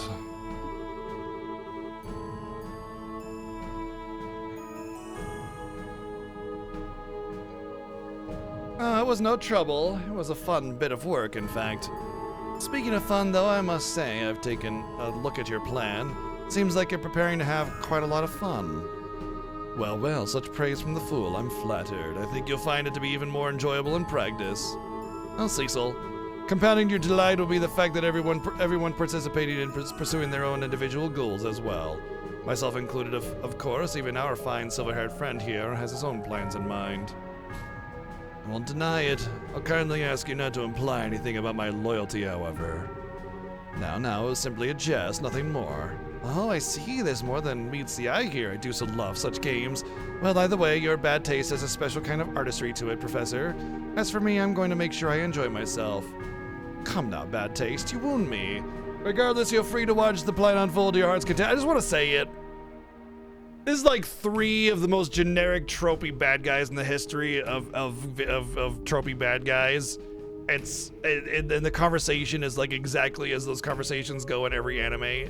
I'm sorry I had to say it. Look, I'm not here to like smash trails and only point out all the bad stuff, but this is like immensely generic. I mean, this is like the typical every anime. Like when we get the behind the scenes, the bad guys talking, the way they interact and have their little like yeah, Trails is anime as fuck. Yeah, exactly. They have their little conversation where they're kind of bitey, but they exhibit their generic personalities. Like this is like the formal, sinister guy. Like, oh yes, indeed, farewell. Regardless, you're free to watch the plan unfold to your heart's content. Kind of thing. And then the kid is kind of like the sort of like, oh, I like to play games. Yes, let's play with the games. And then the other guy is the edgy edgelord blade master guy who's too cool for school. Super tropey, like ultra omega tropey. And the way all the dialogue is written out here is exactly the way I've seen it and heard it in so many animes. And I the only reason I don't like Condemn It to Hell is because the original Trails in the Sky games are pretty old. So this is like what originally made in 2004 or something like that, the original Trails games. So pretty old. That being said, I mean, there are definitely games made in this era that were not very cliche and generic. And so it's like you kind of wanted to do better, right? You should be on the forefront. But, it's not like it's a terrible thing to be cliche. So yeah. You are, after all, a representative of the Grandmaster. Oh, I hinted to. I intend to, rather, not that. And so, Enforcer number 0, Campanella the Fool, enters the audience. Also, the over formal use of names and their subtitles and everything is a means for the player to hear who they are without actually normally organically introducing them. So now when we eventually meet this guy, I doubt we'll get such an elaborate entrance because the game has, as far as they're concerned, already introduced you to the character, so you don't need to introduce them anymore. Well, Weissman, it's actually Weissman because it's a German word. Weiss means white in German, so it's white man basically. So Weissman would be the pronunciation of it, but it's probably Weissman because it's not actual German pronunciation because they're not German. But anyway, the point is that there's a lot of German words that you'll notice it a lot.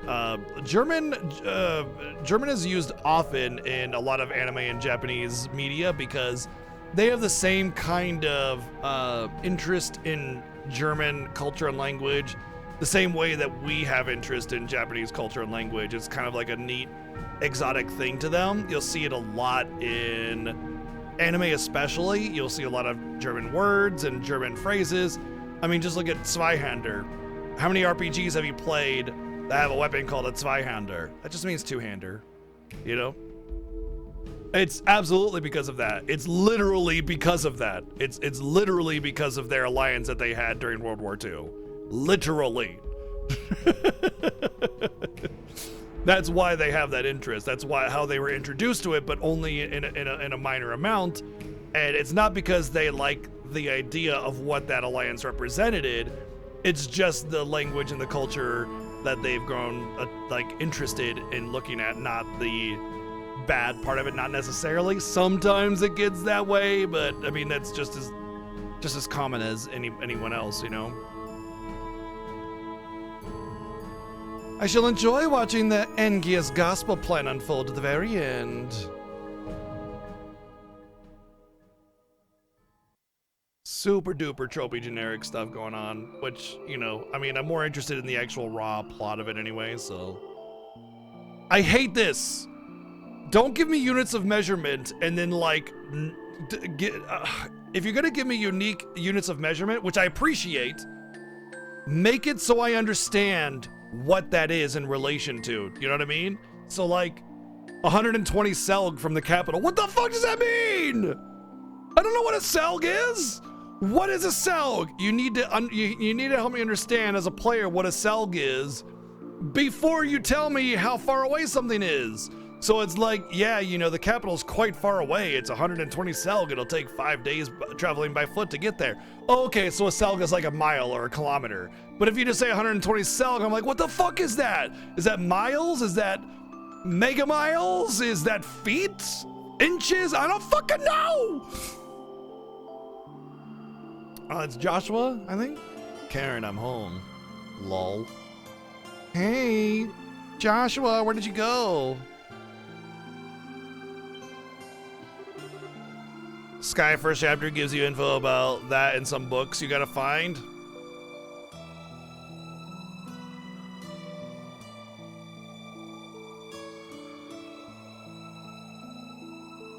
I don't think I need to comment on that. I think you understand exactly why I'm glaring at you. Oh, good. Here you are. Oh, hey. This is the Bandit family. What are they doing here? Sheesh, don't freak me out like that, running off on your own. Why don't you follow me?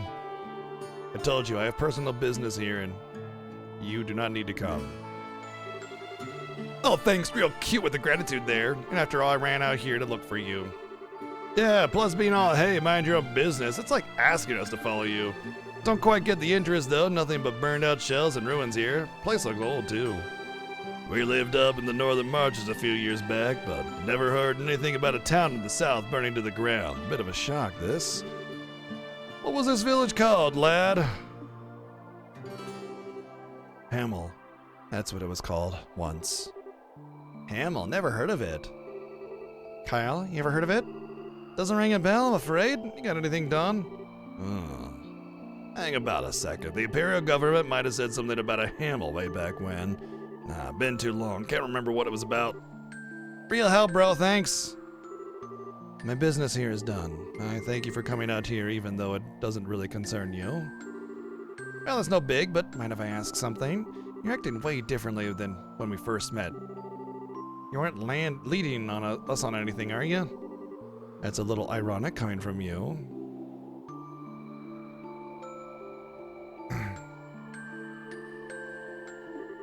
As I seem to recall, you were putting on quite the performance when we first met. What I used to do was not really all that different. What? So what is this, the real you or something? The real me, if you want to think of it that way, you can. The point is, I'm hardly a bracer any longer, and I'm certainly not the young junior bracer you remember. We're obviously missing some details, but I can respect the fact that you have your own reasons for doing what you do. Besides, you seem a little bit easier to trust now, what with being more honest in a way. So these were this is the Bandit family that kidnapped a bunch of people, kidnapped a whole airship and everything, and we fought them back, and I guess they were pretending not to know Joshua, which seems unlikely. Not quite like before when you were wearing a sheepskin, I guess you'd call it. Besides, we owe you one for saving us from the Royal Army. We'll let your little insolences slide for now. You hardly need to let anything slide. I saved you because I require some useful pawns. All I need is for you to work enough to pay that debt back. You really have a thing for getting the last word in, don't you? Well, it doesn't matter to us. Your plan is exactly what we needed anyway. We'll be making plenty use of you, too, Mr. Chessmaster. As you wish. Simply remaining in my company puts you in a great deal of danger. I will support you to the best of my ability, though. Ability through what is to come. To the best of? Ungrateful, unreliable, and uncute. And to think I thought, even for a second. Ugh. Ah, shut it. Just drop it, okay? Josette, calm down. The point is, we're allies until we all achieve our goals. We'll be counting on you, Joshua. Yes, as am I with you. Yeah, well, shall we head out? Yes, let's return. To the land being swallowed by the creeping shadow to the barrel.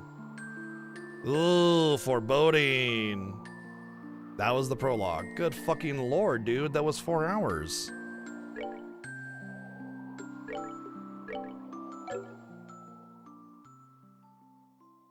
That's not a prologue. That's a whole ass chapter. Like the first little bit was before we got back to the town.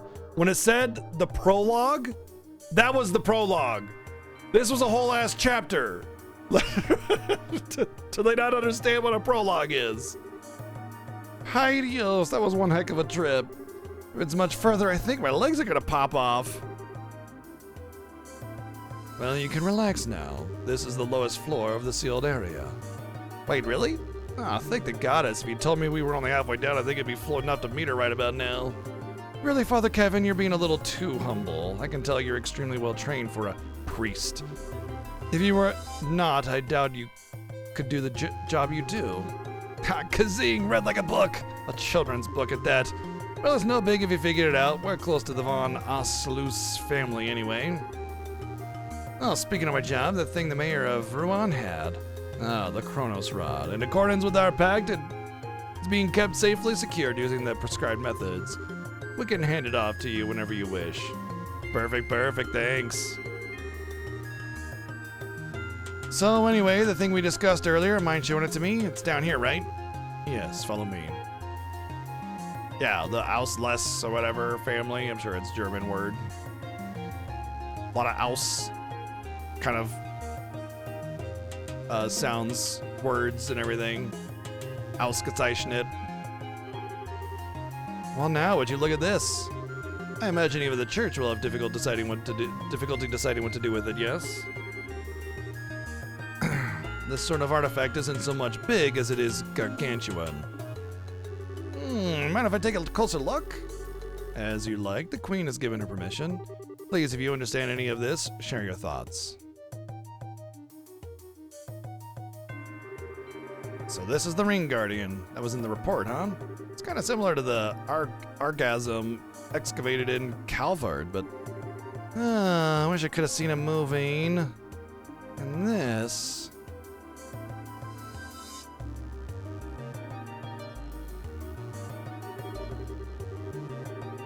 This thing's an artifact from the last years of the ancient Sumerian civilization, which makes it about 1,200 years old. It's clearly the core of the structure, but there's no clear indication as to what it actually does. Analysis of artifacts seems to be impossible with modern tools. They work on the same principle and energy as Oberment, but their internal structure is entirely different from Oberment's. That's what Professor Russell told us, at least. The church refers to these as gifts from the goddess, given too early. And over here is... That's just a circle, actually. So just after the black orbiment you called the gospel was used, all the giant pillars that were in here were set into the floor? Yes, all 4 pillars set into the floor like this one. Even 2 months later, we're not even sure what it means, if anything. Okay, so a seal on the areole or gospel was used. And then the device in here spoke of device towers and a second barrier. I think I'm starting to see what kind of system is at work here. System? What system? There's nothing else here. Ha, well, call it my gut instinct at this point, but I think this was some sort of gate. Call it a gate on the trial that leads to the goddess's treasure, and the thing that opens it is a black key called a gospel. If you think about it like that, the areole being AWOL makes a lot more sense. But where's this trial of yours, then? This is the lowest floor. According to the professor, the ruins extend no further. Think a little less literally. It's not a trial you see with your eyes or trials you see with your eyes you normally walk. Could be the septium veins that run through the earth, or maybe it's some route we can't even imagine, but that's where we'll find a clue that will lead to the areole. Chapter 1, Sneaking Shadows.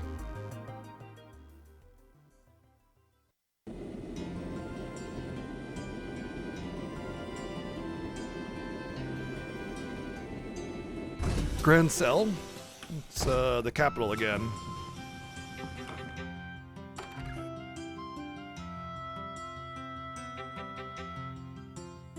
There's an old man. I'm sure he smells like farts.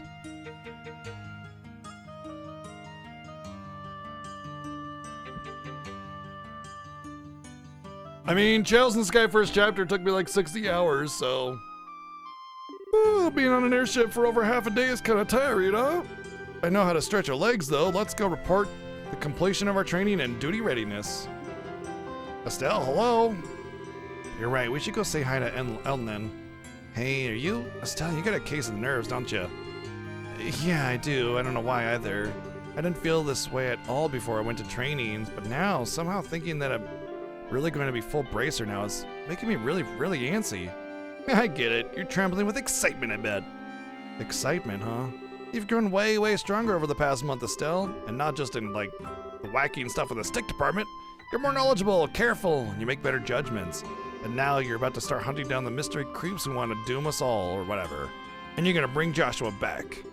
I bet all that's just now sinking in for you. Yeah, when you put it that way, this is how I'm feeling. I'm such a dimwit. It's like a mountain climber who doesn't even bother looking up at how big the mountain before her is. Having second thoughts about climbing it? No way. If anything, I'm even more fired up now than I used to be. No matter how big a mountain is, you can only climb it one step at a time anyway. Even if I have to crawl, I'll reach the top no matter what. That's more like it. Okay, are we gonna head over to the guild? Let's go. I see. The both of you have done well. Well then, here's your reward based on your performance during training. Huh? We get paid for training? Not that I'll complain, but are you sure? Naturally, it's part of your job after all.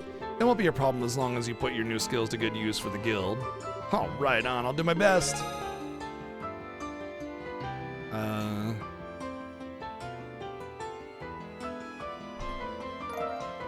2,000. We got 2 BP.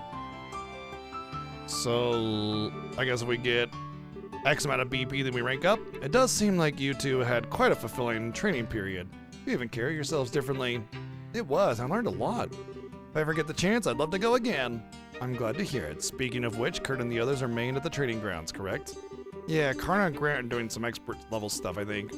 They said they won't be back for a while. I think I get what Elnan is poking at, though. The guild's down 3 full skilled bracers now. We're gonna be really busy from now on. And on top of that, Cassius is still devoting all his time to the military, right? Oh yeah, if I remember right, he's currently working out in the Leaston Fortress. Cassius Brigadier General Bright has been welcomed back into the army and is now the head of military command. He's essentially the head of Her Majesty's Royal Army at this point. Wait, he's the head of the army now? I thought General Morgan had that position. As I understand it, that was the original idea, but Morgan himself proposed giving Cassius full reign. He seems to be entrusting the future of the army to your father, Estelle. The future? Entrusted to Dad? Well, we're doomed then. Well, I can see Cassius being given that much responsibility, you know? That's gonna mean we're down our S-rank hero too, though. I think it's safe to say you'll have plenty of support from the military from now on, however. At the same time, we have new threats to concern ourselves with. Huh? Right, you mean the society. Did they start to do stuff while we were away? No, they've done nothing obvious, but that is admittedly how they work. What has happened are several strange occurrences over the past month. One example would be the changes in the wild beasts and monsters in various regions. The monsters have changed? Do you mind defining change, Elnan? I hope it isn't what I think it is.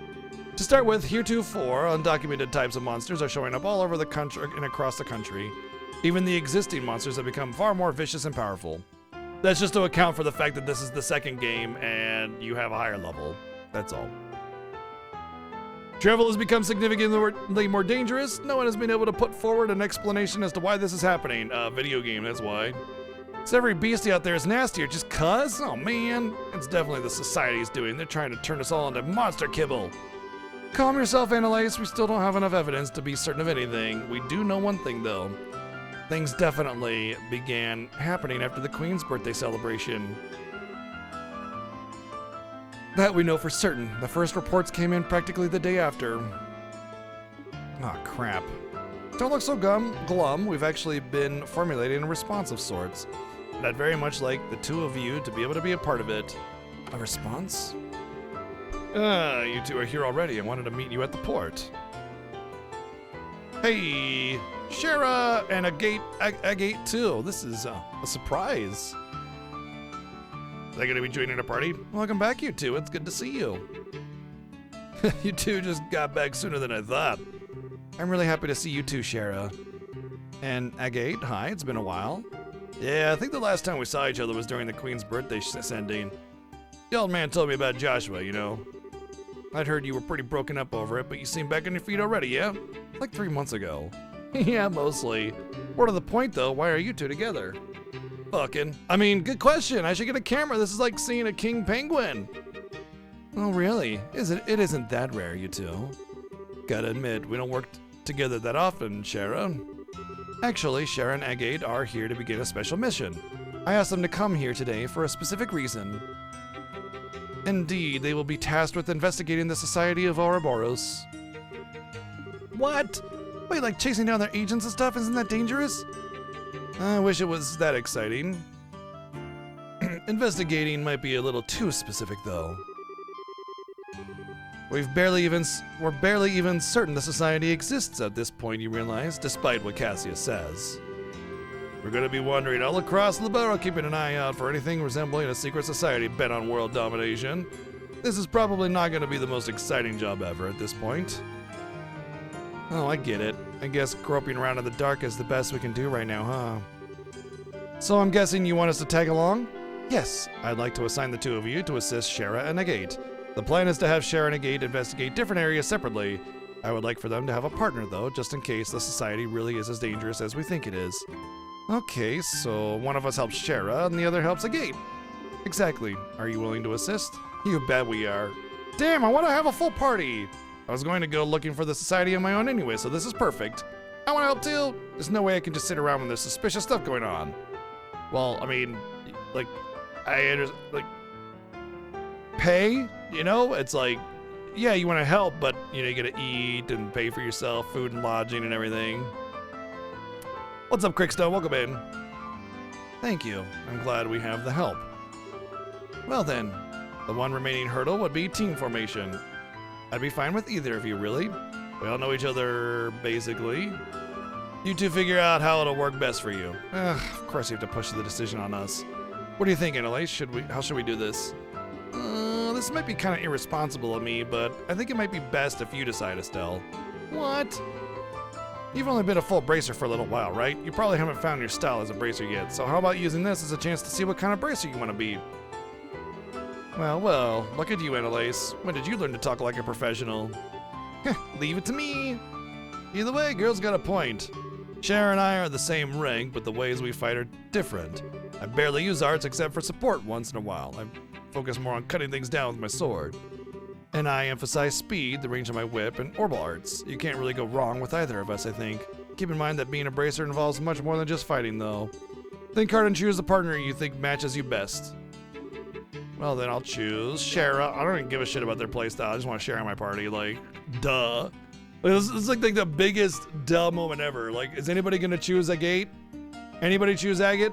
Anybody? Anybody? Did anybody choose Agate? I didn't think so. I thought so. Well, then we'll work together. I'll be expecting great things from our newest full bracer mind. I think I made a mistake. So that means I'll go with the Agate. I'll do my best, I promise. Easiest choice in the world, I know, right? I'll be counting on you. Anyway, now that that's sorted, the next step is figuring out how we're gonna wander the country looking for shadows. Any thoughts, Elnan? Possibly. I would suggest beginning by going to help the regions with the busiest branches. In fact, I just received pleas for aid from the Ruan and Bose branches today. Rather desperate sounding ones at that. And that makes some sense with both Grant and Karna being away. And Lace, you're familiar with Bose, right? Well, duh, I'm a Bose kid after all. We'll handle the junk at the Bose branch then. I've got some business up that way. That's right, your hometown is Ravenue Village. Need to make a quick trip home? Something like that. We'll head to Ruan branch then. Is that alright with you, Estelle?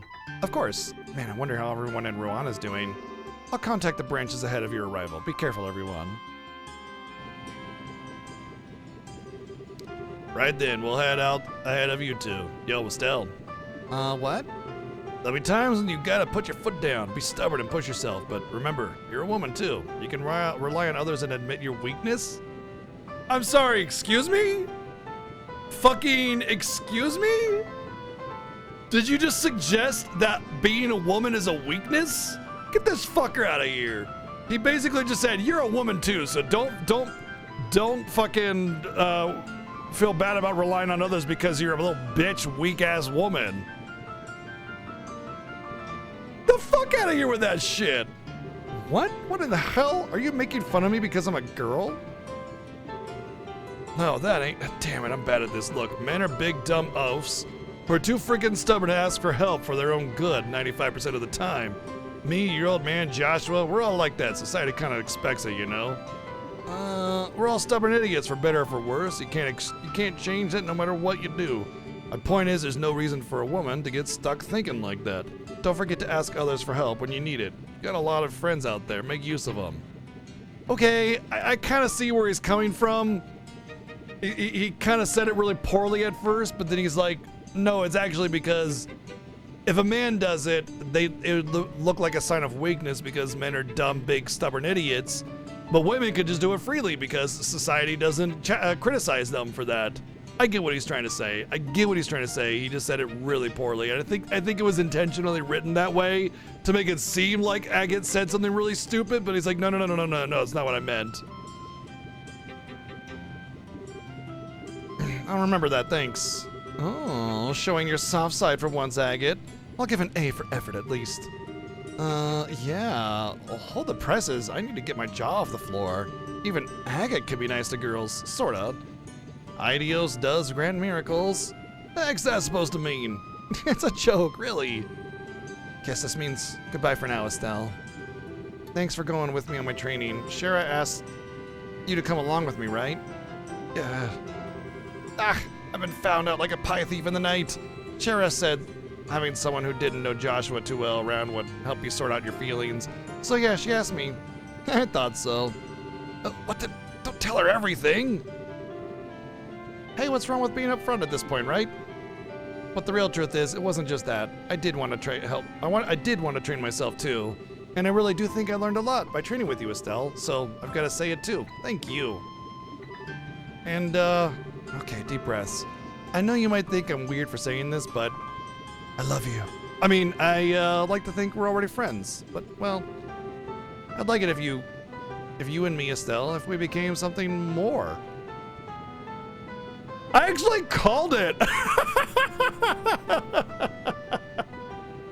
I actually straight up called it. When we were in that dungeon, I was like, screw Joshua. Annalise and Estelle should hook up, you know? Like, just screw all that. So, hey. What? Wow. Are you saying what I think you're saying? That's pretty upfront with being in a crowd of people and just saying it. Don't try to stop me, Shara. I'm serious. I'm absolutely sure about this. Oh my. Really, right here in public? You've got to be freaking kidding me. Well, I know I'm a couple years older than you, Estelle, but we've totally spent about the same amount of time in the guild. And you know what? Age doesn't matter when it comes to... Yes, it does. Nah, I mean, look, two consenting adults, age doesn't matter, but let's not kid ourselves and just say age is not a number kind of bullshit, all right? Because that ain't right, right? Age does fucking matter. So what do you think? Well, I mean, I'm really happy and I think my heart is racing out of my chest, but this is kind of a surprise to say the least. Besides, there's Joshua and there's kind of some issues on a couple fronts, or more than a couple, or rather, I don't... Joshua, what does he have to do with this? And what problems would there be on a couple fronts if we become rivals? Oh man. Damn it. Damn. Rivals? Yeah, we're about the same age, about equal in skill level. I thought it'd help us both try to reach an even higher, but you don't actually like the idea, do you? That's what you meant, okay. As unpredictable as always, I see. Not quite the punchline I was expecting. Punchline? Well, if that's what you want, all right then. I, Estelle Brightheelbright, I recognize you as my rival. I thought I smelled something amazing. What is this? Potatoes, onions, and eggs. Okay. Potatoes, onions, and eggs. Hey, what did I even say? Potatoes, onions, and eggs? Potatoes, onions, and eggs? Okay. Potatoes, onions, and eggs.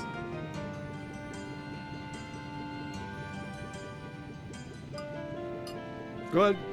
I mean, it's something I used to make for myself, actually, so. Tastes just like it. It's good. Good, thank you. If Agent just a number, then prison is just a place. Consider the gauntlet thrown in your face, even. Sweet. All right, step one, a race to see which of us can reach Agate and Shara's level first. Bring it, sword brain. I'll leave you eating my bracer point dust. Oh boy. I do believe we are in some amount of peril, my good Mr. Krosner. So my prediction is that, unfortunately, we will not be getting her back in our party until much later in the game, but she'll be part of our final party after our competition ends. Seriously, nothing scarier than a couple of kids charging straight ahead. This is the final boarding call for the Cecilia bound to Rolent. All passengers, please embark immediately. Hey, that's our cue.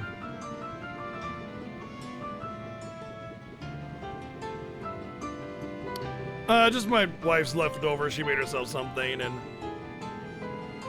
I get the few scraps at the end that she doesn't want. All right, then see ya. Remember, you find anything, contact us with the guild. We'll do the same. Of course. See you, Annalise, Agate. Stay safe. Yeah, good luck, Estelle. Man, and here I was hoping they were gonna smooch.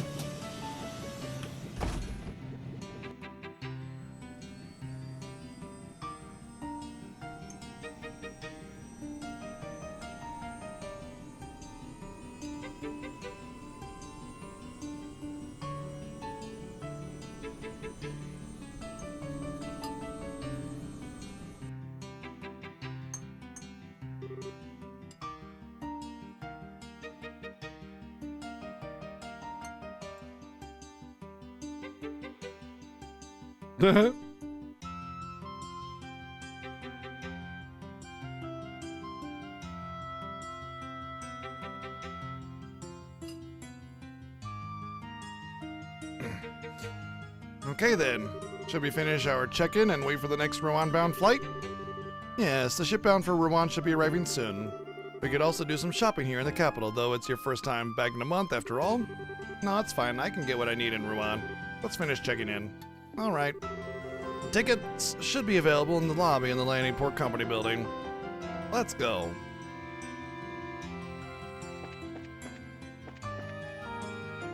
There we go. Alright, I'll be right back. I'm gonna actually get myself some actual food that was like a few bites, right? So I'll be back in just a minute. Need to get some water and bathroom and all that kind of stuff. Just my normal bio break midstream, so I'll be back in a minute.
What up, nerds?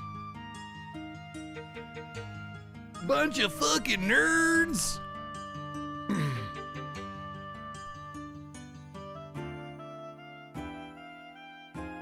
You guys talking about what your favorite Trails game is? My favorite Trails game of the ones that I've finished is Trails in the Sky First Chapter.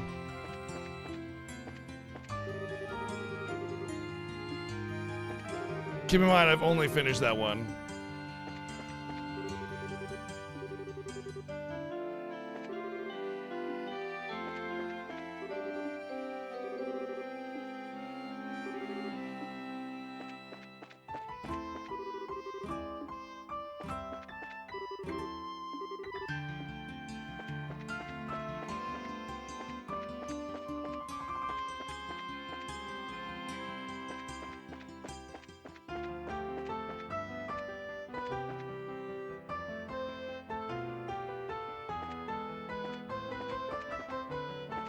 Trying to get the camera to point north.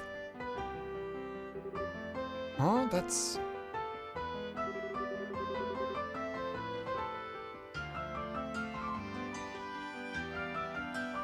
Yeah, but I also get to stream for a living, so that's 8 hours a day that I get to play these games. So let's say for the sake of argument that every one of the Trails games is as long as it took me for First Chapter. First Chapter took me 60 hours, which is 4, 5, 6, 7, about 8 days worth, 8 streams worth. That means it'll take me about 11 weeks playing them. Hold on a second. About 8 streams worth is about 2 weeks per, because I stream about 4 or 5 days on for these games a week. Which means it would take me for 11 games, 22 weeks, which is about 4 months.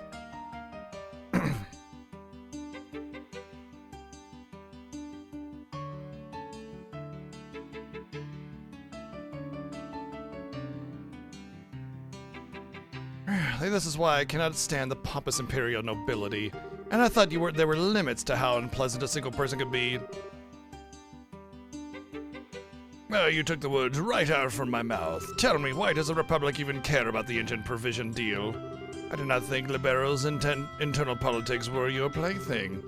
It's a matter of international security, of course. It's only been a decade since Erebonera. Erebonera.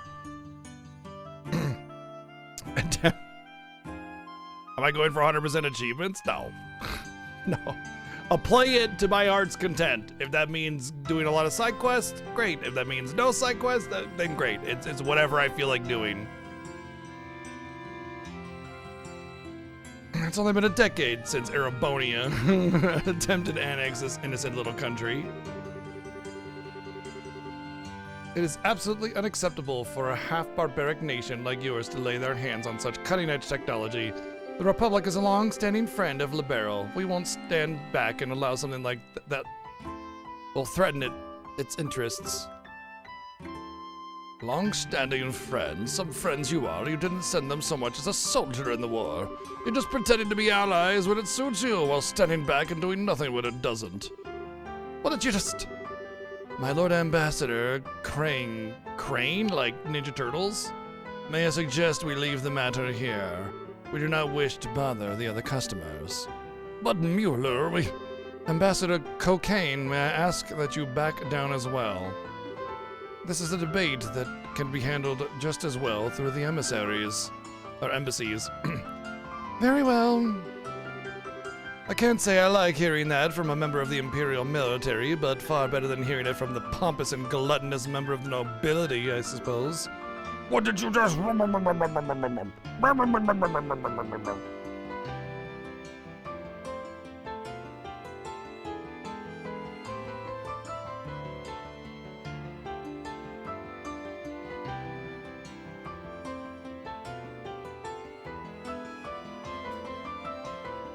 gentlemen, if you'll pardon me.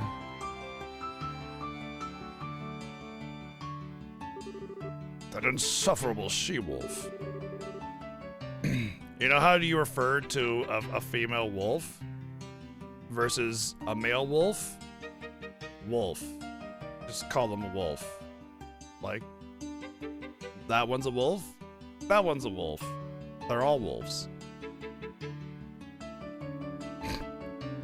This is why commoners with no history of tradition are. My lord. Yes. I shall return to the embassy. I trust I can leave the other matters in your hands.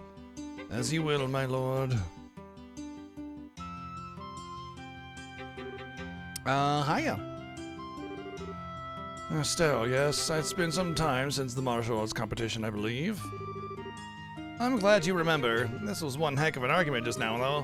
Who were those two, and why were they going at each other like a cat and dog? The man was the ambassador of the Erebonner Empire to Livero, Lord Deville Crane. The woman would be the ambassador from the Republic of Calvard, Elsa Cocaine. They head up their respective embassies here in the capital. Oh, I see. It's an itch between your shoulder blades about B level? B level? B level? Hi, bitch. Thank you, Monty, for the god tier 70 months of subbing, bitch. I like, if I'm not super into a game, I'm not gonna complete it like 100%, but I will always play and try to do as much of the side content as possible whenever I'm in a game, even if I don't like super vibe with it, because I want to get the full gaming experience. Not to mention, a lot of the time, games like this that tend to be really like super highly tuned, not in a good way, like overtuned, like there's not much room for leeway tuned, you know what I mean? There's a difference between like fair and balanced tune, where it's like, okay, there's some leeway, and then there's this like tight lock given where it's like, if you make any kind of mistake, you're fucked, kind of tuned. You pretty much want to always do side content, because if you don't, you're gonna get out leveled by the content. What's my parameter on rage quitting a game? I don't.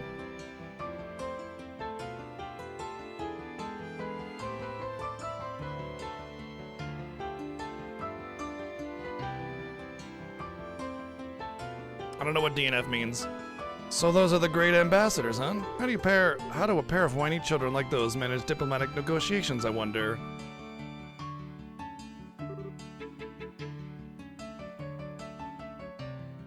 Did not finish. First time I've ever heard that as an acronym.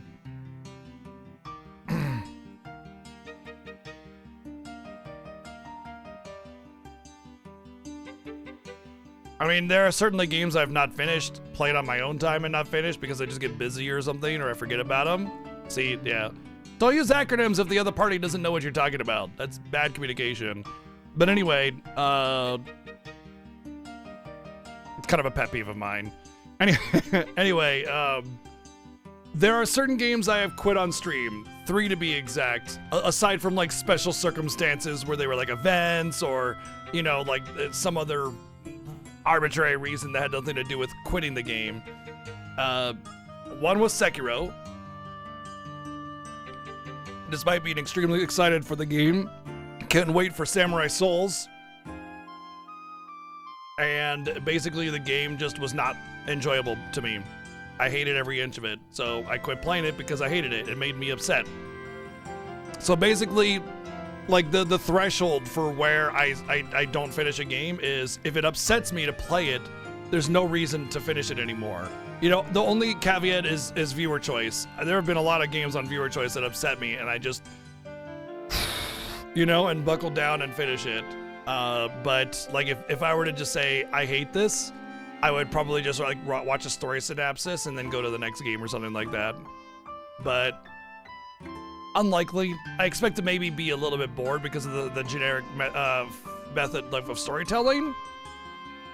But I don't think the game is going to be bad. I don't think it's going to be amazing. I think it's going to be pretty decent. That's my prediction, right? So I don't think it's going to happen for this. But I mean, you've been here a long time. You should know more than most that I don't quit games. Ever. But yeah, Sekiro was one game. Romancing Saga 2 Minstrel Song was another. that game is just awful. And then I forget the third one, but there was a third one a long time ago. And it's been a very, very long time since I've quit a game on stream, so yeah. The likelihood of that actually happening is pretty much zero.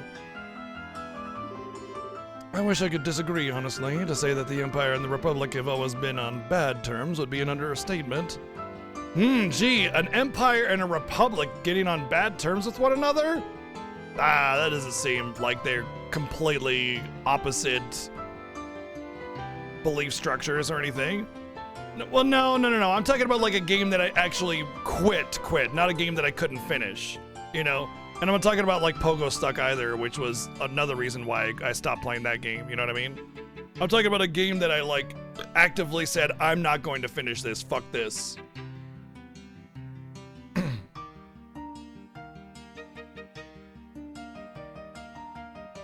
I mean, it's not even a Star Wars story. It's a story as old as time. A republic and an empire being at ends with one another. Like one is a authoritarian regime and one is a democracy. Of course they're going to be at the opposite ends of one another.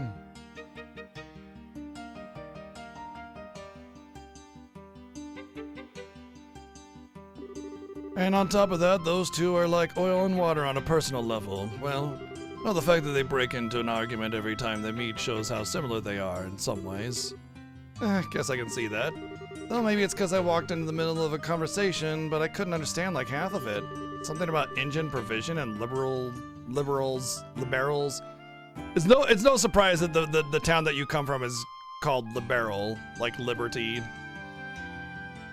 Internal politics. Sorry, I guess I shouldn't ask. No, I don't mind. It's not really a secret anyway. The engine in question is actually the latest from your own central factory.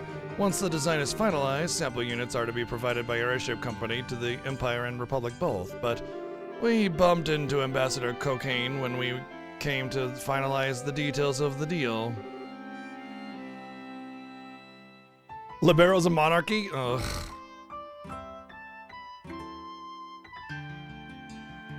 Oh, I get it, which is the opposite of liberty, by the way, because a monarchy by design is an authoritarian government. One person is in charge and they determine everything. Their word is law. Why the big argument about an engine then? Unless, of course, they have like a parliament. But I mean, if they're a monarchy, they're not. If they have a parliament, they're not a monarchy. But you can still have a king and queen and not be authoritarian if you have a parliament.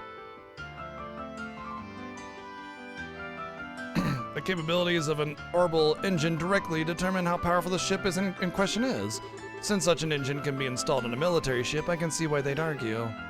Now I get it. It'd be a real mess if that engine let the Imperial Army get all powered up. Well, I mean, not at all. It's true. Normally sharing such advanced technology with other countries so freely would be unthinkable. But this is part of the Queen's plan. Rather than monopolizing the technological edge, she wishes to provide it to other countries to promote multinational peace. At least that's her plan, as I understand it.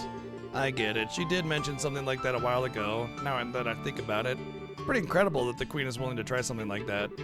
Like, it's not just an ideal, you know? It's something that could really change how people negotiate. Yes, you have reason to be proud of your Queen, I'd say. My apologies, but this conversation has gone on longer than I'd intended. You're here for air tickets, yes? I'll pardon myself here. Oh, yeah. Say, Mueller, about Olivier. Has he gone back to Aeroboner already? What? You've not heard? I haven't really had a chance to see him since the Queen's birthday celebration, actually. Felt kind of bad about that. Don't worry, the half-wit is continuing to while away his days here in Liberal. He said he was going to visit Elmo Spring, if I remember right. Alright then, we'll go over there and tickle him. At the Tickle Me Elmo Spring. How very like Olivier. Should he ever bother returning to the embassy like a responsible citizen, unlikely as it is, I'll let him know you're asking about him. I'll make sure he at least contacts you before he returns to the Empire. Thanks, Mueller. Mueller? Mueller? Mueller? Mueller? Thank you, Sir Knight. He's a mayor, not a knight. Hardly I should thank you for keeping that lunatic company. Now, if you'll excuse me, I don't want to be in your presence anymore. What a serious fellow for a friend of Olivier's. He's obviously an Imperial Army man, but I wonder what his story is. Mueller's the resident military officer for the Aeroboner Embassy, I think. I've only ever met him a few times myself. He's young, and he's got a strong, manly face. Very handsome. I'd love to share a bottle of wine or 3 with him sometime. Hey, let's avoid an international incident, okay? Oh, speaking of international disasters, did you meet up with Olivier after I left? I saw him a number of times in the capital, if you know what I mean. We boned. Come to think of it, he did invite me to the Elmo Springs at one point, but I had to decline. What? You mean, he invited you? Like, invited you? With him, it's impossible to tell. I was too busy this month to entertain the idea anyway. Normally I'd have happily abused his wallet for my lodging costs and kept him up all night. Drinking, that is. Olivier, I think you dodged a bullet, actually. Anyway, let's go get our tickets at the counter. Shara has a very healthy appetite.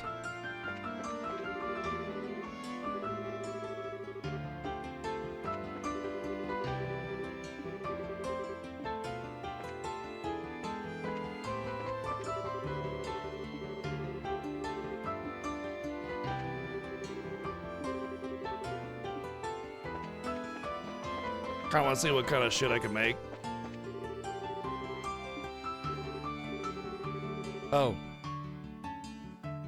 Okay, you literally cannot go do shopping then.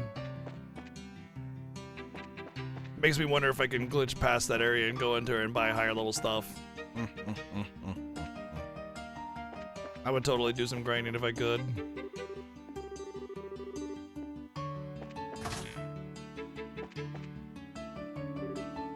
Welcome. Will you be using our national flights or our international flights?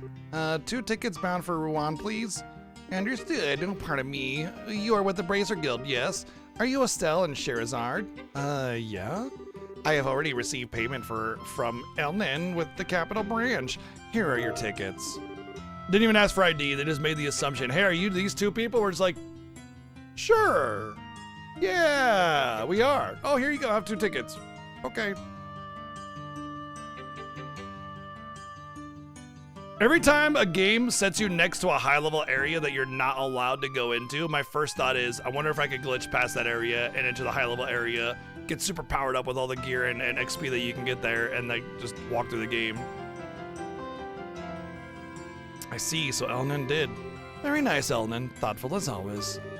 Well then, please hand your tickets to the receptionist immediately outside the building. You can check in for your flight there. Thanks, losers.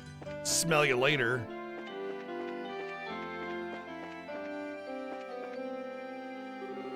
Hello and welcome. Will you be flying with us today? If you are, you will need to check in and present your tickets. Once we've checked in, we should wait for the ship to arrive. Are you ready to go? Yeah. Very well. Please sign these papers then. Sure. Estelle and her companion finished checking in. And her companion. You see that? Estelle and her companion finished checking in. You know why it says that? It's because you choose between Estelle and Dipshit McGee. And instead of having like the actual character name be written there, they just use a generic. Thank you, everything is in order. Please wait at the harbor area for the next ship arrival. Okay. Well, shall we find a particularly comfy bench to hurry up and wait on? I should have set up her gear.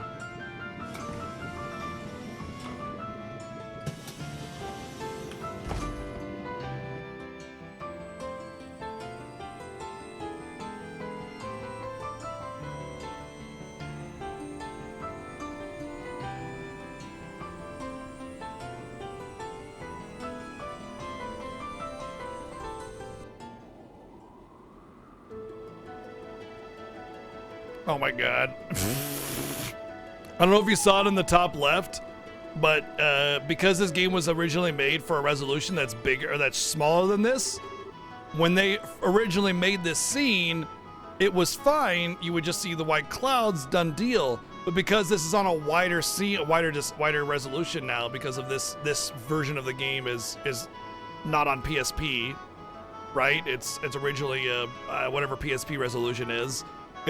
It's widescreen, but not like the same. It's like a little bit less wide, right? Like that, you know? Anyway, you could see on the left. Okay. It's better if I explain how this part of the world is designed. If I were to have free roam camera, okay, I would find out that I'm in basically a big rectangle. So as soon as I got a little bit farther out, there would be no texture, it'd just be empty space, nothing, right? So you don't know that because the camera is set right here, and it never goes in an area where you can see outside the scene. But because this game was made for a smaller resolution, and when it did the little panning, it panned into the ship and started the scene. But because we're on a wider resolution, we saw in the top left corner the unfinished part of the rectangle that we're not supposed to see because it's the edge of the map. And it's kind of funny because, I mean, come on, like, you're making the game for that resolution. You just make the map bigger. Just copy paste it to make it a little bit bigger so that doesn't happen. You know, kind of a whoopsie doodle goof there, I'd say.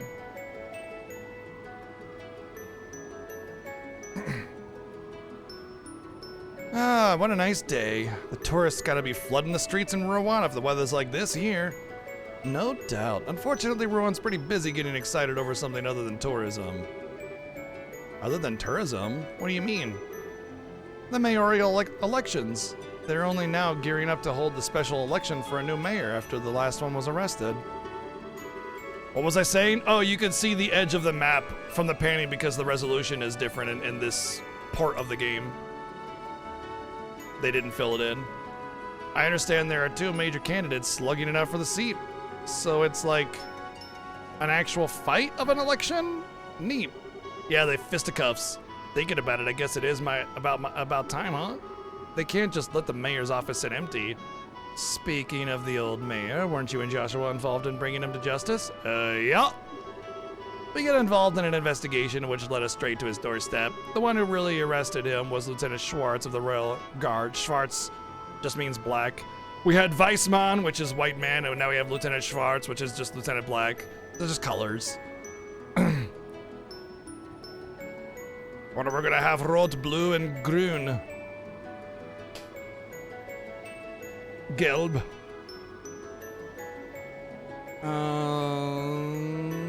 Well, after Chloe called her. Come on, you didn't be so humble.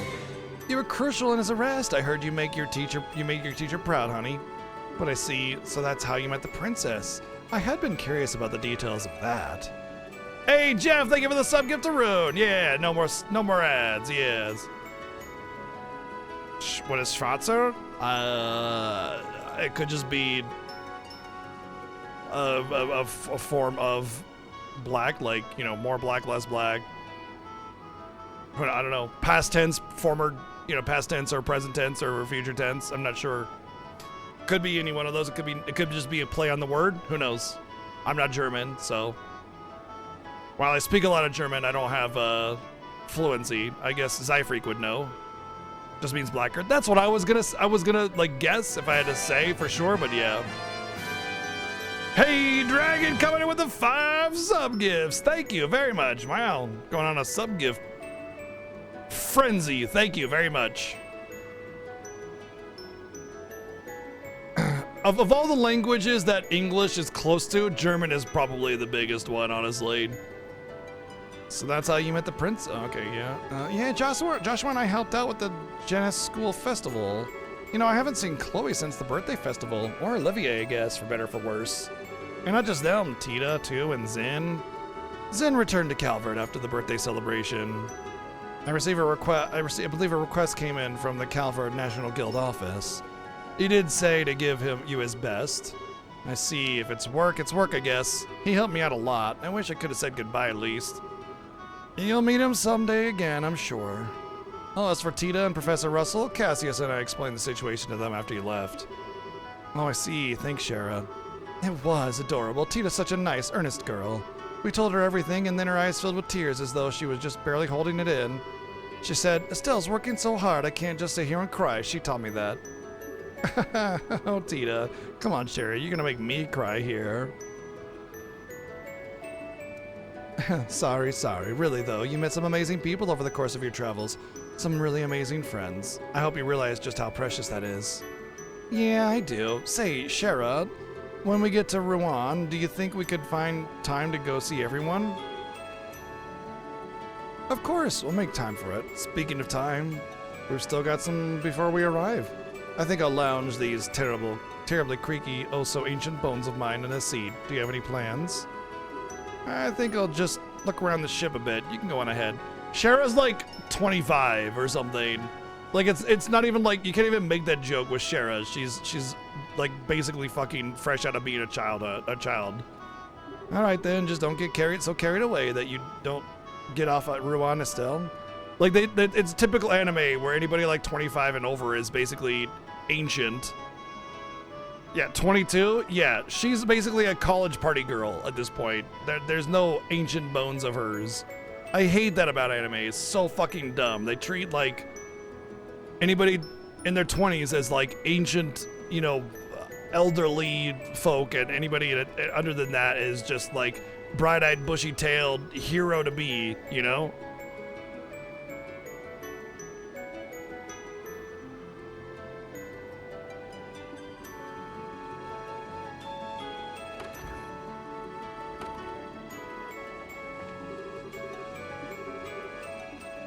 What'll happen if you fall?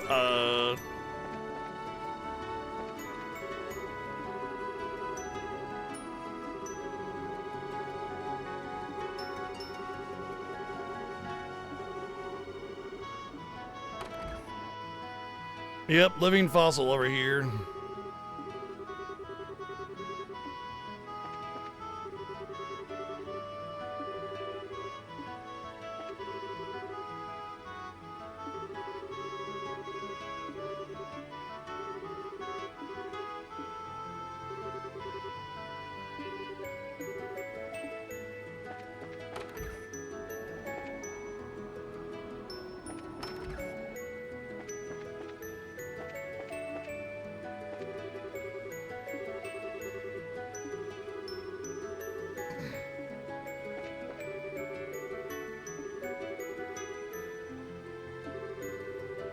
The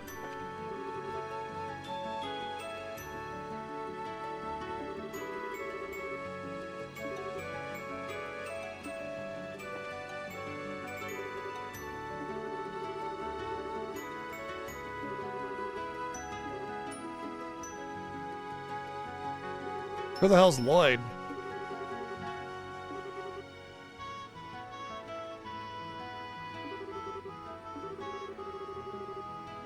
Some kind of fisher guy.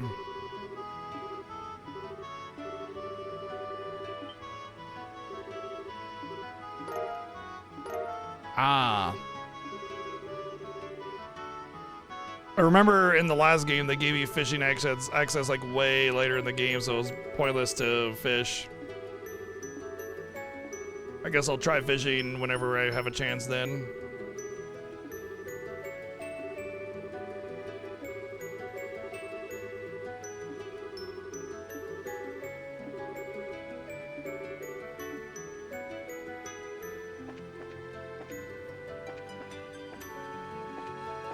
Let's fuck with the engine.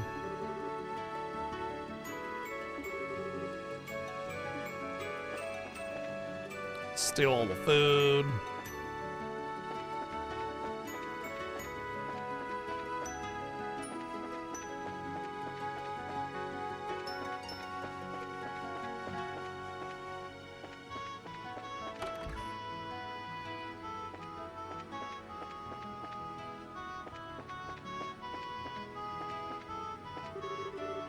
All done with your walk? We still have a bit of time before we land.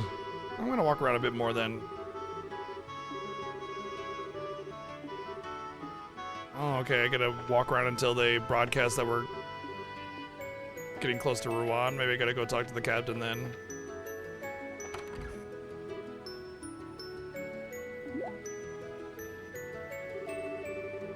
Are you from the Bracer Guild? Yeah. I thought so. I'm glad we could meet again. Do you remember me? I was one of the people you saved when the Sky Bandits held us hostage. Oh, you were with the captain, right? That's right. I'm Claire. I manage the passenger cabin. Our entire crew owes our life owes you our lives and more. We're still here at the post because you managed to save us. You're welcome. Is the entire crew of the Lind back at work? Yes, everyone is working even harder than before. That's great. I'm glad everyone was able to get back to their lives. Forgive me for asking, Miss Bracer, but are you traveling for pleasure today or work? Well, I'm with Shara, so it's pleasure. I probably end up riding airships a lot from now on. I hope you'll treat me well if I end up on the Lind again.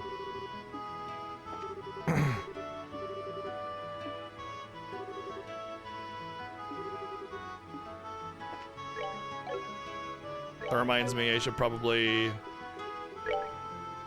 Nope, she's not in my party yet.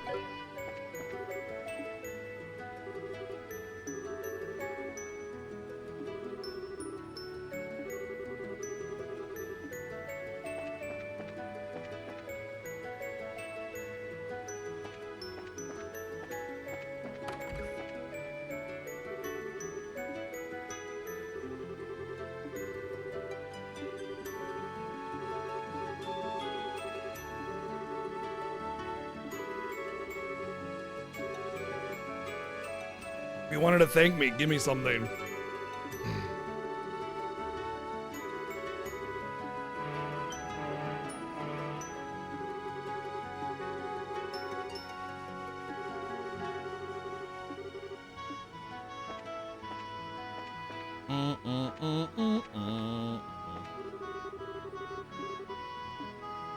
But then they just broadcast that we were gonna be in Rouen.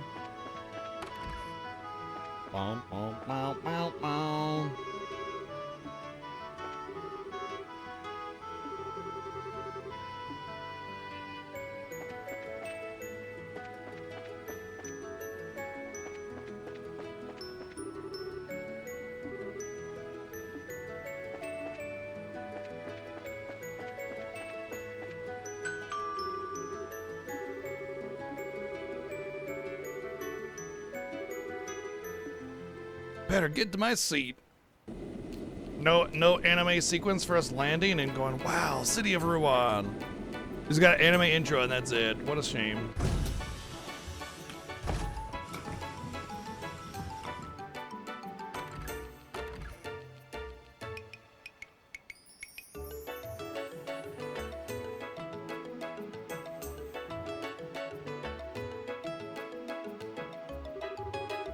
Well, hey, welcome back. Boy, man, I'm glad you guys are here. Karn has been away, so the board's covered with jobs. You guys have work cut out for you. Geared up and ready to go, I hope. Sending us out already? Oh, I think I can guess the reason for his eagerness.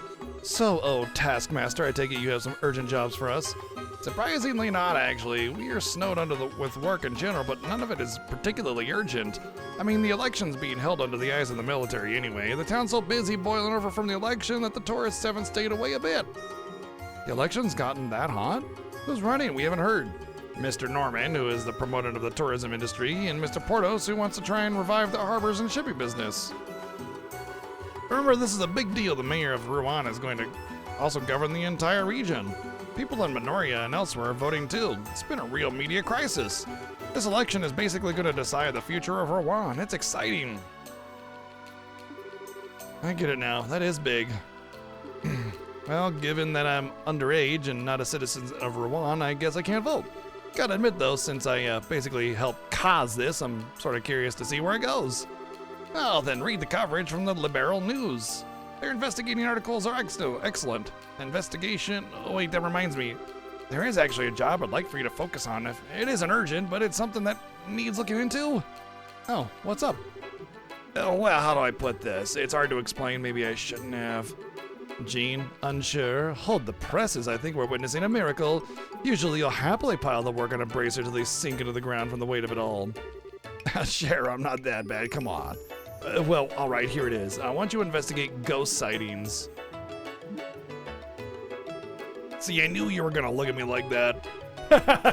It's like you read my face from the game 20 years ago. What? This is why I didn't want to bring it up. No, sorry. It's just a bit off. Surprise is all. So, what exactly do you mean by ghost sightings?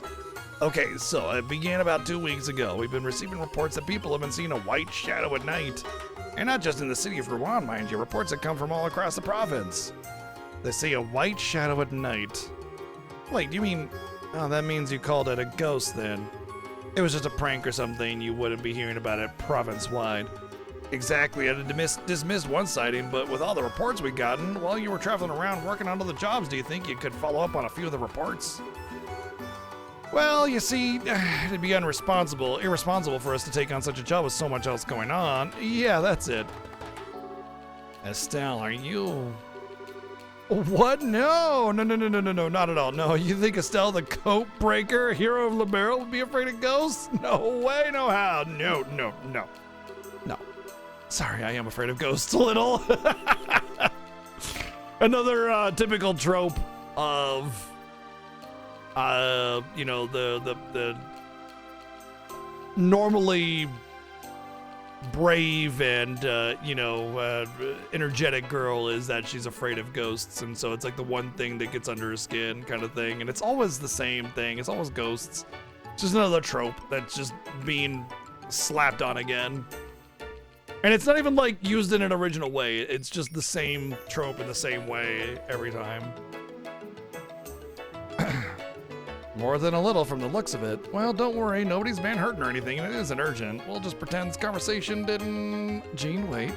Estelle, don't you think we should take the job? Oh, yeah? What did they announce? Did you post it in the Discord?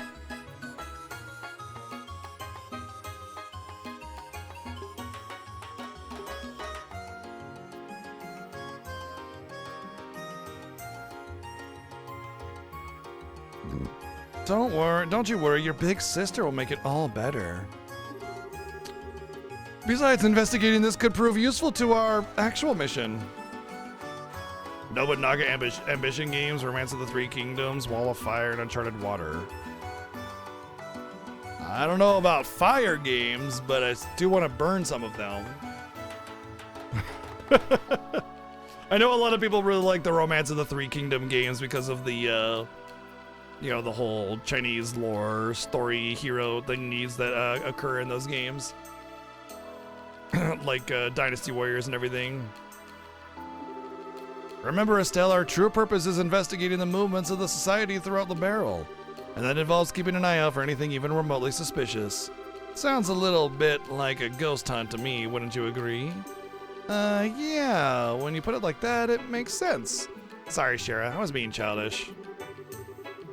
Yeah, I mean, I've never played any of those games, so I can't really say any of those games are fire or not, but I can definitely say that some of those games I've heard are rough, to say the least. We'll investigate those sightings and get to the bottom of them, I promise. Glad to hear it. Anyway, I've got 3 sightings in particular that I think bear looking into. First one is a report from a guard at Air Laten. Apparently he saw something during a night patrol that spooked the heck out of him. Okay, not scared of you. No one's home! Thank you, Tiger, for the 212 bits, yeah. Spooky ghosts knocking around. Second one I know of is a sighting by a member of the Ravens. The Ravens, that's the local Docks gang again, right? Hopefully we can get them to cooperate. I don't think that actually be a big problem as you think. They seem kind of different during the tournament at Grand Cell, you know? Really? You'll have to fill me in on the way. Well, sounds like you make it work anyway. The last report is one of the children at the Mercia Orphanage. Oh, one of the orphanage kids? Yeah, Matron Teresa. Come on. Contacted us on her behalf. All right, guess you wouldn't know. Reconstruction of the orphanage finished not too long ago. According to Matron Teresa, it's more or less exactly as it once was. How convenient. They didn't have to make a new layout. It is. That's a relief. I wanted to go say hi to Matron Teresa and the kids anyway. I'll ask about the thingy sighting when I go congratulate them over the new orphanage building. And that's it. Remember though, this really isn't urgent, so you can put it off for a bit or if something else comes up. The rest of the jobs are on the board, so make sure to check it.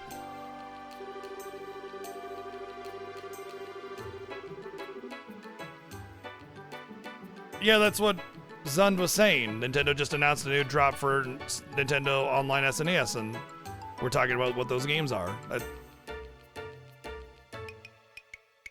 That's what we're talking about.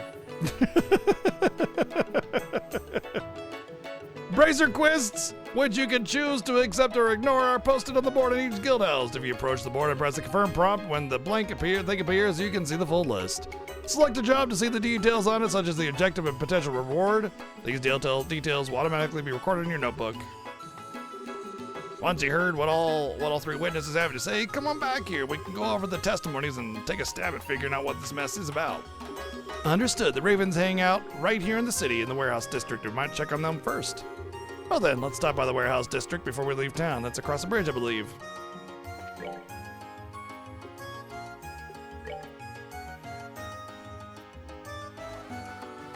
Complete a list of ingredients found in the Rouen region. Okay, I'll...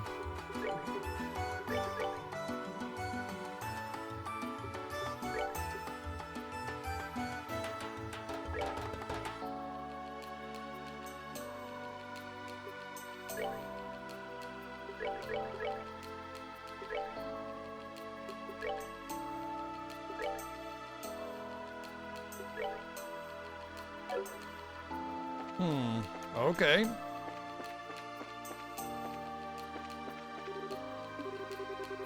Oh, I think what the time frame means is that it won't go away permanently for a long time. That's what that means, I think.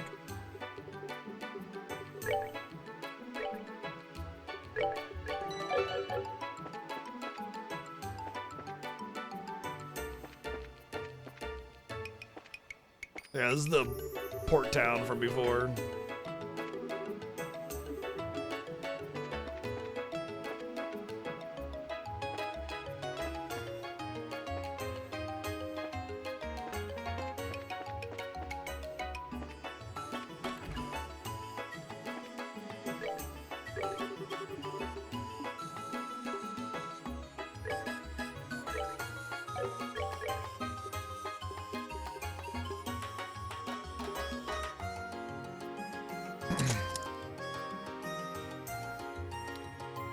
Oh yeah, yeah. It actually kind of reminds me of Saga Frontier a little bit with the way the sprites are. The sprites look like they're...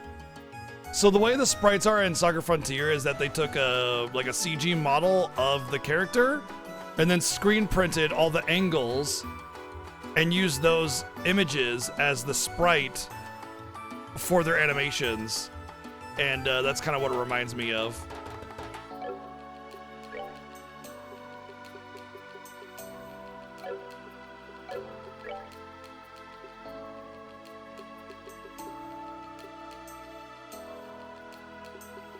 I don't think I want to buy any of these like single element ones. I don't think it's really worth it. Did I play Ragnarok online? I sure did not.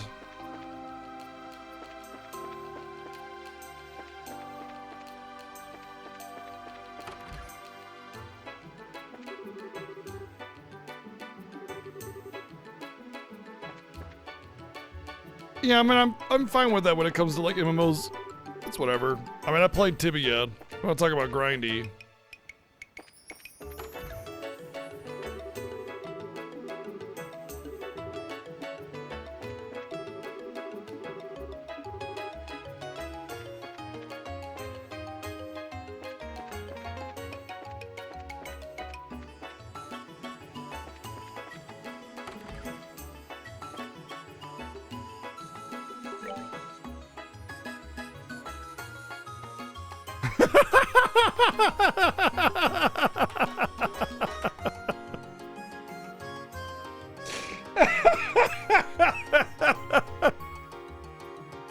I never thought of it in quite those terms, but yeah, actually, I think, yeah.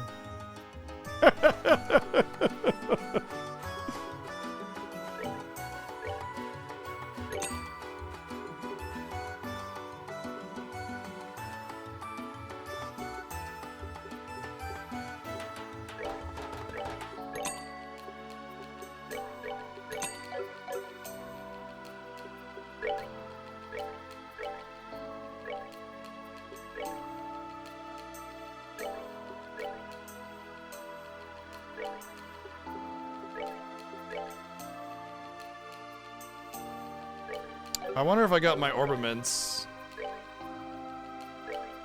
back. I think I did. What does she come with? Oh, she's my wind replacement, basically.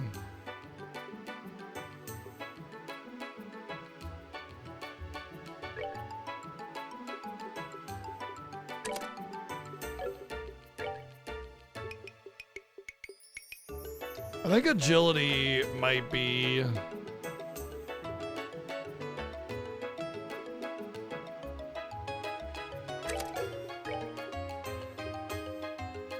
No. I think speed is your turn order stat. Probably speed.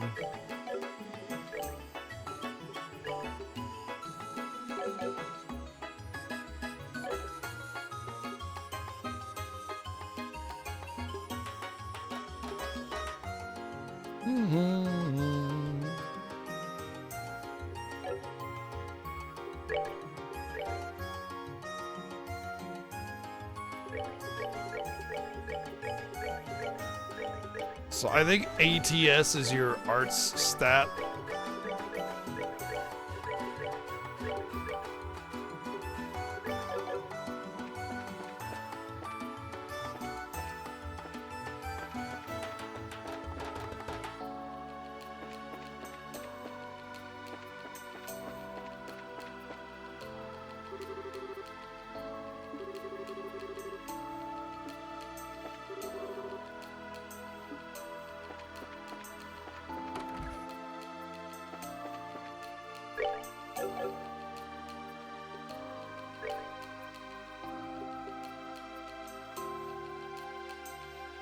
It costs... Wait, rate?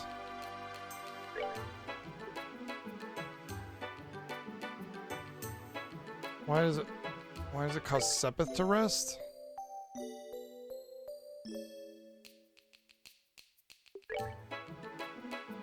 No, I don't think it costs Sepith. Why is it saying that it costs 20 Sepith?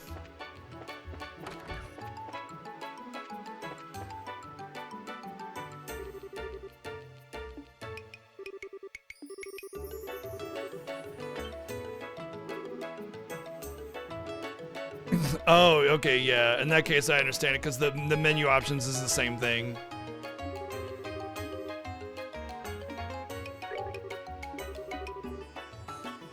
Take a photograph of something in Sephiroth Tower on the roof of the building.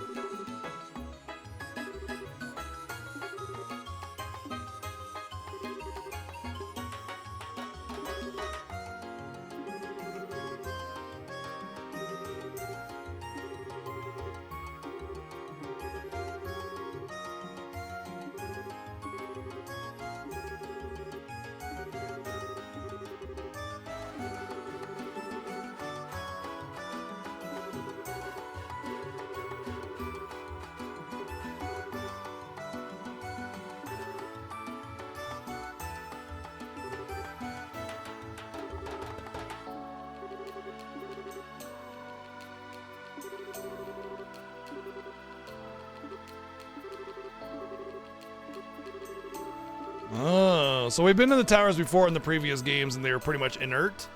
But apparently something on the towers has been activated. Now they're on. So we're gonna see who turned on the tower. Take pictures of it.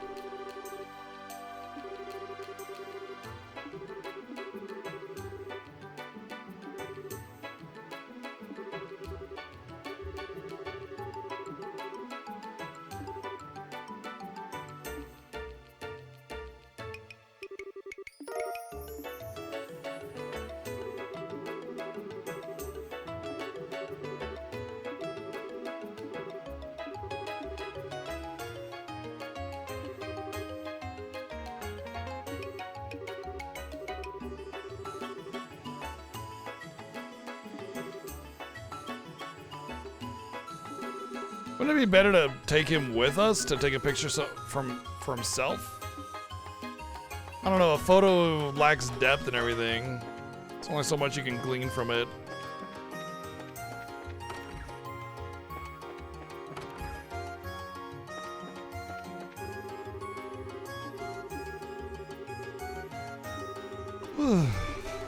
Yeah, we had a little boat chase in this town in the first game.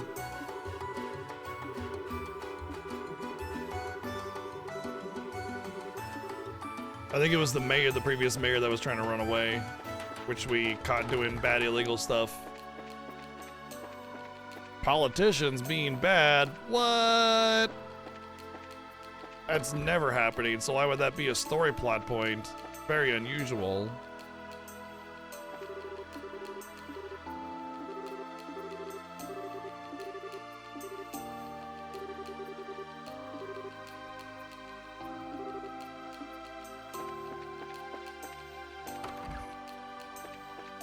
Once again, I don't know why I'm exploring, because there's like zero benefit to do this.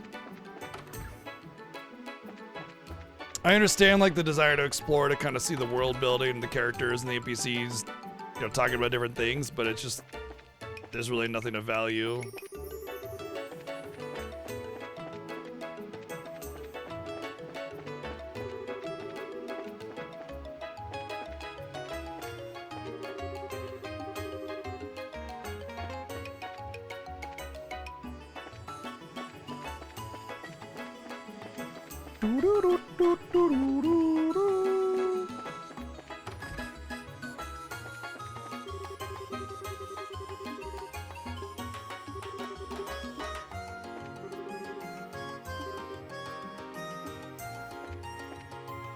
Gosh darn these people trying to have stability in their government. Rabble, rabble, rabble, rabble.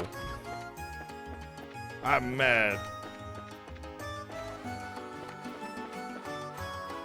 I guess it would make the most sense to just like go straight to the tower and do that quest, because it's likely going to be a dungeon that I can fight some monsters and then come back and do the main quest. Oh. Okay. I guess after we talk to the Raven boys, then we can leave the town.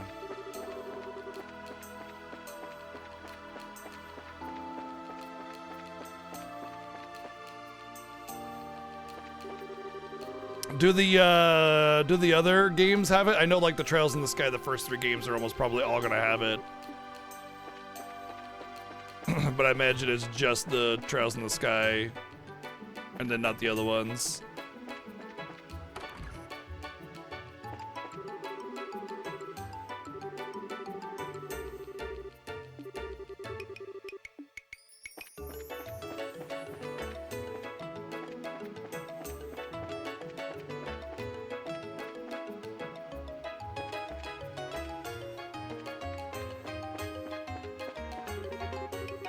Oh my god. I'm trying to go there. I didn't know this was an exit.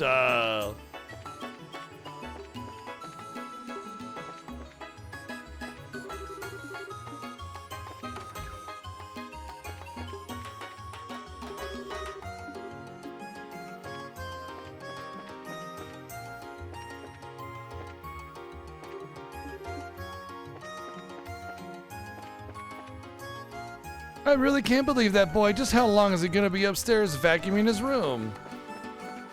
Damn it, Mom, I told you to knock before you get to my room when I'm vacuuming.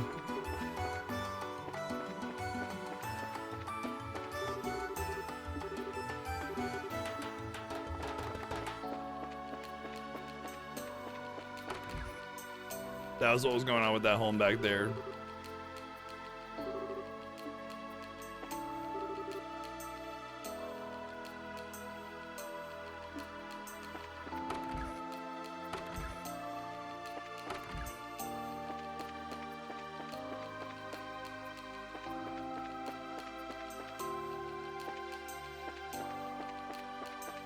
No, maybe the chef teaches this recipe.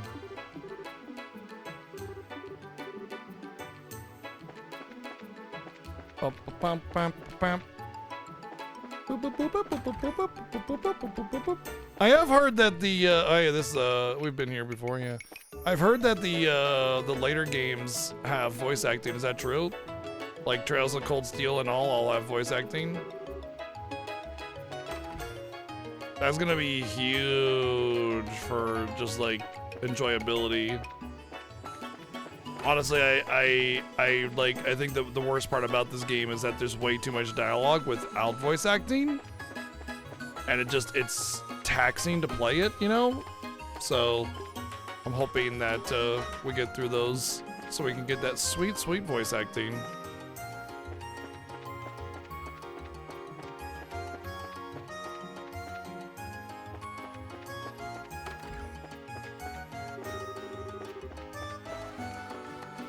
Ah, here we go. I know where I am now. Is that you, Lloyd? Oh, it's you guys. How about it? Already tired of out your rod?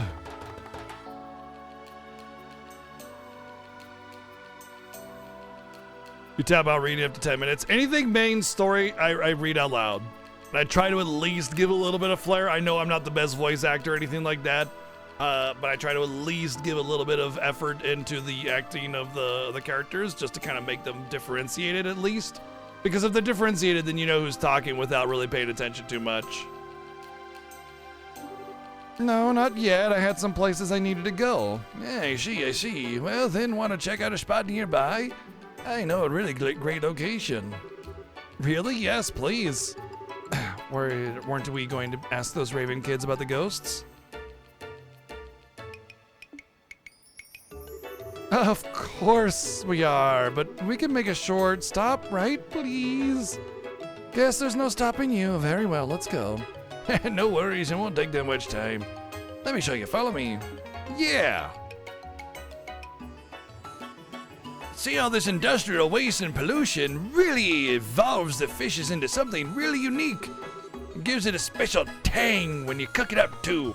Just be careful not to put the flame directly on it because they are flammable. Yes, fish that are flammable. Yes, it's true.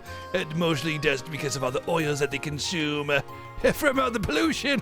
This is the spot you were talking about? Yeah, look at the surface in the water.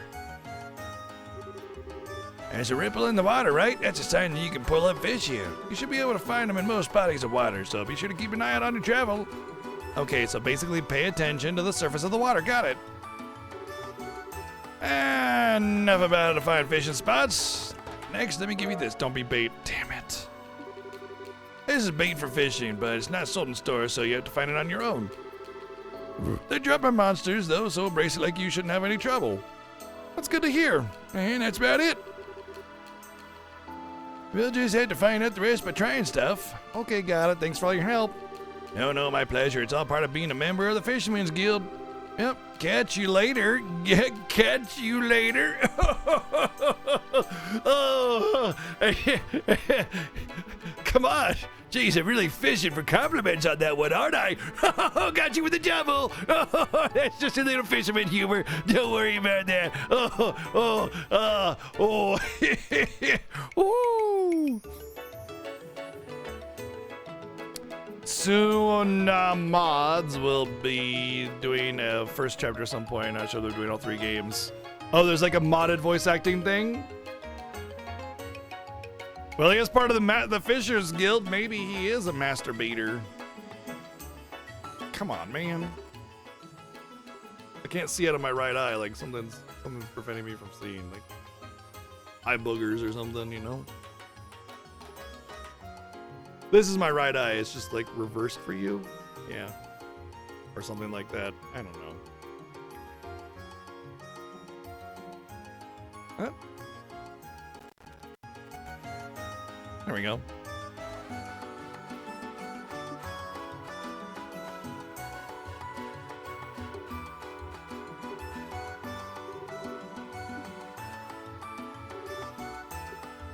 Hook, line, and sinker. Please be automatic, please be automatic, please be automatic, please be automatic.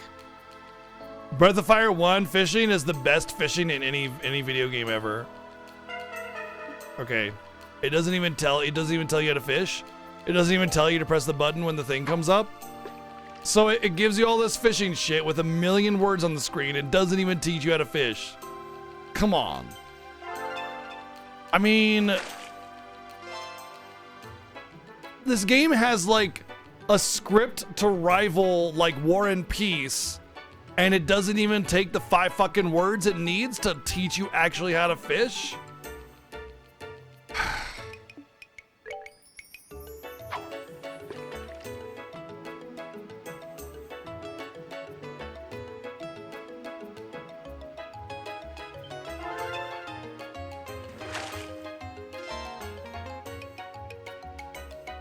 You know, I never want to make a fishing emote ever. I usually hate fishing in fishing mini games in video games. They're usually some of my least favorite. I've never met a fishing mini game I actually really liked, and most of the time I hate them. Like this. Oh, you didn't hit the button fast enough, so you just lose it. And it's usually a bunch of bullshit pairing of rod and place and bait and time of day, and it's just a pain in the ass, and it gives me anxiety.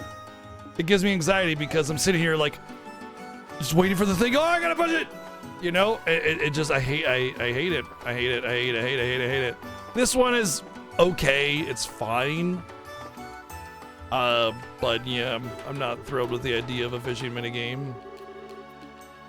Still, I'll fish whenever I see it, probably just because of the cooking mechanic, so, you know, there's that.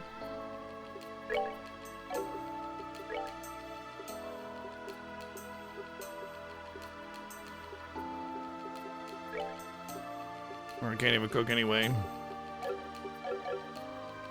Final Fantasy XV's fishing was okay. I mean, I did platinum the game, which it requires a lot of fishing, so...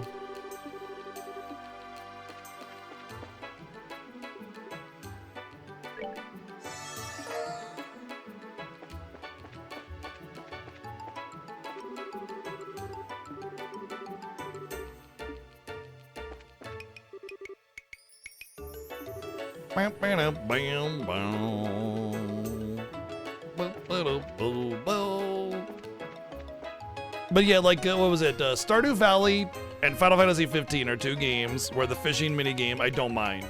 I don't love it, but I don't mind it.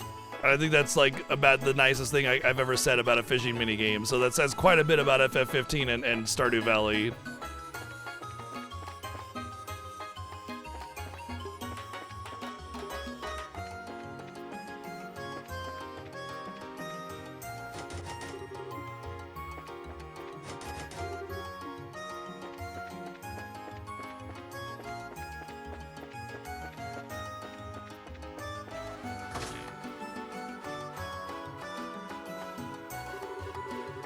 Oh man, I've been feeling worn out lately. Been working like dogs and training, it still doesn't feel like we're any stronger. I don't get why we're having trouble with a random fucking monster on the roads. Interesting use of spelling. I actually like it. I actually like the fact that they dropped an F-bomb without actually dropping an F-bomb. Oh yeah, I remember Tales of Arise being decent on the fishing as well. Yeah, I remember wanting to platinum that game and just I ran out of time. It just wasn't in the cards. I enjoyed Arise. I think Arise was good. It isn't just us though. Everyone's been saying the monsters are getting really dangerous lately. Like everything's gotten a couple times more powerful than it used to be. It's freaky. Boy, just break that fourth wall down. Just taking a hammer to that fourth wall and being like, the monsters are 2 to 3 times stronger, by the way. You know, like, oh man, if this game makes me go around in the same areas that first chapter did, and there's like virtually no content, I'm gonna be upset with second chapter. It's gonna be a real pain in my ass, because first chapter should not have been a separate game. It should have been the same. It should have been 80% cut content, well, more like not 80% inflated content, and then put into this game, you know. Now that you mention it, yeah, whatever. How about we have a night in the town? First one we've had in a while. We can hit up the lavatory. What's the name of the toilet? The fancy name for the toilet? Laboratory, something or whatever. And the North Block. How's that sound? Now that place with the remodeled second floor. That's a casino now.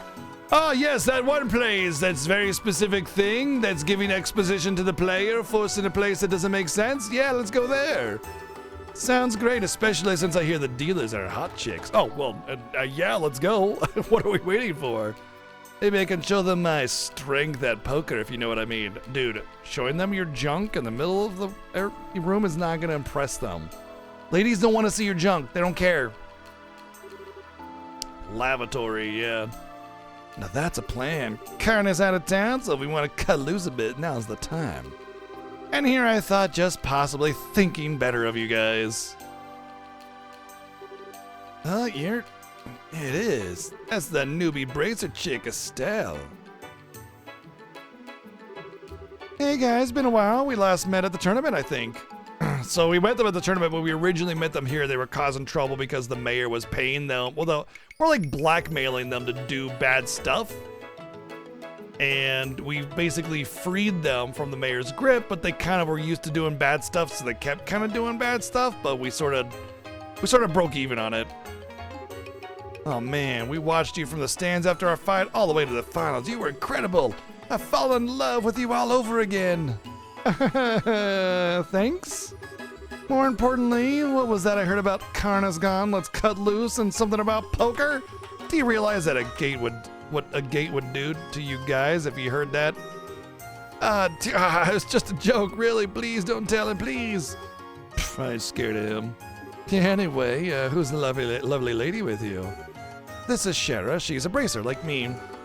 Hello, Scheherazade Harvey. I'm a friend of Agate's, by the way. Nice to meet you, bad boys. Yeah, she's taking one of them home. Oh, yeah. She's kind of hot. Shara, please don't flirt with the criminal element. They don't need to be hit over the they don't need to be hit over the head with how bad their lady situation. Wait, they don't need to be hit over the head with how bad their lady situation is. Oh, don't worry, I'm just breaking the ice a little. Now then, I believe we have a question for these fine young gentlemen. Right. Anyway, yeah, we're here today on guild business. Is the guy who saw a white shadow here today?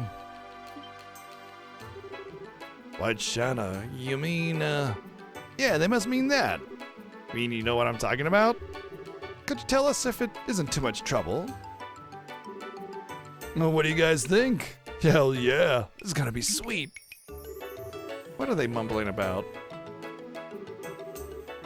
Sure, we'll tell you, but on one condition. We get to Eiffel Tower, Shara. I mean, and what precisely would that condition be? Oops, I may have gone a tad overboard. As if you can't figure it out. Isn't it obvious? We want you to fight us. We're gonna get some revenge for our loss at the tournament. Pardon? Just so you know, we've gotten a lot stronger since then, and this time it's 3-on-2. We're not gonna lose. Oh, that's all? Well, I'll never turn down an offer to spar. You up for it, Shara? No, I don't mind. It's just not quite what I expected. She was hoping to get Eiffel Towered. But then no need to hold back in that case. Oh, a whip? Gotta be kidding me. Well, come on, boys. Big Sis will show you how the adults play. You see, yeah. Oh, wait a minute. Picking a fight with a pair of girls. We'd be, unmanly bullies if we did that, right? Oh, come on, boys. It'll only be your spines. I'm sure they'll grow back. Charizard, yeah. Scheherazade. Their name is Charizard, though. Yes, Charizard. Is this another unique battle theme, I think? She's supposed to be faster than me. What's up?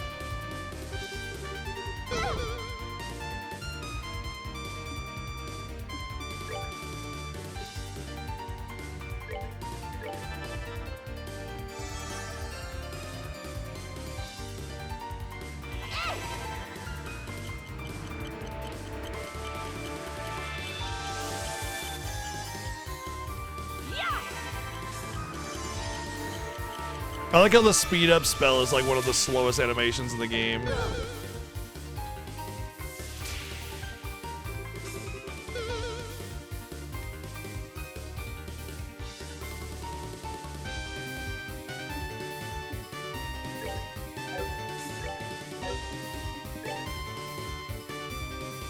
They each have 4,600 HP? Are you kidding me? That's how much each of the bosses had that have fought so far.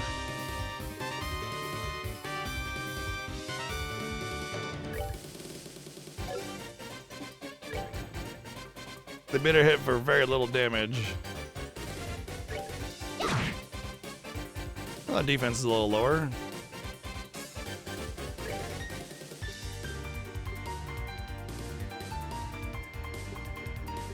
A wind barrier, so agility is defense? Maybe it's dodge, I don't know.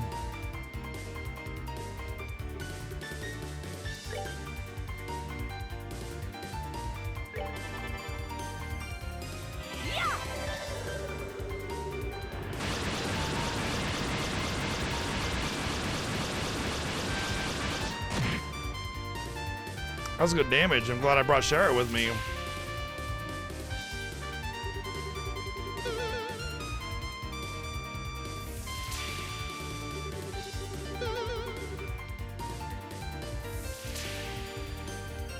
They're just running around buffing each other.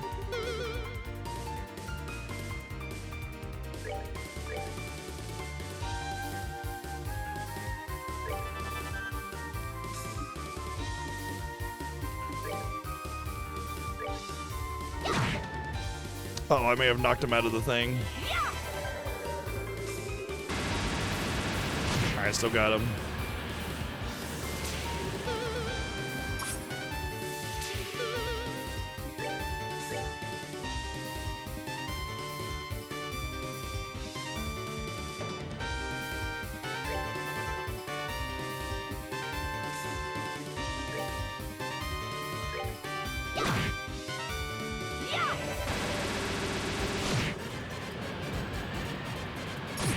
Oh, they finally decided to try and do damage. That's cute.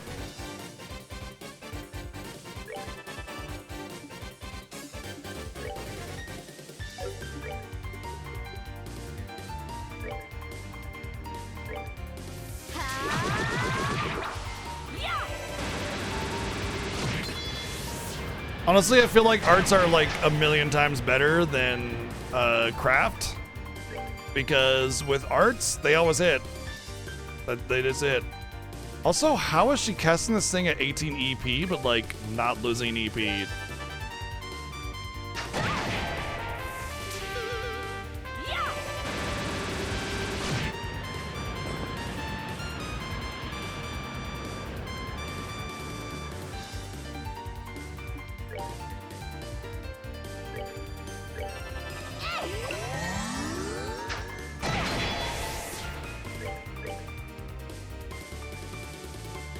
I mean, she's using some EP, but not a whole lot, right? At 18 EP, she should be getting low really quickly.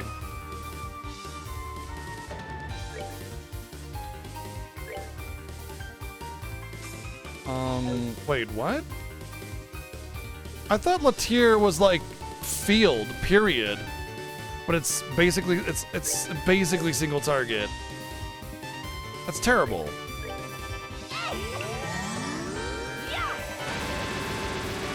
It's a tiny radius.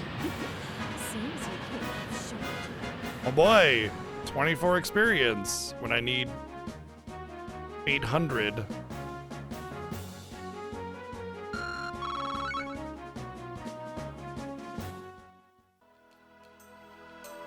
I know there was like the EP restorer things, but I don't remember getting that much of it. My spine, all my other bones. How could we lose like that? Oh, we done already? Kids these days get tired so easily. You could have given me all you've got, you know. Shara, nobody has enough energy to keep up with you. Even though seems like you guys have kept up with your training since the tournament, yeah? Why not stop wasting your time here and become bracers? What? Bracers? Us? No way. Hey, the guild doesn't discriminate. Agate became a bracer and so did I, and I started out as a clueless kid. You guys should be able to do it no problem. In a straight fight, they could match a junior bracer, certainly. Being a bracer involves far more than just violence, though, Estelle. I wouldn't make promises like that quite so quickly. You think so? But yeah, that's right. Fighting's just about the only thing we're good at. Should have known nothing would be that simple. Anyway, a deal's a deal. We'll tell you what you want to know. Thank you. Like we said, we're looking for the guy who saw a white shadow. We heard that one of you saw it. Yeah, someone did. He ain't here today, but you're looking for Belden. He's our newest member, joined a year ago. Think you might have seen him before. I wasn't quite paying that much attention to you guys. I do kind of remember another guy, though. Belden hasn't been by since seeing that thing, actually. Heard a few people say he's stuck in bed from the shock of seeing a ghost. What? Do you think he was cursed, doomed to die, suffer forever? Don't know about that. But I do know he was damn scared. He's always been sort of a spineless rich kid, though. An odd fit for the fight of a life of a thug, then. We can get the details from him. Where does he live? It's a big place. To the right of the mayor's mansion. Some old fart named Norman owns the joint. Belden's his eldest son. To the right of the mayor's mansion. Got it. Thanks for your help, guys. Okay, now we know where to go. Let us go meet this Belden dude. Thanks again, little bad boy. See you later. Yeah. You guys keep it up and stop by again sometime, hopefully without beating us up next time. Keep up the good work, Estelle.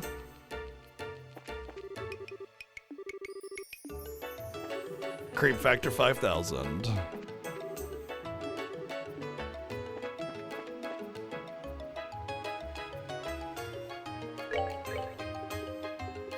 Kind of a disappointment with Latier, by the way.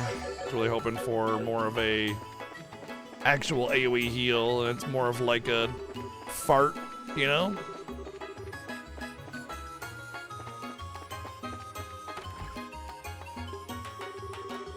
So this is the Belden dude's home. Yeah, the directions are just to the right of the mayor's mansion. This should be it. Oh, welcome. Yeah. I'm sorry, but my husband isn't home at the moment. He's busy at the hotel. I would ask that you go to see him there. Huh? Our apologies, but our business isn't with your husband, ma'am. We were hoping to speak with Belden, actually. Oh, goodness, you're here from Belden? I'm sorry, I thought you were here on election business. Election? Oh, wait, ma'am, is your husband? Yes, my husband is Norman, one of the mayoral candidates. He is using the top floor of the hotel as his election headquarters, you see. His supporters are doing whatever it is that people working for an election are do up there? Okay, I see. So, blowing prostitutes. Got it. Oh, we're from the Bracer Guild, actually. We kind of wanted to ask your son some questions, if that's okay? The Bracer Guild? Oh, no. Has Belden done something wrong? No, you needn't worry about that. We heard he witnessed something strange, however. We'd like to ask him what he saw, if you'll permit it. Something strange? He didn't tell you about what he saw, ma'am? Afraid not. I'm happy to have him home for the first time in ages, but he's barely spoken to me since he got back. And my husband's time is so dominated by the election that he won't even talk to his son. I see. In that case, I think it may be a very good idea for us to speak to him. If something is on his mind, having a sympathetic ear available could really help. That sounds like a great idea. Please go ahead. Belden's room is on the second floor. You see, we sleep on the floor in here, and the only person that gets a bedroom is the one NPC that actually has some interaction. It's like in Chrono Trigger, when you start the game, Chrono has his room. There are no other rooms. Like, it's upstairs to Chrono's room, and then downstairs is the kitchen, and that's it. Like, that's it.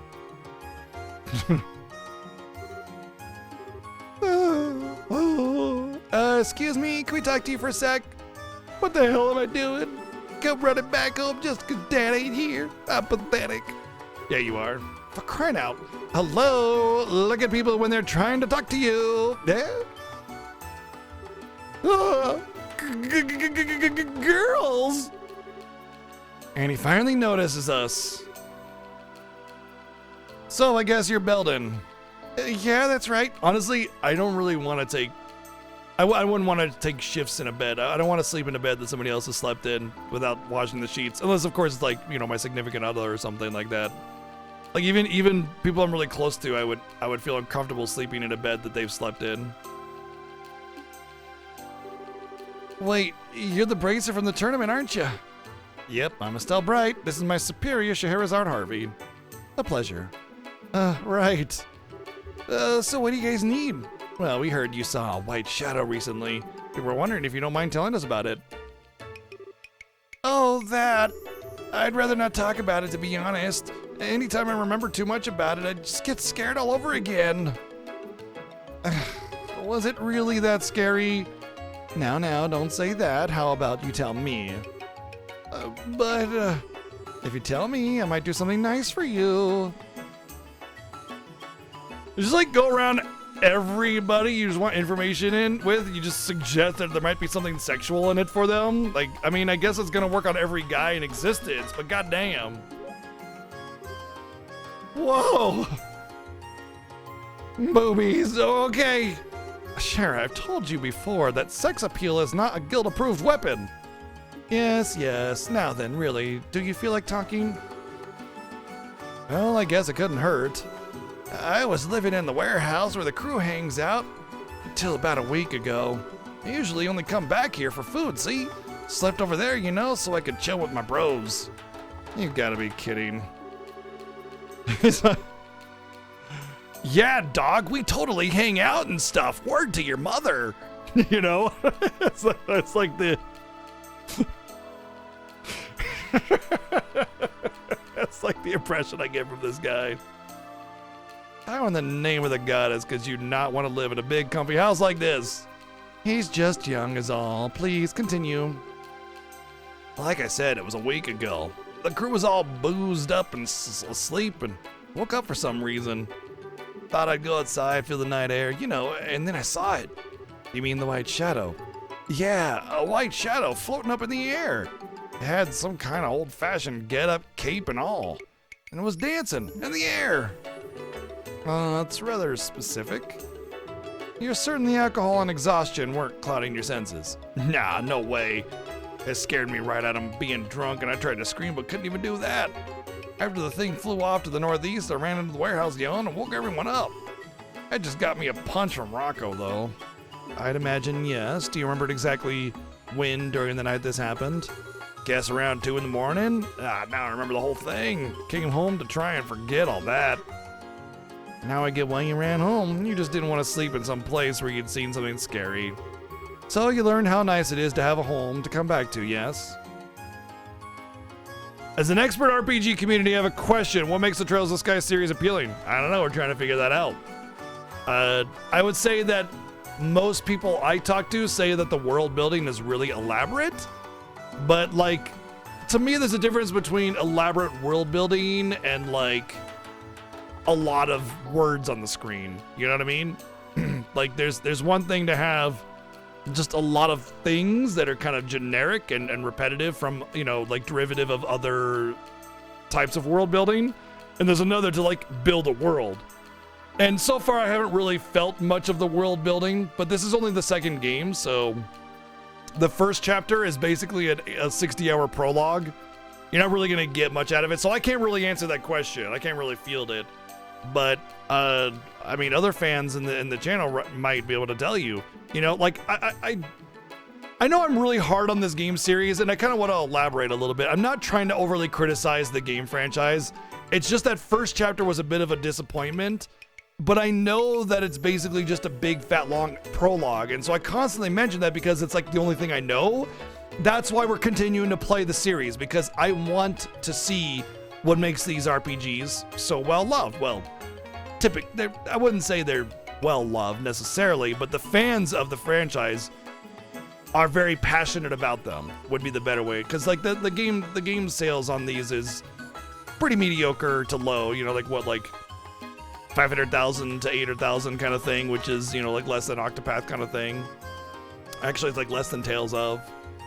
So I would say like the fans of the franchise are very passionate about it, but it's still relatively I don't want to say underappreciated, but like undersold, I guess, a little bit. Like not a lot of people have played them, not a lot of people have seen them, but the people that have tend to be pretty passionate about them, right? So it's like I'm trying to be objective about my analysis about this without being like crushing to the game franchise, because I can't make that judgment call, right? So I would just say like, it's not like a super popular franchise. It's a relatively niche franchise, right? And the people that have played them tend to be really passionate about their interest for them. And I would say the biggest thing that I've heard is that the world building is really elaborate. That's the only thing I know. You know, the combat's pretty neat. Oh, you know what? People always say the OST is amazing. I have yet to see that as well. Like, the first chapter game did not have that great of an OST, but this game has been pretty decent. I've been enjoying the OST for this game, for sure. So the two major things I hear are good world building and great OST, and then the combat's kind of neat. Oh, and the system for how you get abilities and stuff is always really a point of interest for a lot of folk. I guess that's the only like tangible thing I can say about it. The other bit of it would just be something intangible, like the spirit of it, the feel you get, that kind of thing. So it's something you have to play for yourself, but like if you go in and you play Trails in the Sky and you get into the Kiseki franchise, I would say play Trails in the Sky first because that's what comes first. But like don't judge it by first chapter alone.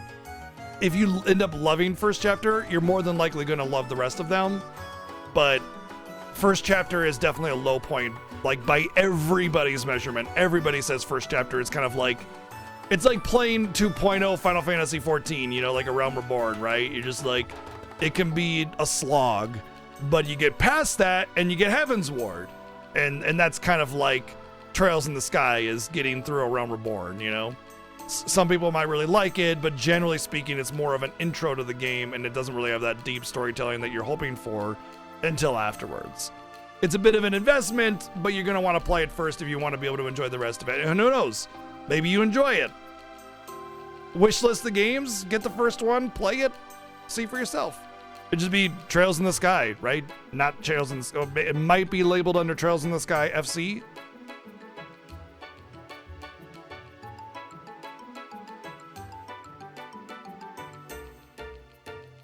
Honestly, Mr. J, my biggest hope for this franchise is to really have those connected dots. I want to see, when I get into like Trails of Cold Steel, I want to see the connection that all the games have, and I want it to feel meaningful. So I'm really hoping for that. And with Suikoden, it's kind of like a couple passing phrases here and there. You don't really get that too much. So hopefully it's a little bit better here.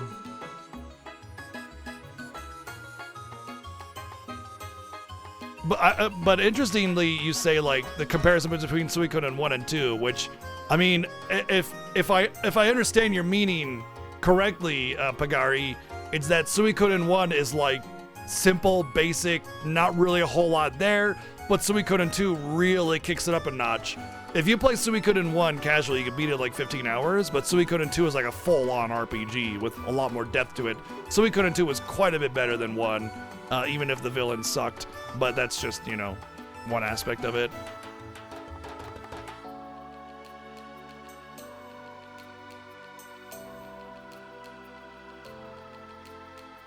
Oh, it definitely feels like that, yeah. So far, I would say I'm mostly indifferent on this game so far. I mean, we're really early into it. It's a first day. I would say it hasn't blown me away with a great intro. And I'd like to point this out because it's gonna feel like I'm being really negative towards the game again, but it is a point of contention that I have, and that is that there are two very important parts about a game: the beginning and the end. And the reason is because you need to capture your audience right away with a badass beginning, and then you need to leave them satisfied with a good ending. Everything in between has to be good, but if you're really gonna spend some time on a part of the game, it's gotta be the beginning and the end, because you really want those parts to shine. That carries you on to the next game, which will then once again get that. Stop it.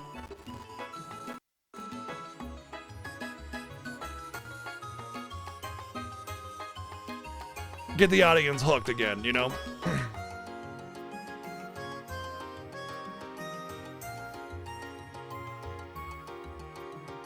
Yeah, trying to be as objective as possible. And that's what I'm trying to do too. I'm trying to criticize the game objectively without like seeing like I'm just crushing it, you know what I mean? But basically, first chapter and second chapter are supposed to be the same game, but they split them into two games arbitrarily because money. And so you're gonna get the same experience from these two games pretty much down the middle. So I'm trying to reserve judgment just a little bit too much for now, because even though the beginning was kind of just overly wordy and very contrived and quite a bit what do you call it, like tropey, I don't want to judge that part of it, because realistically it's not the beginning of the game, is it? It's the middle of the first game, even though it's second chapter, because first chapter was just filled up in order to make a second game, you know? So, or a third game technically, but you get the point. Anyway, I really am trying to reserve judgment until I finish the third, because that's when you finish Trails in the Sky. Whereas with like the Crossbell series or Cold Steel, these games are complete packages instead of a single game being chopped up into bits and then had a bunch of filler added to them.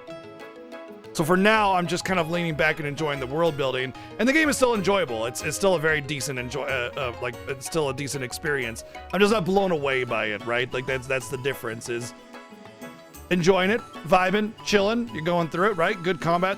The only problem I have is that it doesn't accept D-pad inputs on my controller, so I'm having to use the analog for everything, and that's annoying.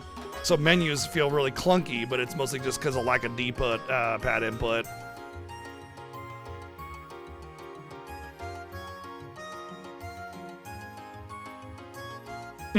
Yeah. I feel like some people really enjoy the slow burn plot, yeah.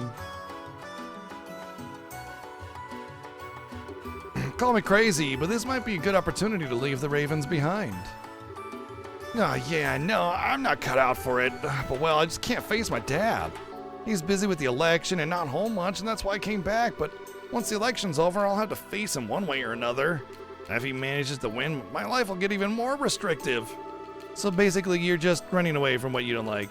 Well, now, cheer up. Shara placed a quick peck on Belden's cheek. Oh! Whoa! Shara! Just a little something to perk you up and say thanks for the info. Now it's up to you to think for yourself and find your own answers to this problem. Remember that you're the only one that can. Miss. Well, this is certainly a start. Estelle, let's go. Right. Really? Belden, thanks for talking to us. Yeah, you're welcome.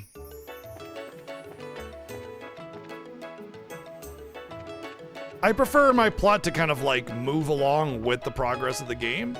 And if I want to stop and do a bunch of optional stuff, then I will, you know? But hey, like it's everybody's got a different preference on how games go and what they like.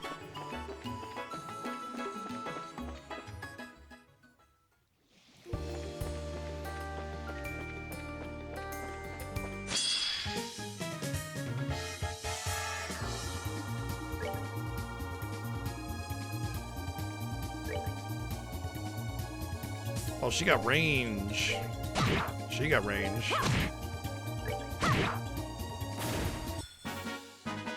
Piece of cake.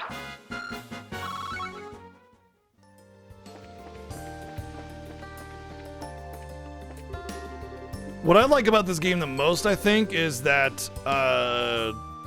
the combat system is like this sort of tactics, turn-based kind of built into one, you know?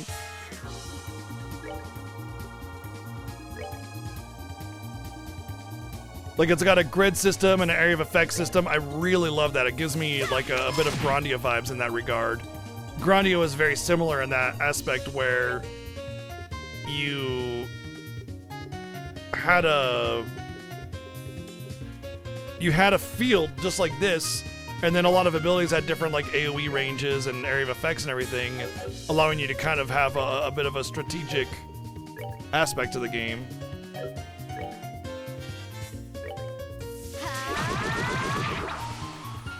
I love that. I love that. It's like, honestly, it's easily my favorite part about this game is the combat strategies. The only problem I have with the gameplay specifically, whoopsie,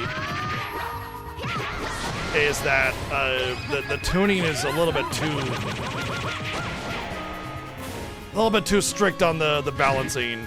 Like, regular enemies hitting me for half my health is kind of ridiculous, you know?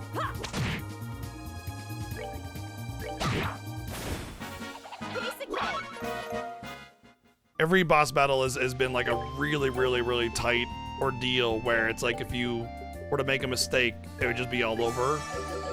It might just be because, you know, early game balancing, which is pretty typical for games, you know, to have a weird early game balancing.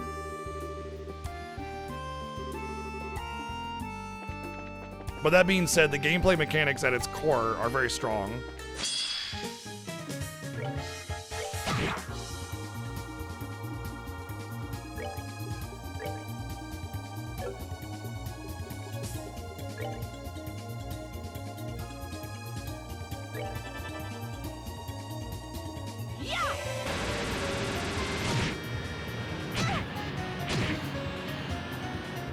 Yeah, I just about died in a single turn from a random encounter. See how that's a problem?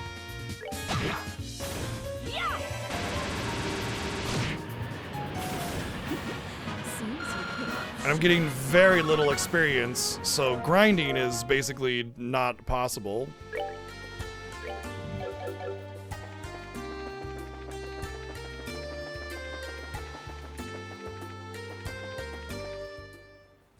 And I just upgraded all my gear. Wait, did I actually upgrade my gear?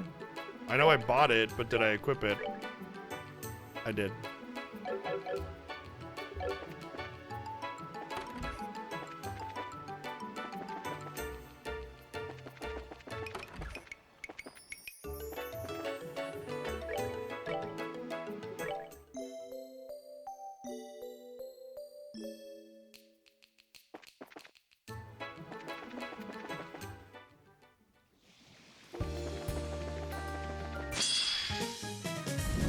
Well, guess that's what I get for speeding along there.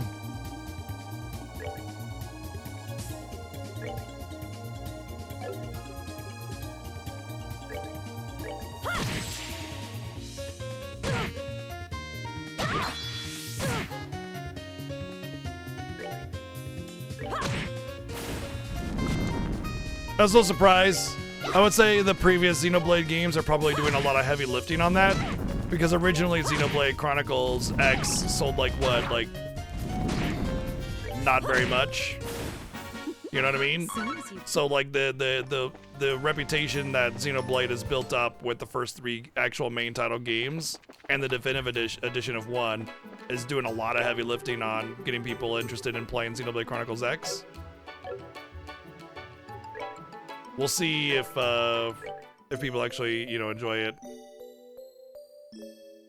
Yeah, I hope it doesn't disappoint them too. I know there's a lot of love for Xenoblade X, and you know I have like a particular... Damn it. General distaste for it.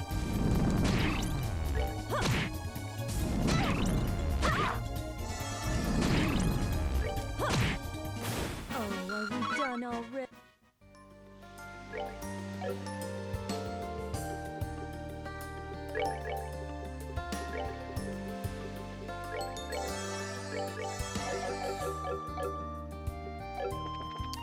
I really want to fix my controller issue that I have, though, so I can actually feel better at doing some of the menus in combat, because right now, using analog to move up and down through this shit is horrible.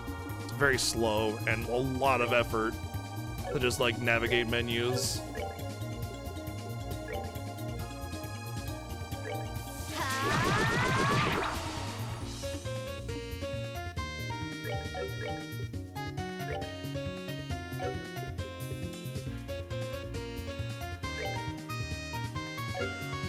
Oh, interesting. That's a neat one.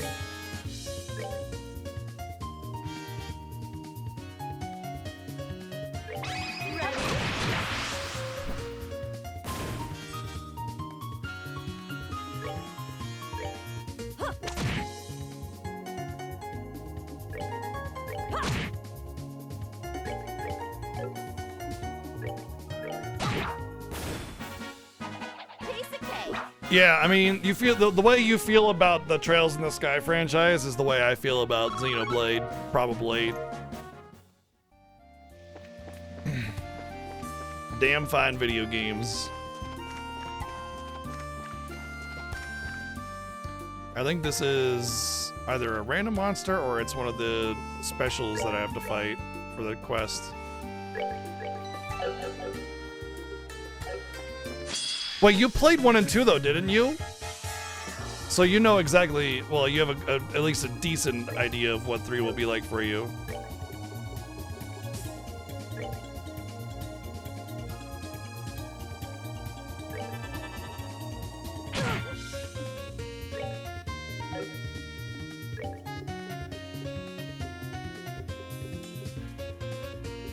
Yeah, Xenoblade 2 is my favorite of the 3.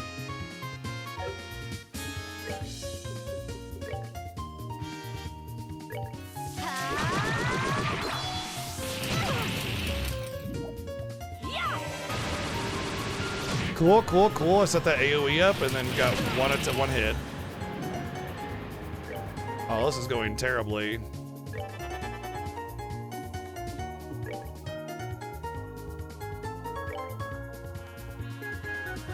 Can I not move and use a spell?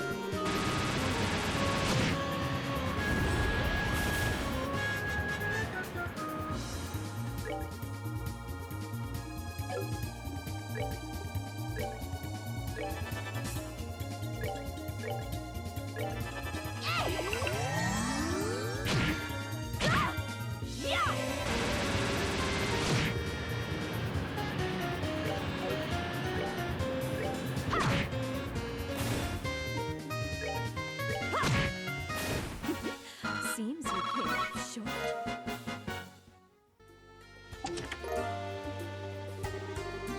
When you gaze long enough into the empty chest, the chest gazes back at you.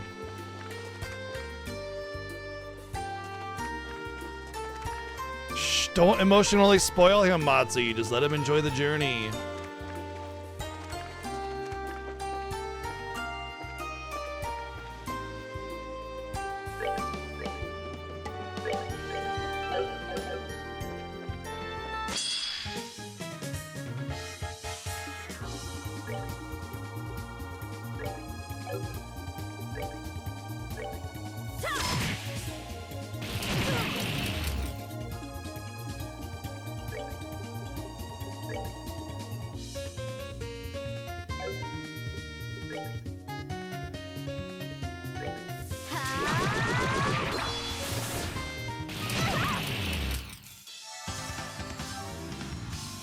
Oh, the music changes when you get your ass kicked.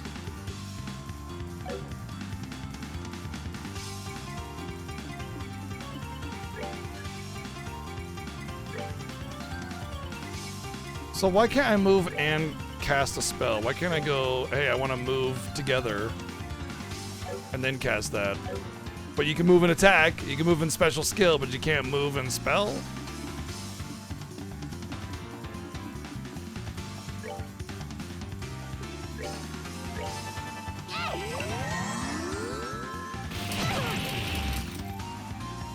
Good fucking lord, dude.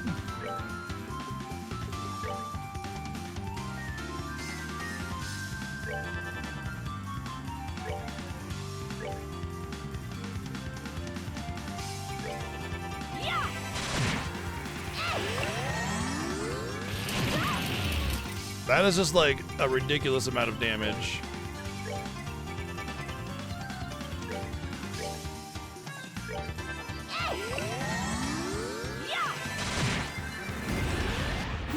It's exactly what I meant by the balance in this game is questionable.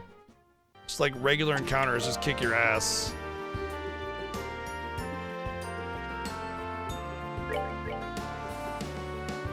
Somehow I have full EP and I have no idea how. Well, Estelle does anyway.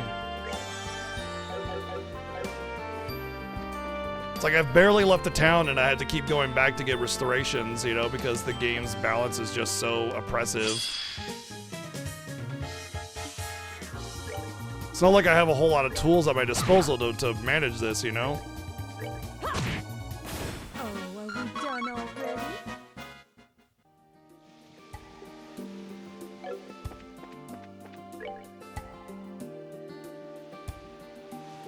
There we go.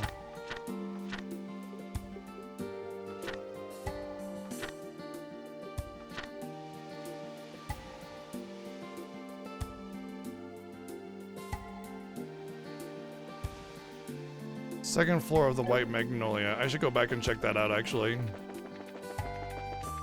Want to go back anyway, because I want to restore. But I forgot to set that up before I left.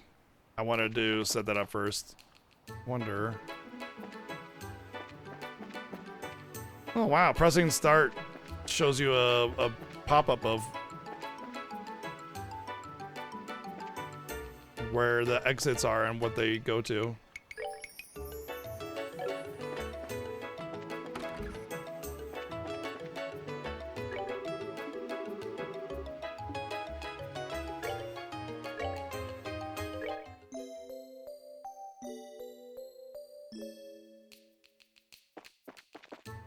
I wonder if you leveled up to like 99 in first chapter, do you start this game at whatever level you ended the other one at? If you bring your save file over?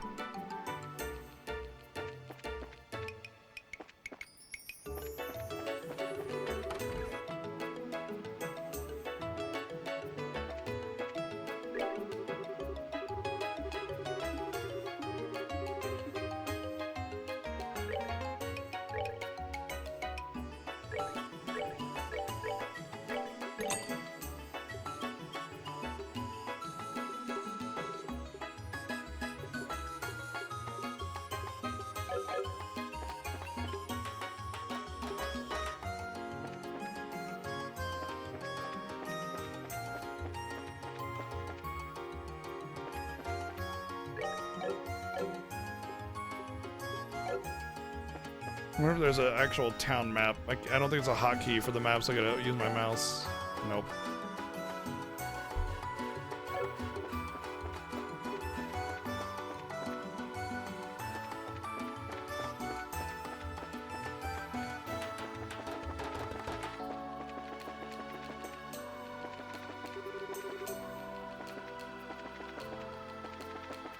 Said second floor of the White Magnolia, but I haven't seen any place called the White Magnolia.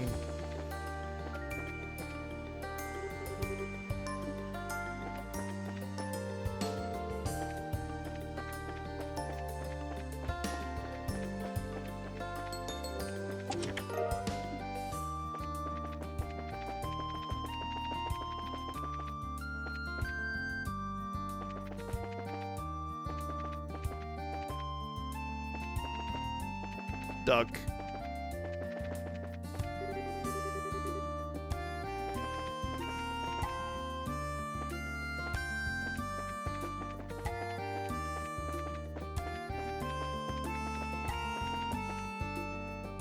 Oh, there's a tower. Well, this is where one of the quests would be. Maybe the game kind of intends me to go down here first, and that's why everything up there seemed a little harder. Let's fight something.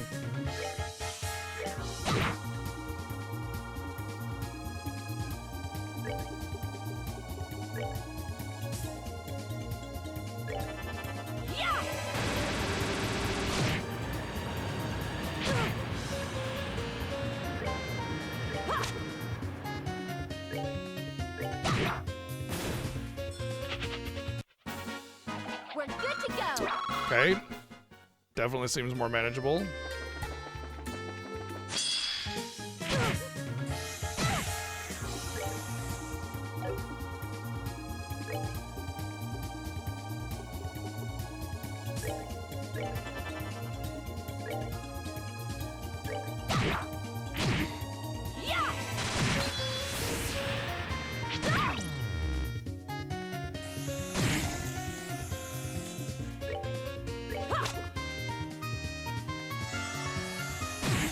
I'm sorry.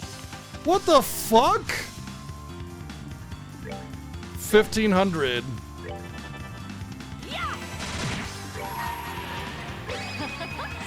Someone's been naughty.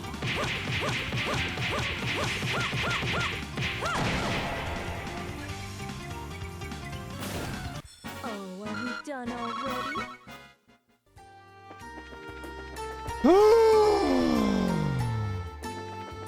So yeah, about that game balance I was talking about.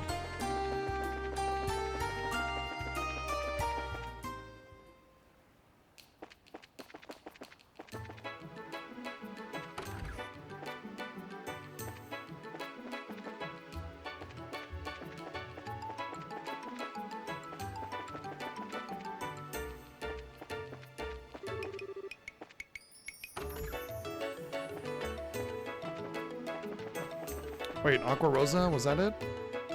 No, it was like the white something or other.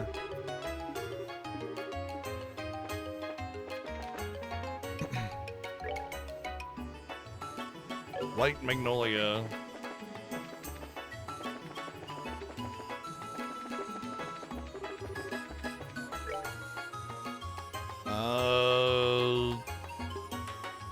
Is it not in this town? Even though I got the mission in this town?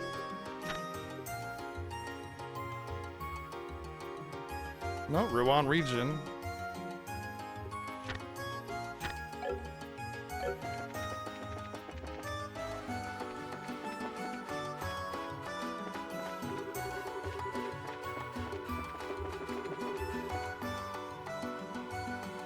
The funny thing is this is called the Hotel Blanc, and Blanc is just French for white. So, White Magnolia kind of feels like maybe a translation issue or something. Maybe it's in here, but I already went through here after I accepted mission, so I don't think that's the case.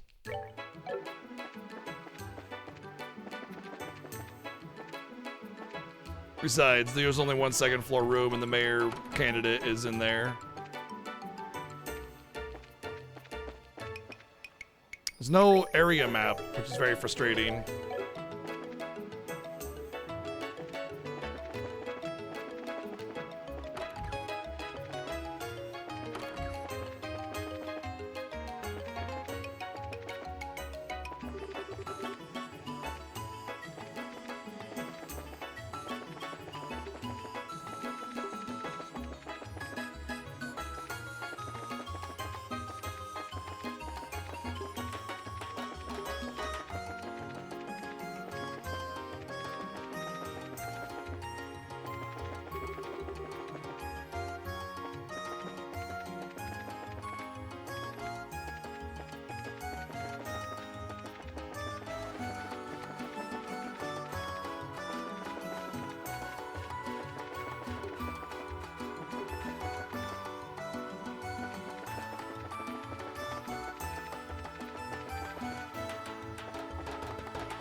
Maybe it's a place outside of the town. Could be. I guess let's just go to the tower then, since that's the thing that we actually have a quest for, side quest.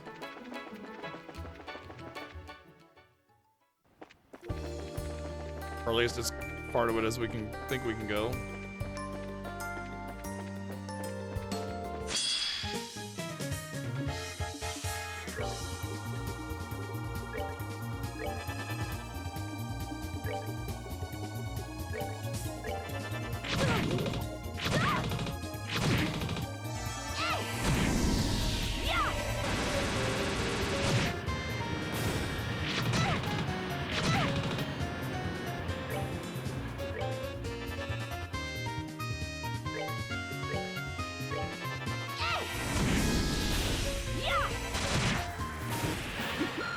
Seems you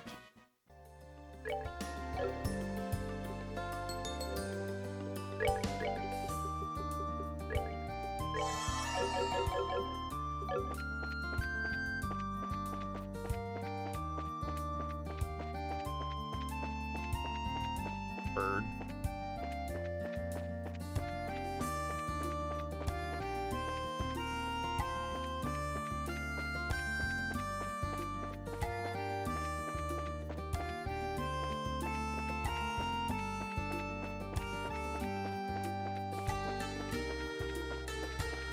Bird.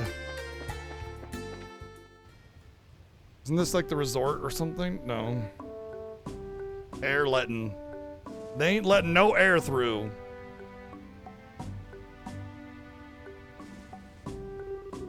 Air letting checkpoint. Feels like ages since I've been here. So the guard who saw it is around here somewhere. According to Jean's information, yes. First, we should speak with the guard commander here, who saw our phantom. Good idea, but to think someone saw it in such a lovely place. Estelle, it's not good to lie to yourself, you know. Why not stop referring to the ghost as it and simply call it what it is? Not listening, not listening. I don't have to admit that it exists. Not listening. That's healthy. Good old denial. She's good at that, to be honest. Alright, let's do the tower first. Who knows what'll happen.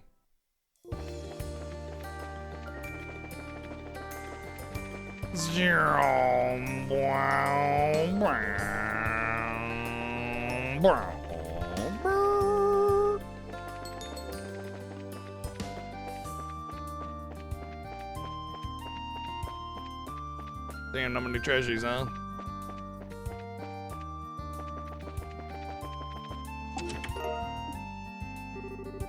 Empty as your bottom is dry.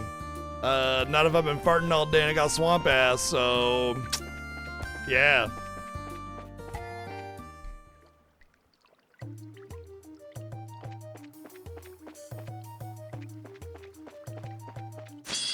Looks like somebody's feeling pretty stupid right about now, right?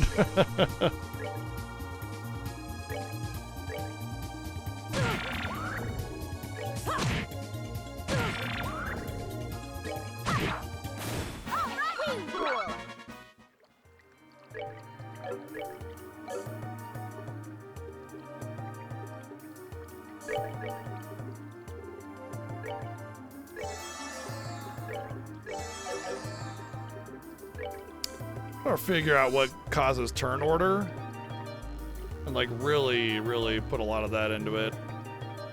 EP, space elemental value. Oh, this just gives me a bunch of stuff. Cool. So that would give me dark matter as a spell. That's pretty cool.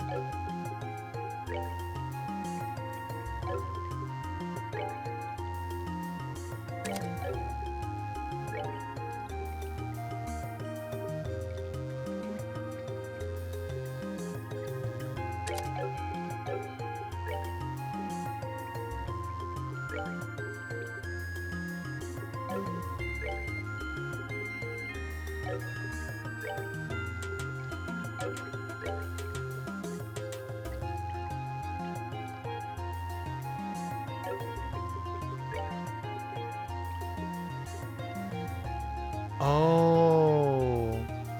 EP cut 1 means it reduces EP cost by 1. Yo, nice. Cool.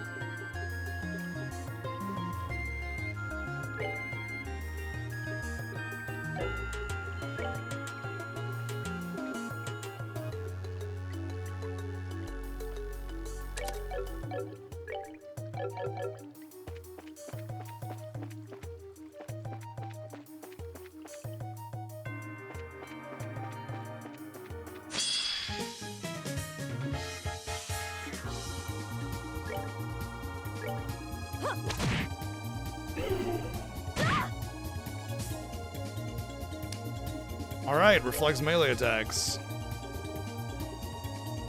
Crushes a foe's body with compressed space. It's a single target attack?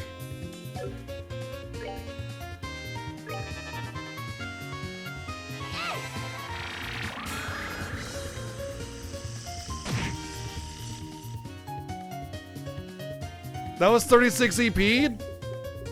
I got 36 EP used for that.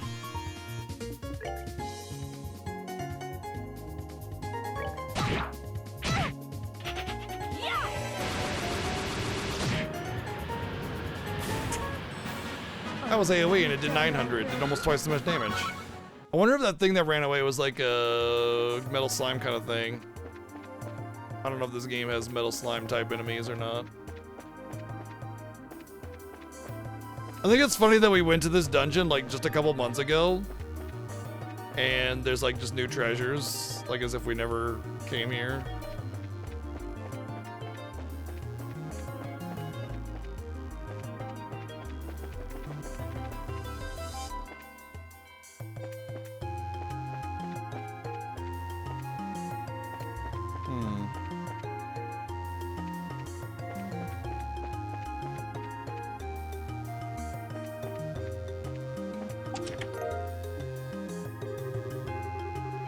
You obtain the sword of the ancient god kings. Just kidding, it's empty. Haha.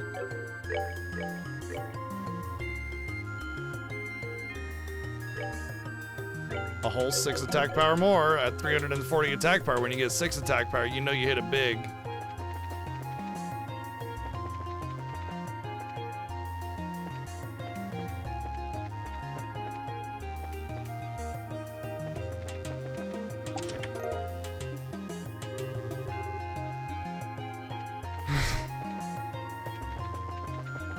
Inside the chest was the key to the heart.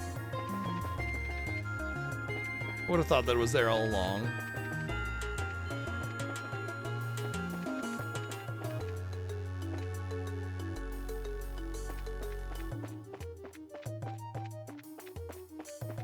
Oh, is this? No, it was a different room here.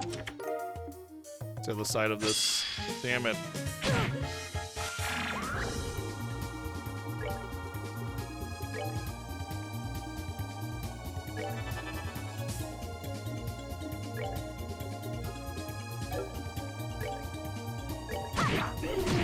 Okay, all melee attacks. I thought maybe attacking it from the back might result in a...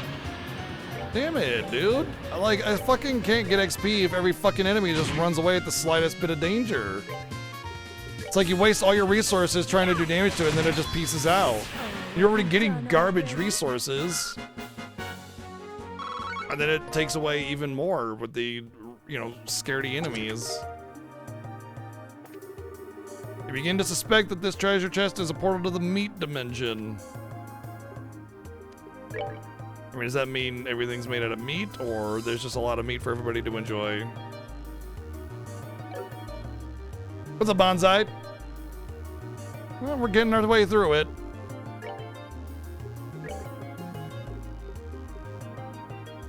I lost the level 2 AoE heal. I don't really care about it, to be honest.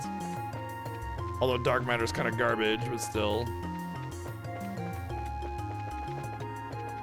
Wait, does that mean... Oh, it's just... Wow, okay, that's a lot of directions to go.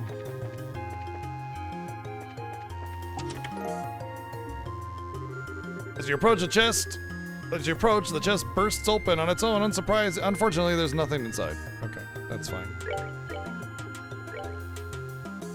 Ooh, I like that.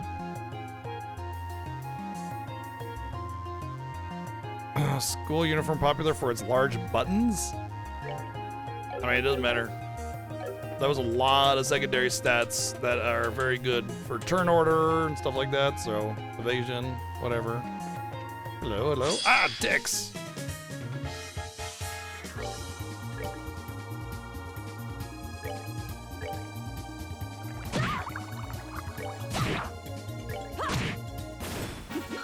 Seems you came up short. Well, I would sure hope not, because that's fucked up if you did.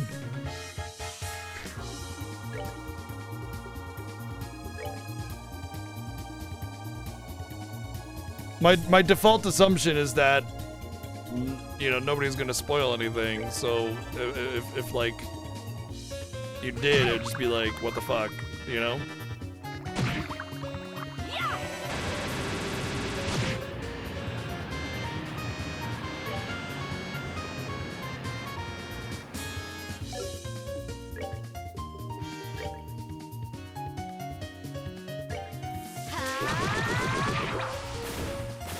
Yeah.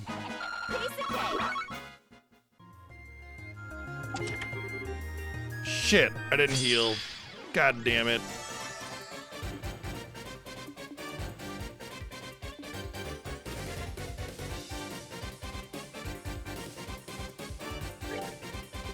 It's very rare. It almost never happens, but it has happened.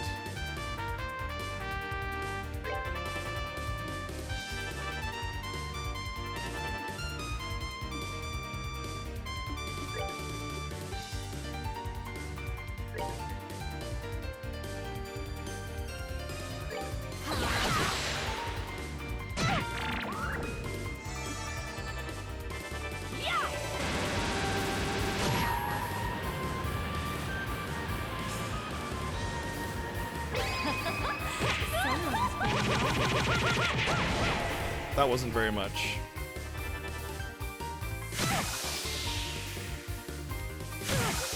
I want to die here. More than likely, I will die.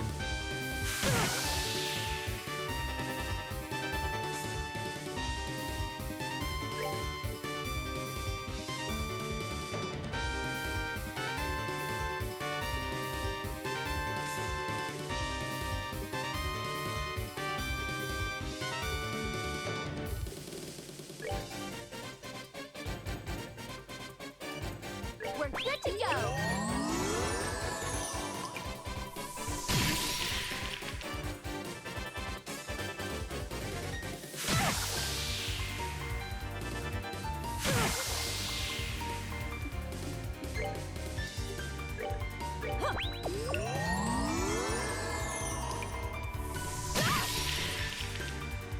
Cool, so I'm just gonna sit here and die then.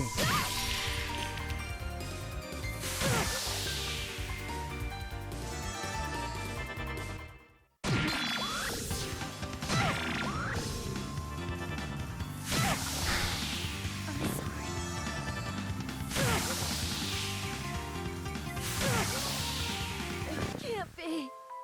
Uh-huh. Once again, my major gripe right now is the obnoxiously horrible game balance. Like, that's just fucking dumb. Hey, it's like the first dungeon of the game almost, and we're gonna have enemies that just stun lock you with freeze debuff. Cool, have fun, bye, fuck you. You know, like, that shouldn't be a thing ever, let alone this early in the game. And yet, here we are.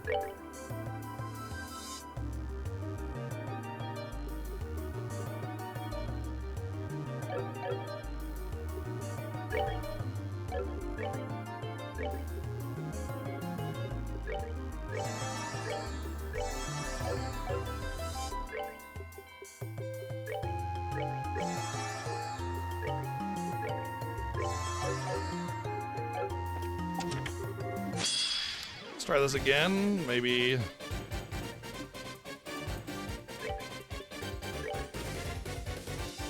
I can get a better intro.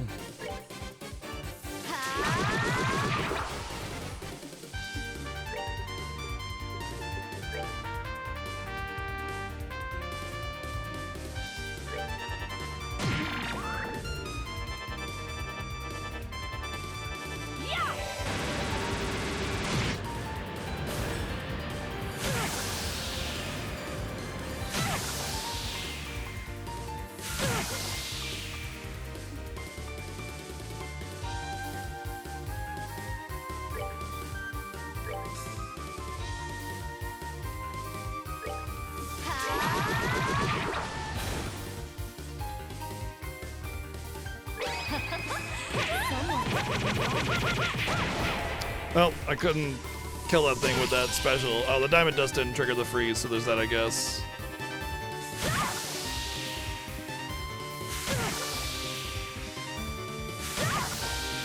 Well, focus fire. Almost had a chance. But then focus fire ruined it. I'm not in range to use it. That's fucking amazing.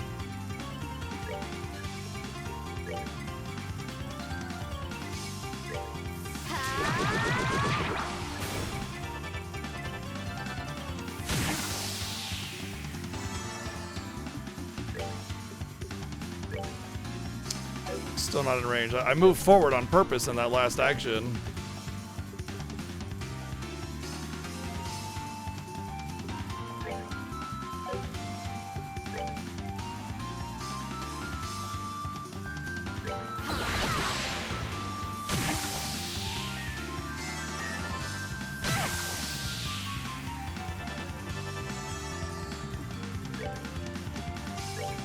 We're good to go.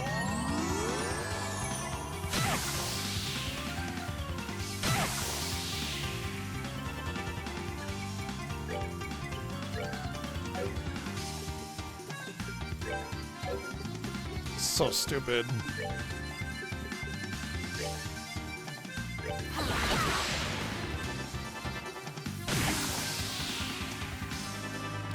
I just had to get through some stuff, you know?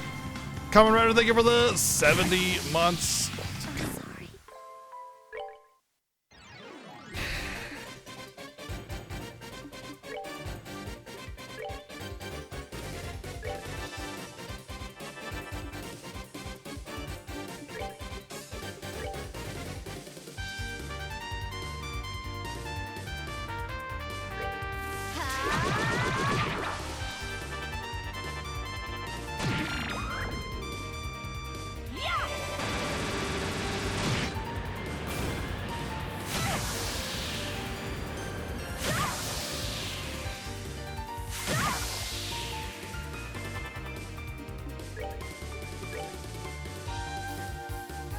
Really? You're telling me that comment doesn't hit the other guy? Oh, come on, dude. When you give me a tiny little fucking line like that, you should be a little bit nicer about where the hitbox is. Then that effectively makes it useless. What's even the point, you know?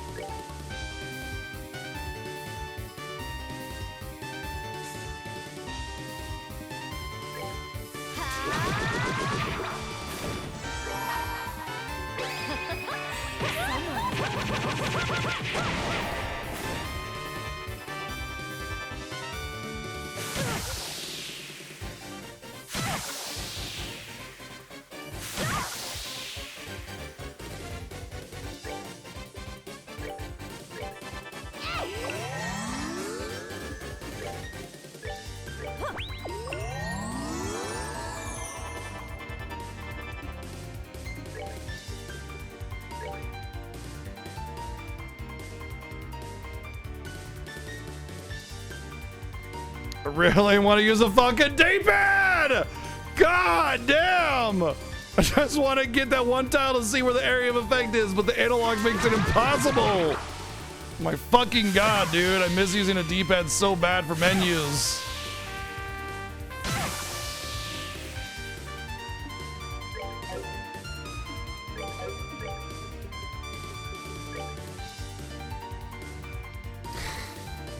What a fucking mess!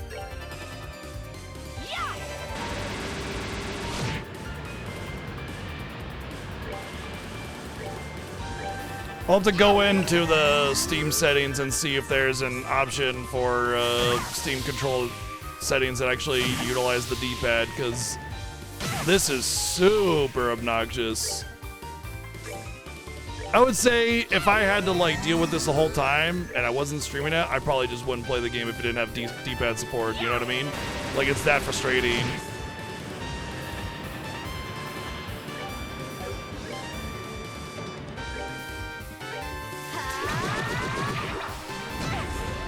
Oh, they detonate too. Good, good. As if this battle wasn't already fucked enough.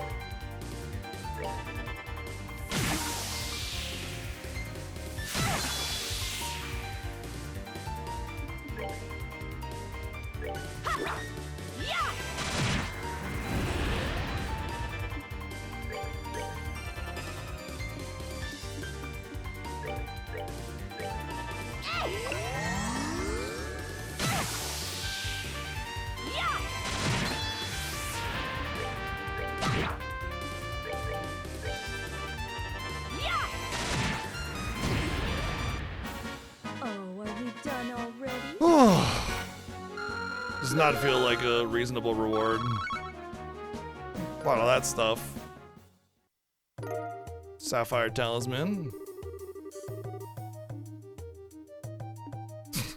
What happens when you clear out every chest in the world? What will other adventurers do then? Hey, not my problem. Sapphire Talisman. Whereas attack and defense will become water-based. That feels extremely underwhelming.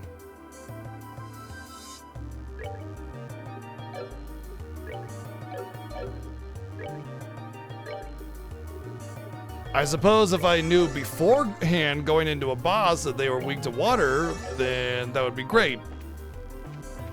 But there's no way that you can do that. So, I mean, I suppose in this dungeon there's a lot of water-based attacks, so that would basically make it so you're essentially absorbing a lot of that, more than likely. Which would be great, but then you'd also be a water-based attacking, so then you wouldn't do any damage to them.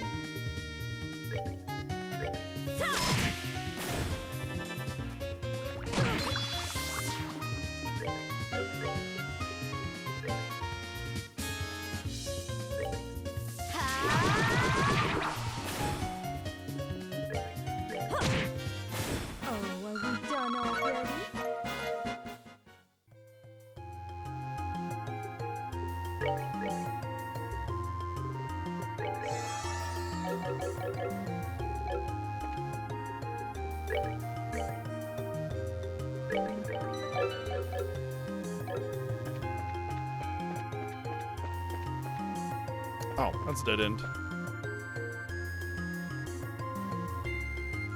Yes, it was programmed with keyboard and mouse in mind, which is really a weird choice for a turn-based RPG. It's menu heavy.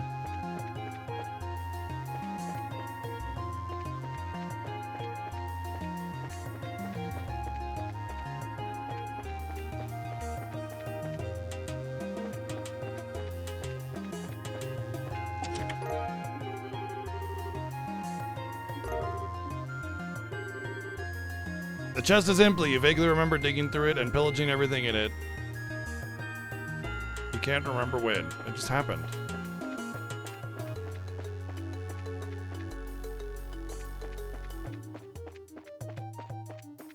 Just like the... Okay, so the next one I haven't tried is that one, but I think that's where I came from. So it'd be this one, but this one goes down. Isn't that just the meatballs? It's to this, apparently.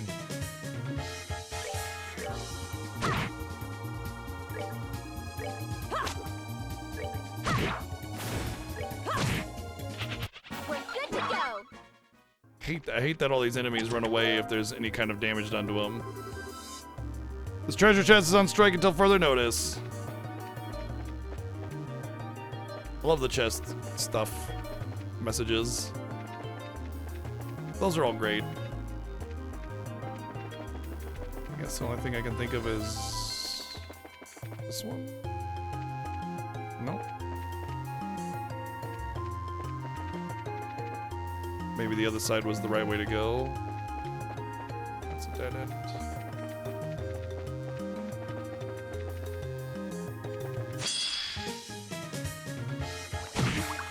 This is an obnoxiously confusing layout for this tower. I think I remember this from the first game, vaguely.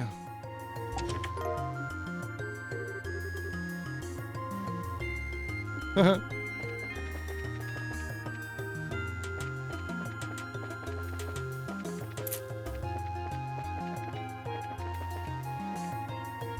what's up, Zycleon? Thanks for the raid, dude.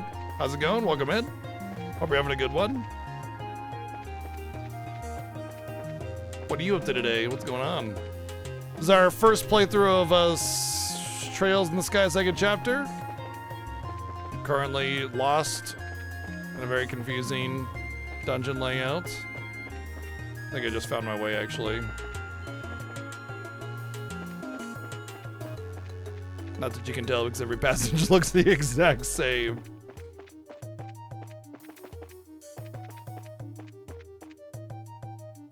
Deep dive through FF7.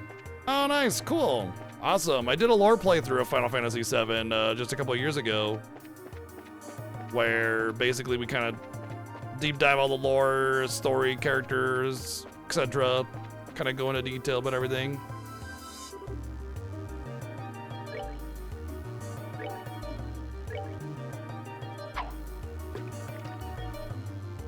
And we just finished yesterday doing the same thing with Final Fantasy VIII. Oh, gotcha. So you're doing it for your own self as well. Awesome. That's cool. Rad. That's rad. Cool. Hope you're having fun. Well, there you go. Zycleon playing FF7. Can't get much better than that.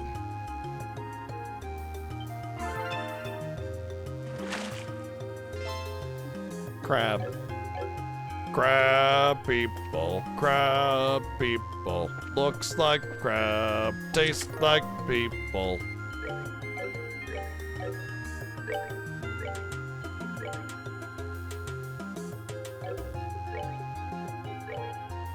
So I'm guessing those are boy-only boots. See you again on New Game Plus. Wow, spoiling the New Game Plus content, huh? I see how it is.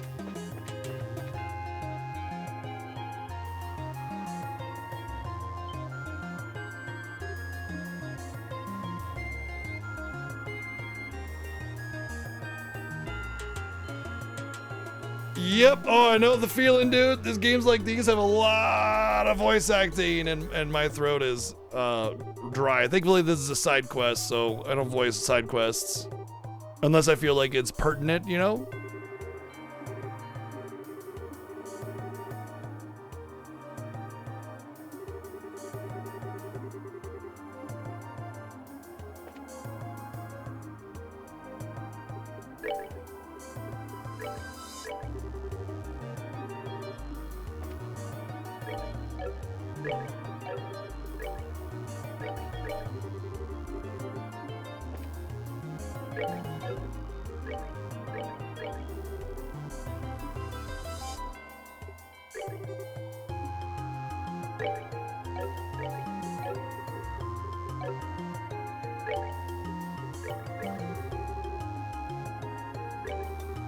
When you say okay, it does not instill me with confidence.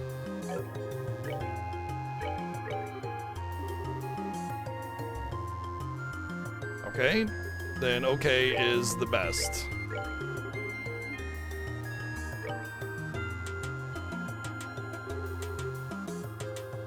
Oh yeah, absolutely.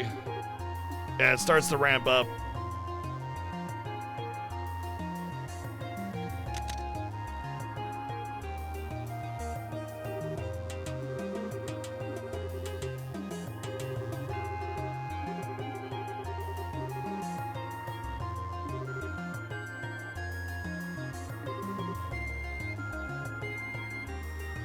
Nah, we're gonna head back. Like we went everywhere. I'm certain we got every chest in there. If I didn't, then I don't care. At that point.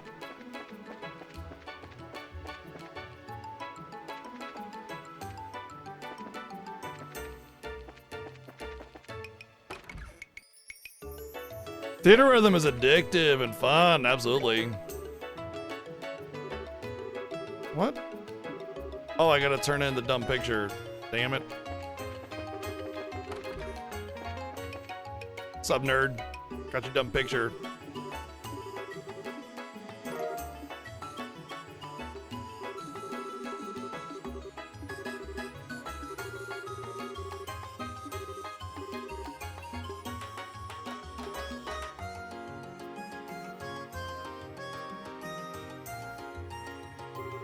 Honestly, Theater Rhythm was one of those games where it's like I put a little bit of time into it, and I didn't do everything, and I kind of want to go back and just do it all.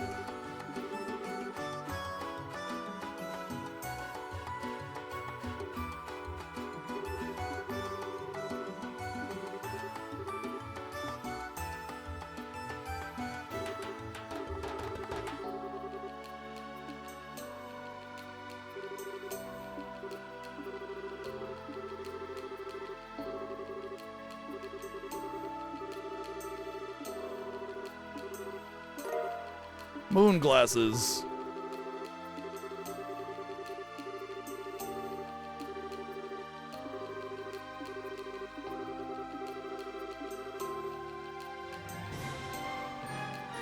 Only 106 months? Come on, man. Jeez, dude.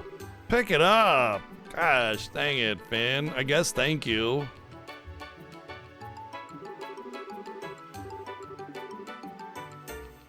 Struggling, you know, just go faster. Just gotta go faster. Just make each month happen faster.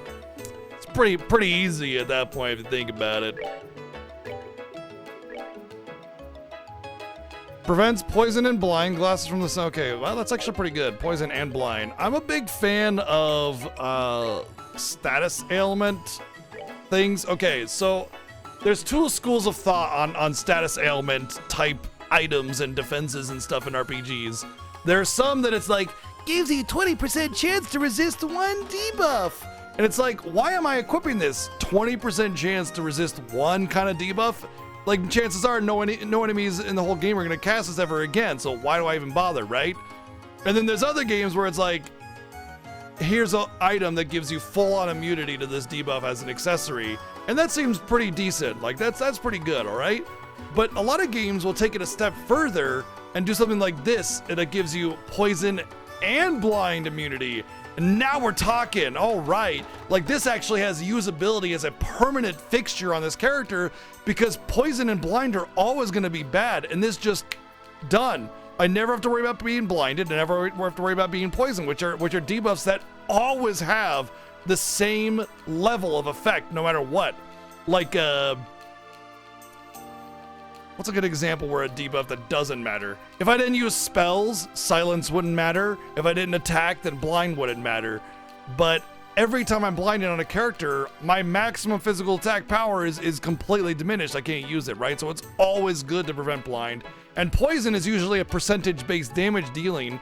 So if it's like 10% of your HP, it's always preventing 10% of HP being taken by poison. So having multiple debuff prevention makes the item usable all the time.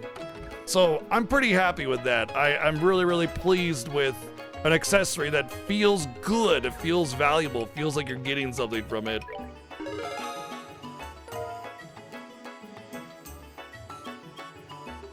You know what I liked about, I like it when armor has like elemental immunities and stuff, you know, like Final Fantasy VI is really good with this, where it's like you equip the Thunder Shield, you're immune to ice damage, and you absorb thunder damage, and it's just always there. The Thunder Shield is a good piece of equipment all by itself, and then also provides these little bonuses, and I love that. That's primo as well. That's really good.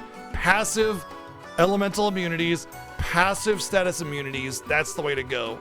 And you know, you don't have to just be like, okay, everybody's immune to statuses and elements, you don't have to worry about them. No, man, like mix up the equipment, make it a choice, make it an important choice, make it this like, gosh, do I go for the 50 attack power or do I go for the immunity to statuses? You know, I guess I could risk that this boss doesn't have them and go with the attack power, but they might use it and then all of that's, you know, wasted, right? So making good decisions like that feel weighty, where it's not like, the idea is that you want the player to think about two choices that feel good, like good choice A and good choice B. But then there's like some games that are like, do you want to be pissed on or shit on? And you're just like, neither? I don't want any of those. But you have to pick one because the game demands that you do. And those are shitty choices. And it's usually like, do you want this required item that gives you minus 50% strength or minus 50% HP? And it's like, I don't want any of those, man. Like, why do I have to pick between bad things? Give me a choice between good things, you know? And damn if some games don't make you choose between two bad things all the time.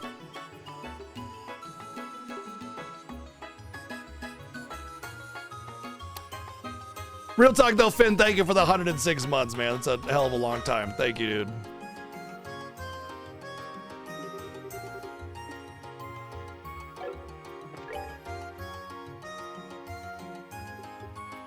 Vista Forest.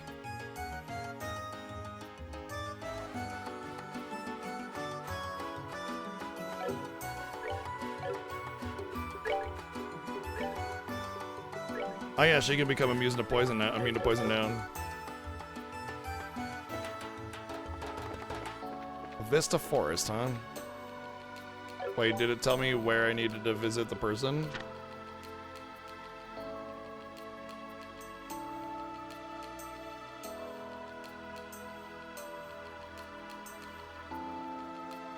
Oh, I think I know what that is. I did see a monster on the road that seemed particularly big.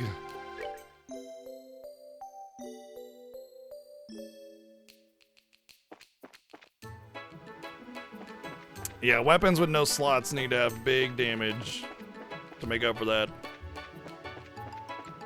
I think this is Vista Forest down here, right?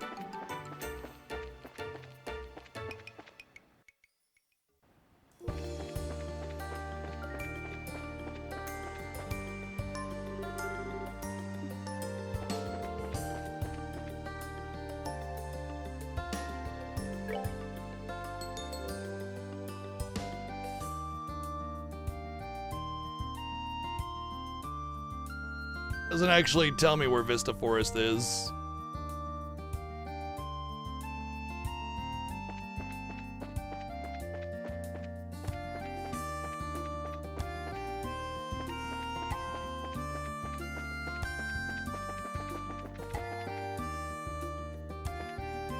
This ain't it, whatever it is.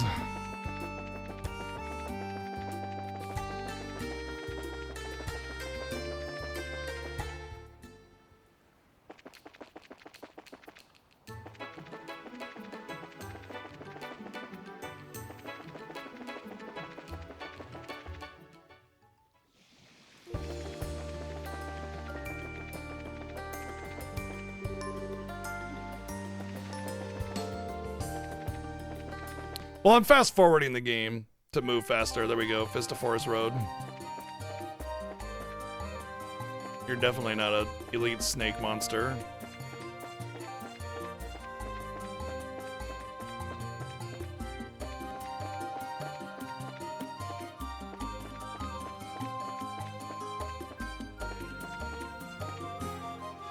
Watermelon boars.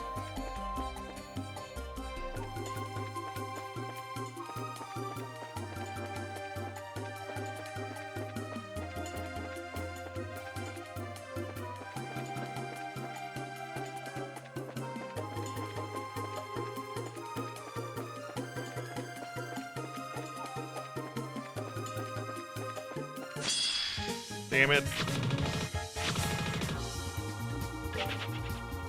Bye.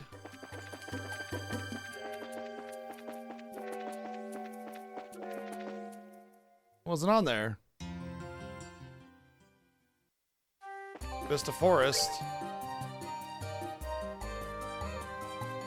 Mercury Viper.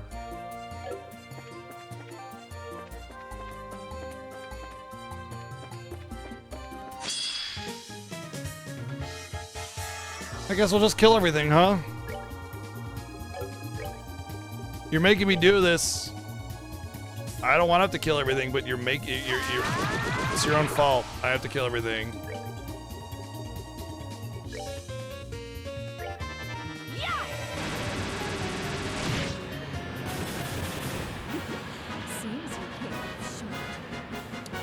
That was as much experience as I got for the last boss I fought. So that's actually a reasonable amount of XP finally. That's interesting.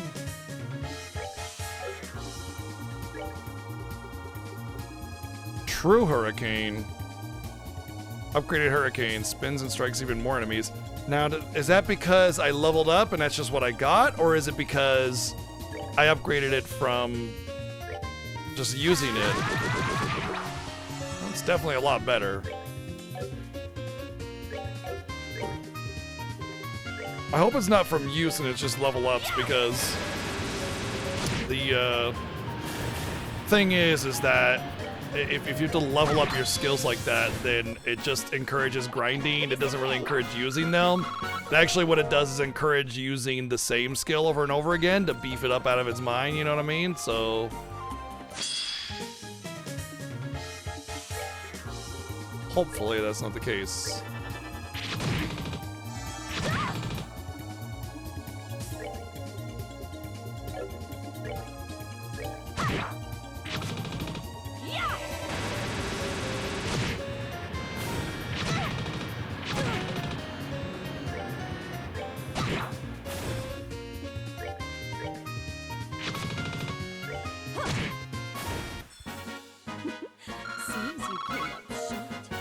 Okay, I think the XP that I got in the other battle was not really a fluke, but like it was a special enemy that got me more. So I'm definitely not getting that anywhere else.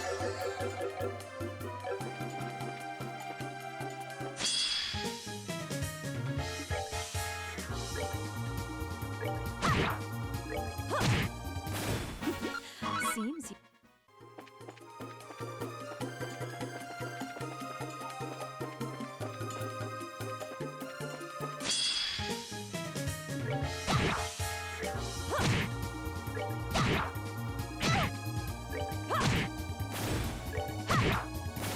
We're good to go.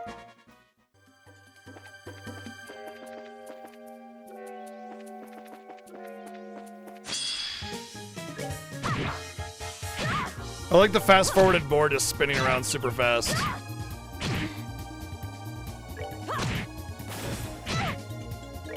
Woo, woo, woo, woo, woo, woo, woo, woo. seems you came up.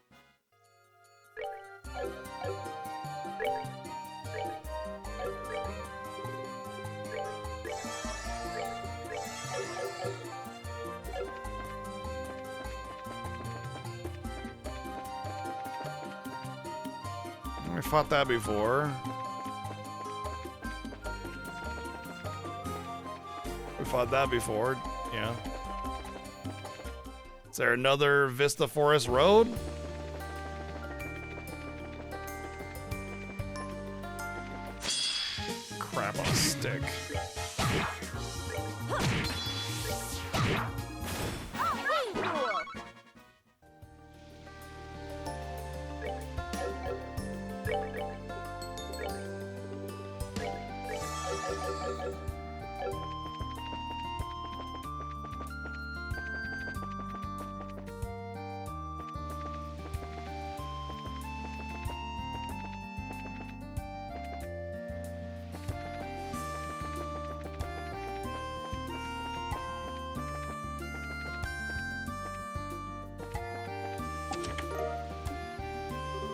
Inside the chest you find blood. So much blood. Why wasn't this here the first time?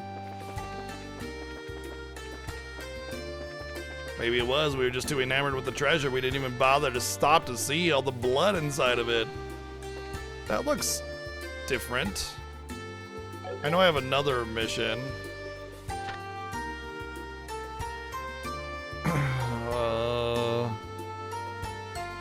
Cobalt Saber has been sighted on the Gull Seaside Way. Maybe that's him? So much of you in the chest.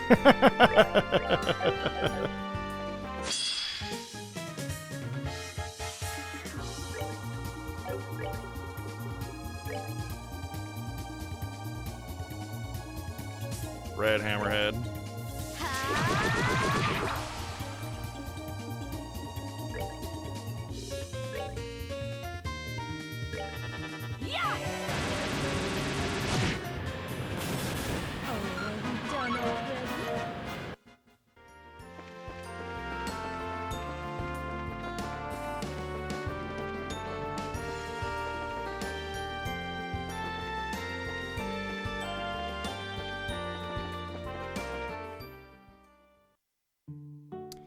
That's that's one of the places I have to go for the quests that I'm on, but I don't want to do that yet. I want to do the side quests.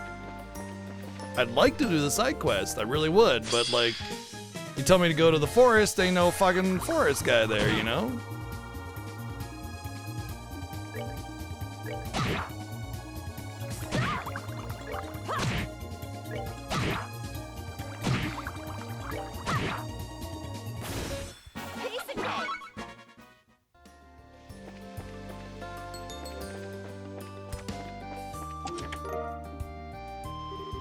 You nearly tear the top off of the chest, off of its hinges, and your excitement open, and your face falls as you realize there's nothing inside. Treasure! Treasure!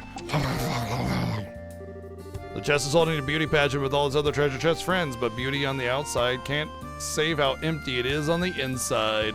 That's an amazing one. I love that one. God damn it, I missed it.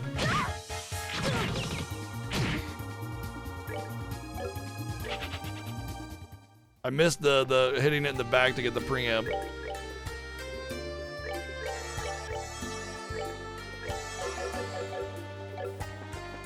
It's not my enemy anyway. It didn't have a special battle theme.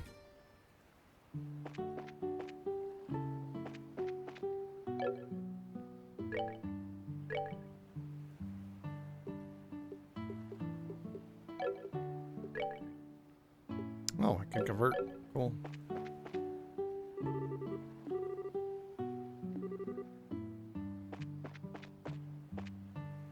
Ah, the white magnolia.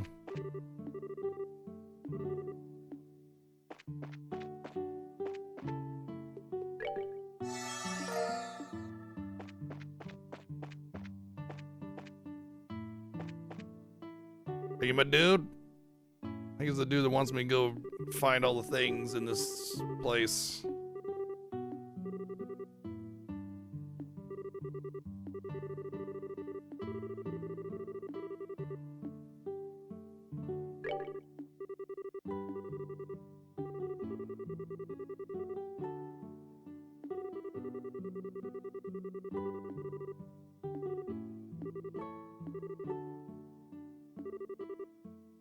Savory, okay, uh-huh.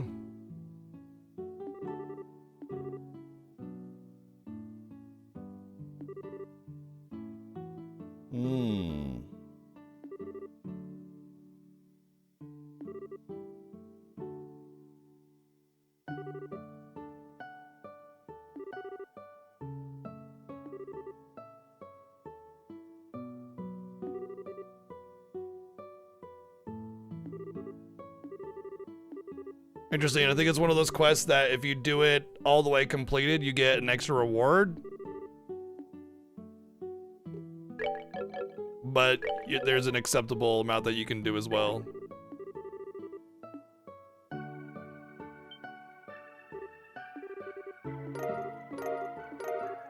I reported the juicy bone.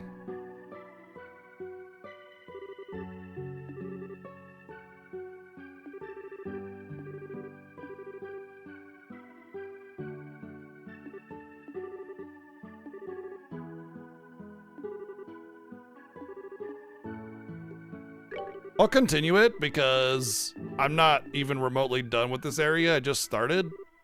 So, heck, you know, I can always just, like, report later if I want to just finish the quest.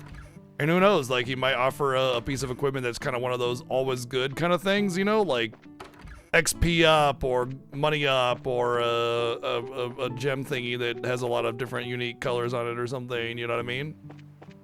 So never underestimate the value of something that you can get early game. You know, normally early game treasures are like, you know, just incremental upgrades to your weapons and armor, but a lot of times you can get things that are just always good. Hex, in Final Fantasy games, you get elixirs all the time at the beginning of the game because elixirs always have the exact same value every time you use it. It's always 100% HP and MP.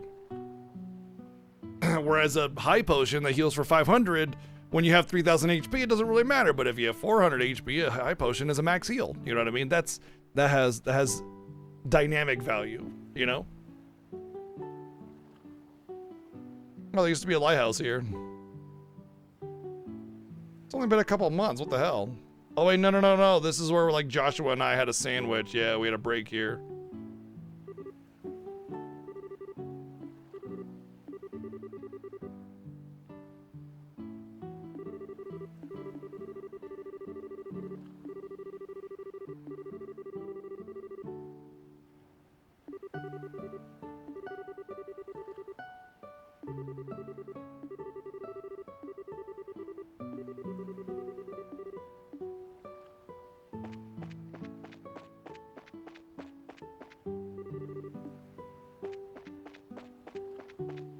Sunday school in session, that means it's Sunday.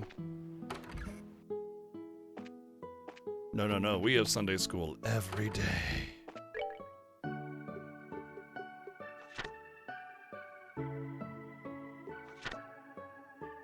Yeah, so I know I don't need a report on this because these two specifically say I have to report on them, whereas these say it's just a monster, go and respond immediately to the threat. So I don't know why it's not in the area. Mainoria Bryod. Okay, so there's obviously not any of the places I need to go to for the elite monster quest or whatever, the hunt. You made a cover to one of the songs in the game? Cool. I think music creation is absolutely a phenomenal skill. That's just fantastic. I didn't see the elite in this area either. Like 2 quests that say, hey, go to this area for a monster that's on the road harassing people. I didn't see anything. I fought every monster type I could find. And nothing. That's the orphanage. We don't want to go there. Bunch of pesky kids. Damn little twerps.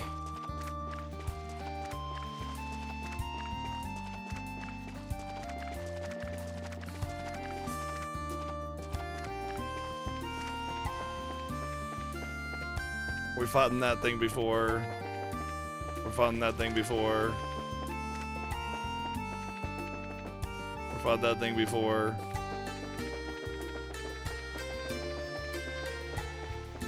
Oh, that's gotta be it. That's definitely it. Alright, we found this boy. Oh, it's not a red dot. That's why. Okay. I was looking for a red dot because it was a monster spawn. I thought it'd be a red dot. Nope. Exterminate! Oh god, there's 3 of them. Alright. Guys, come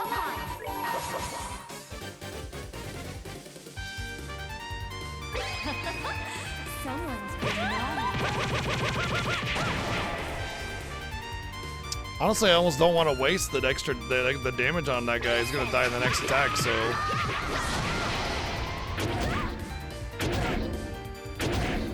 Oh my god, they get so many attacks.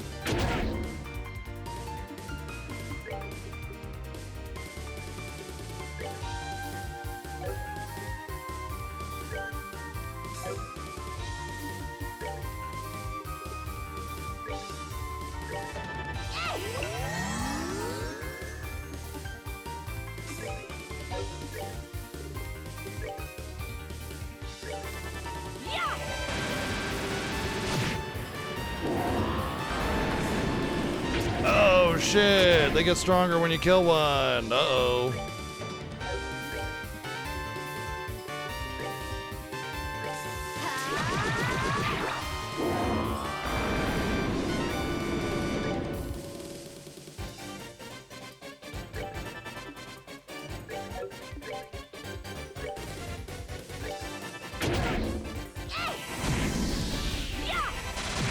Not too bad though. See, that's a nice balanced little challenge fight. It wasn't overbearing, but it was, you know, I couldn't just sit there and do nothing, right? I couldn't just like auto battle my way through. I appreciate that one. That one was much better than that trap chest that stun locked me all the way from full to dead. That was nonsense. That was good. I enjoyed that one.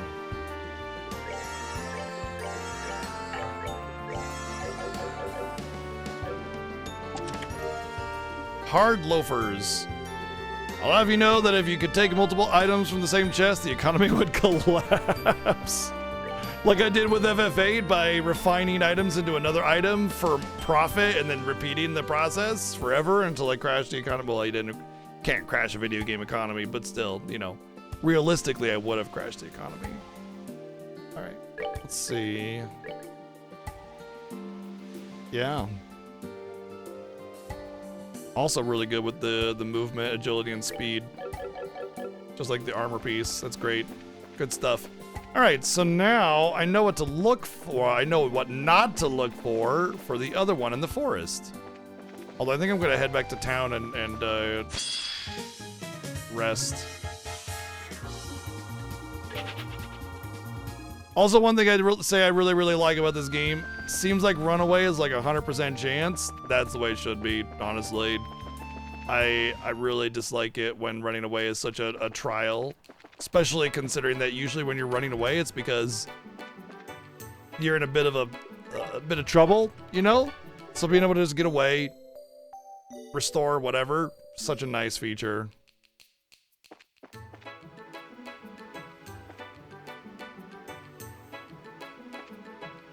You know, true, Blood of Omega. Actually, that's true.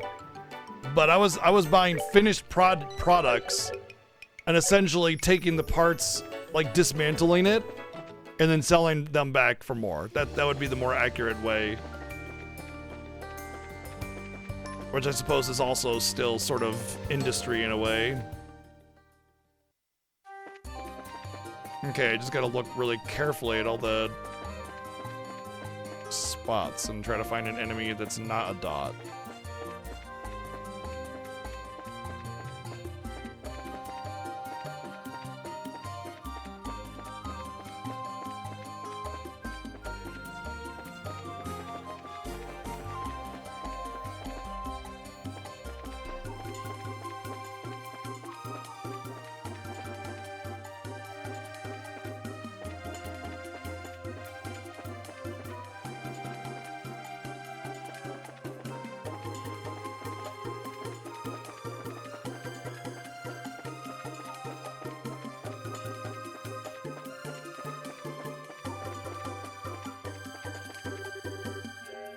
Found it.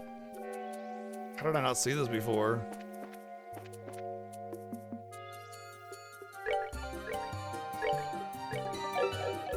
Alright, this guy should be a joke because I have a poison immunity.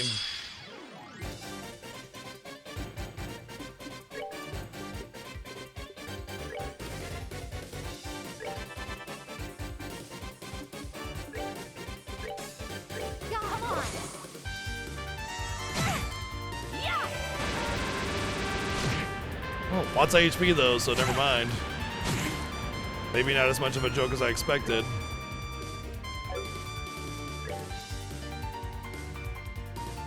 Yeah, they got a lot of HP. I don't have any limit breaks, basically. Equivalent of.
Damn.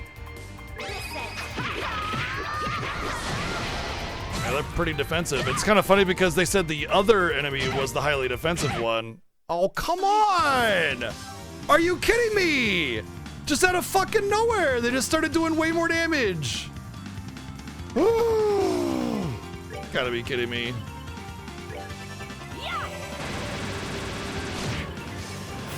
Well, Estelle doesn't get any XP, whatever.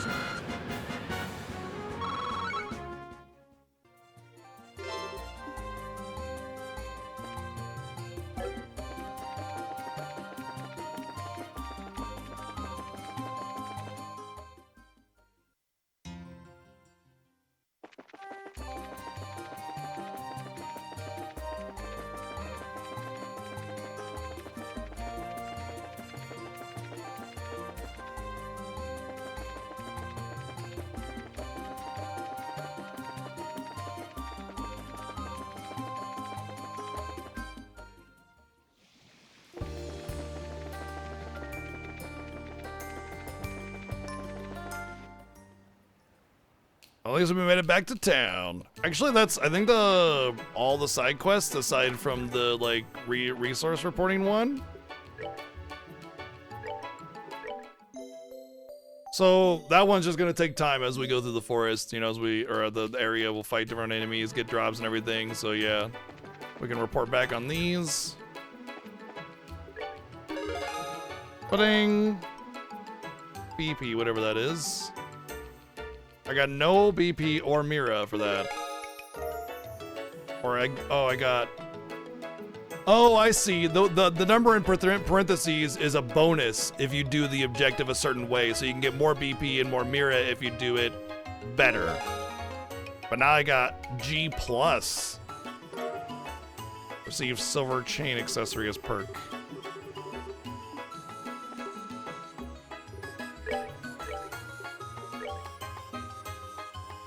Defense plus 15 and prevent poison, which is better than the silver earring, which just gives you prevent poison. So yeah, I like this as well. It's like, hey, it's got 15 defense, but it also prevents poison. It's just better than the thing that gives you plus 15 defense or prevents poison, and I like that. I'm actually, like, I don't remember accessories and equipment being like really well designed in the last game. I thought they were pretty basic. But I'm actually really enjoying much of what the accessories have to offer. Not to mention armors that give like good stats and everything. I'm for that. That's great. Armors that give stats, so it makes it an interesting choice. I mean, obviously it's a pure upgrade at this point, so of course you're gonna pick that one. But later on, like if you have to choose between 20 defense and 5 speed or something like that, I want that. I want to be able to make that choice, and hopefully that actually becomes a factor in this. We'll see. But yeah, so far so good on that. All right. So far, my first day impression of the game is that the story's still pretty tropey and generic so far, but we're just at the beginning, so it's fine. And the game balance seems questionable, like really questionable. But I mean, we were able to do pretty much everything we wanted to. Eventually, we were able to do that chess battle and everything, so it wasn't like the end of the world or anything. So we'll see how it ends up being over time. But my experience, especially with older RPGs, is that the beginning tends to be the rough part of game balance. And the reason is because the game is trying to start you out, make you feel a little weak, but still give you a challenge. And when you don't have like options available, like different skills and abilities, then it's really hard to overcome any kind of like pressure put on you, because it ends up just being attack, attack, attack, heal when low HP, attack, attack, attack, heal when low HP. And if you don't have a good enough heal to overcome those damages, it can be a problem. Like Dragon Quest VIII, I had to grind to level 8 just to beat the first boss, because it's just like right on you, man. Like you don't have enough ability to heal through the damage. So I had to grind to level 8 and get equipment. Legend of Legaia was like that too. You had to basically grind to like level 8 or 10 and grind until you had enough money to get the first set of equipment before you even adventured beyond the first town, or else you're fucked, like big time. So it's the beginning of the game. It's fine. I accept that. At least I actually have a set of skills and abilities. Like most games don't start you out with very much. That being said, the game does also start you at level whatever you finished the last game at. So I mean, it gives you the level, but not the stuff.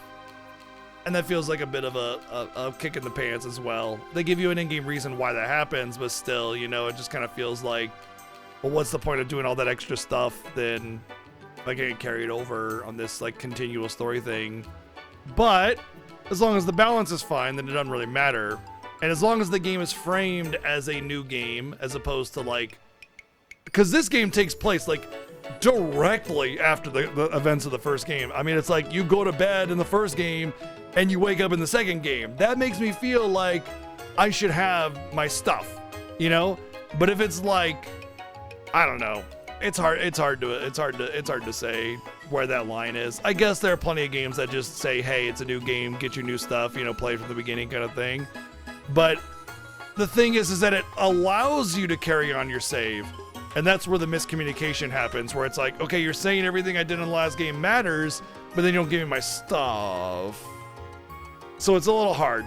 Anyway, overall I have positive feelings about this game. And I think that was something that I probably didn't expect to have with this game. I thought it was going to be pretty meh so far, and I'm enjoying it. I think it's very good overall so far. And we'll see how it goes. Minor issues here and there, but you know, I mean, you're gonna have that with any game, so yeah. But anyway, thank you for hanging out, everybody. That's all the time we got for tonight. Thank you for all the love and support, bits and donations, subs and resubs, sub gifts, or some fun raids in there in the past. But overall, thank you everybody for everything and just hanging out. It's great. We'll be back to this tomorrow because, well, today is Thursday and I stream on Friday, but I won't be back on Friday or Saturday rather because I don't stream on Saturdays. So tomorrow, 1 p.m. Pacific, more Trails in the Sky second chapter. Thank you, everybody, for hanging out, and look forward to seeing you all tomorrow, 1 p.m. Pacific. Take care. Good night.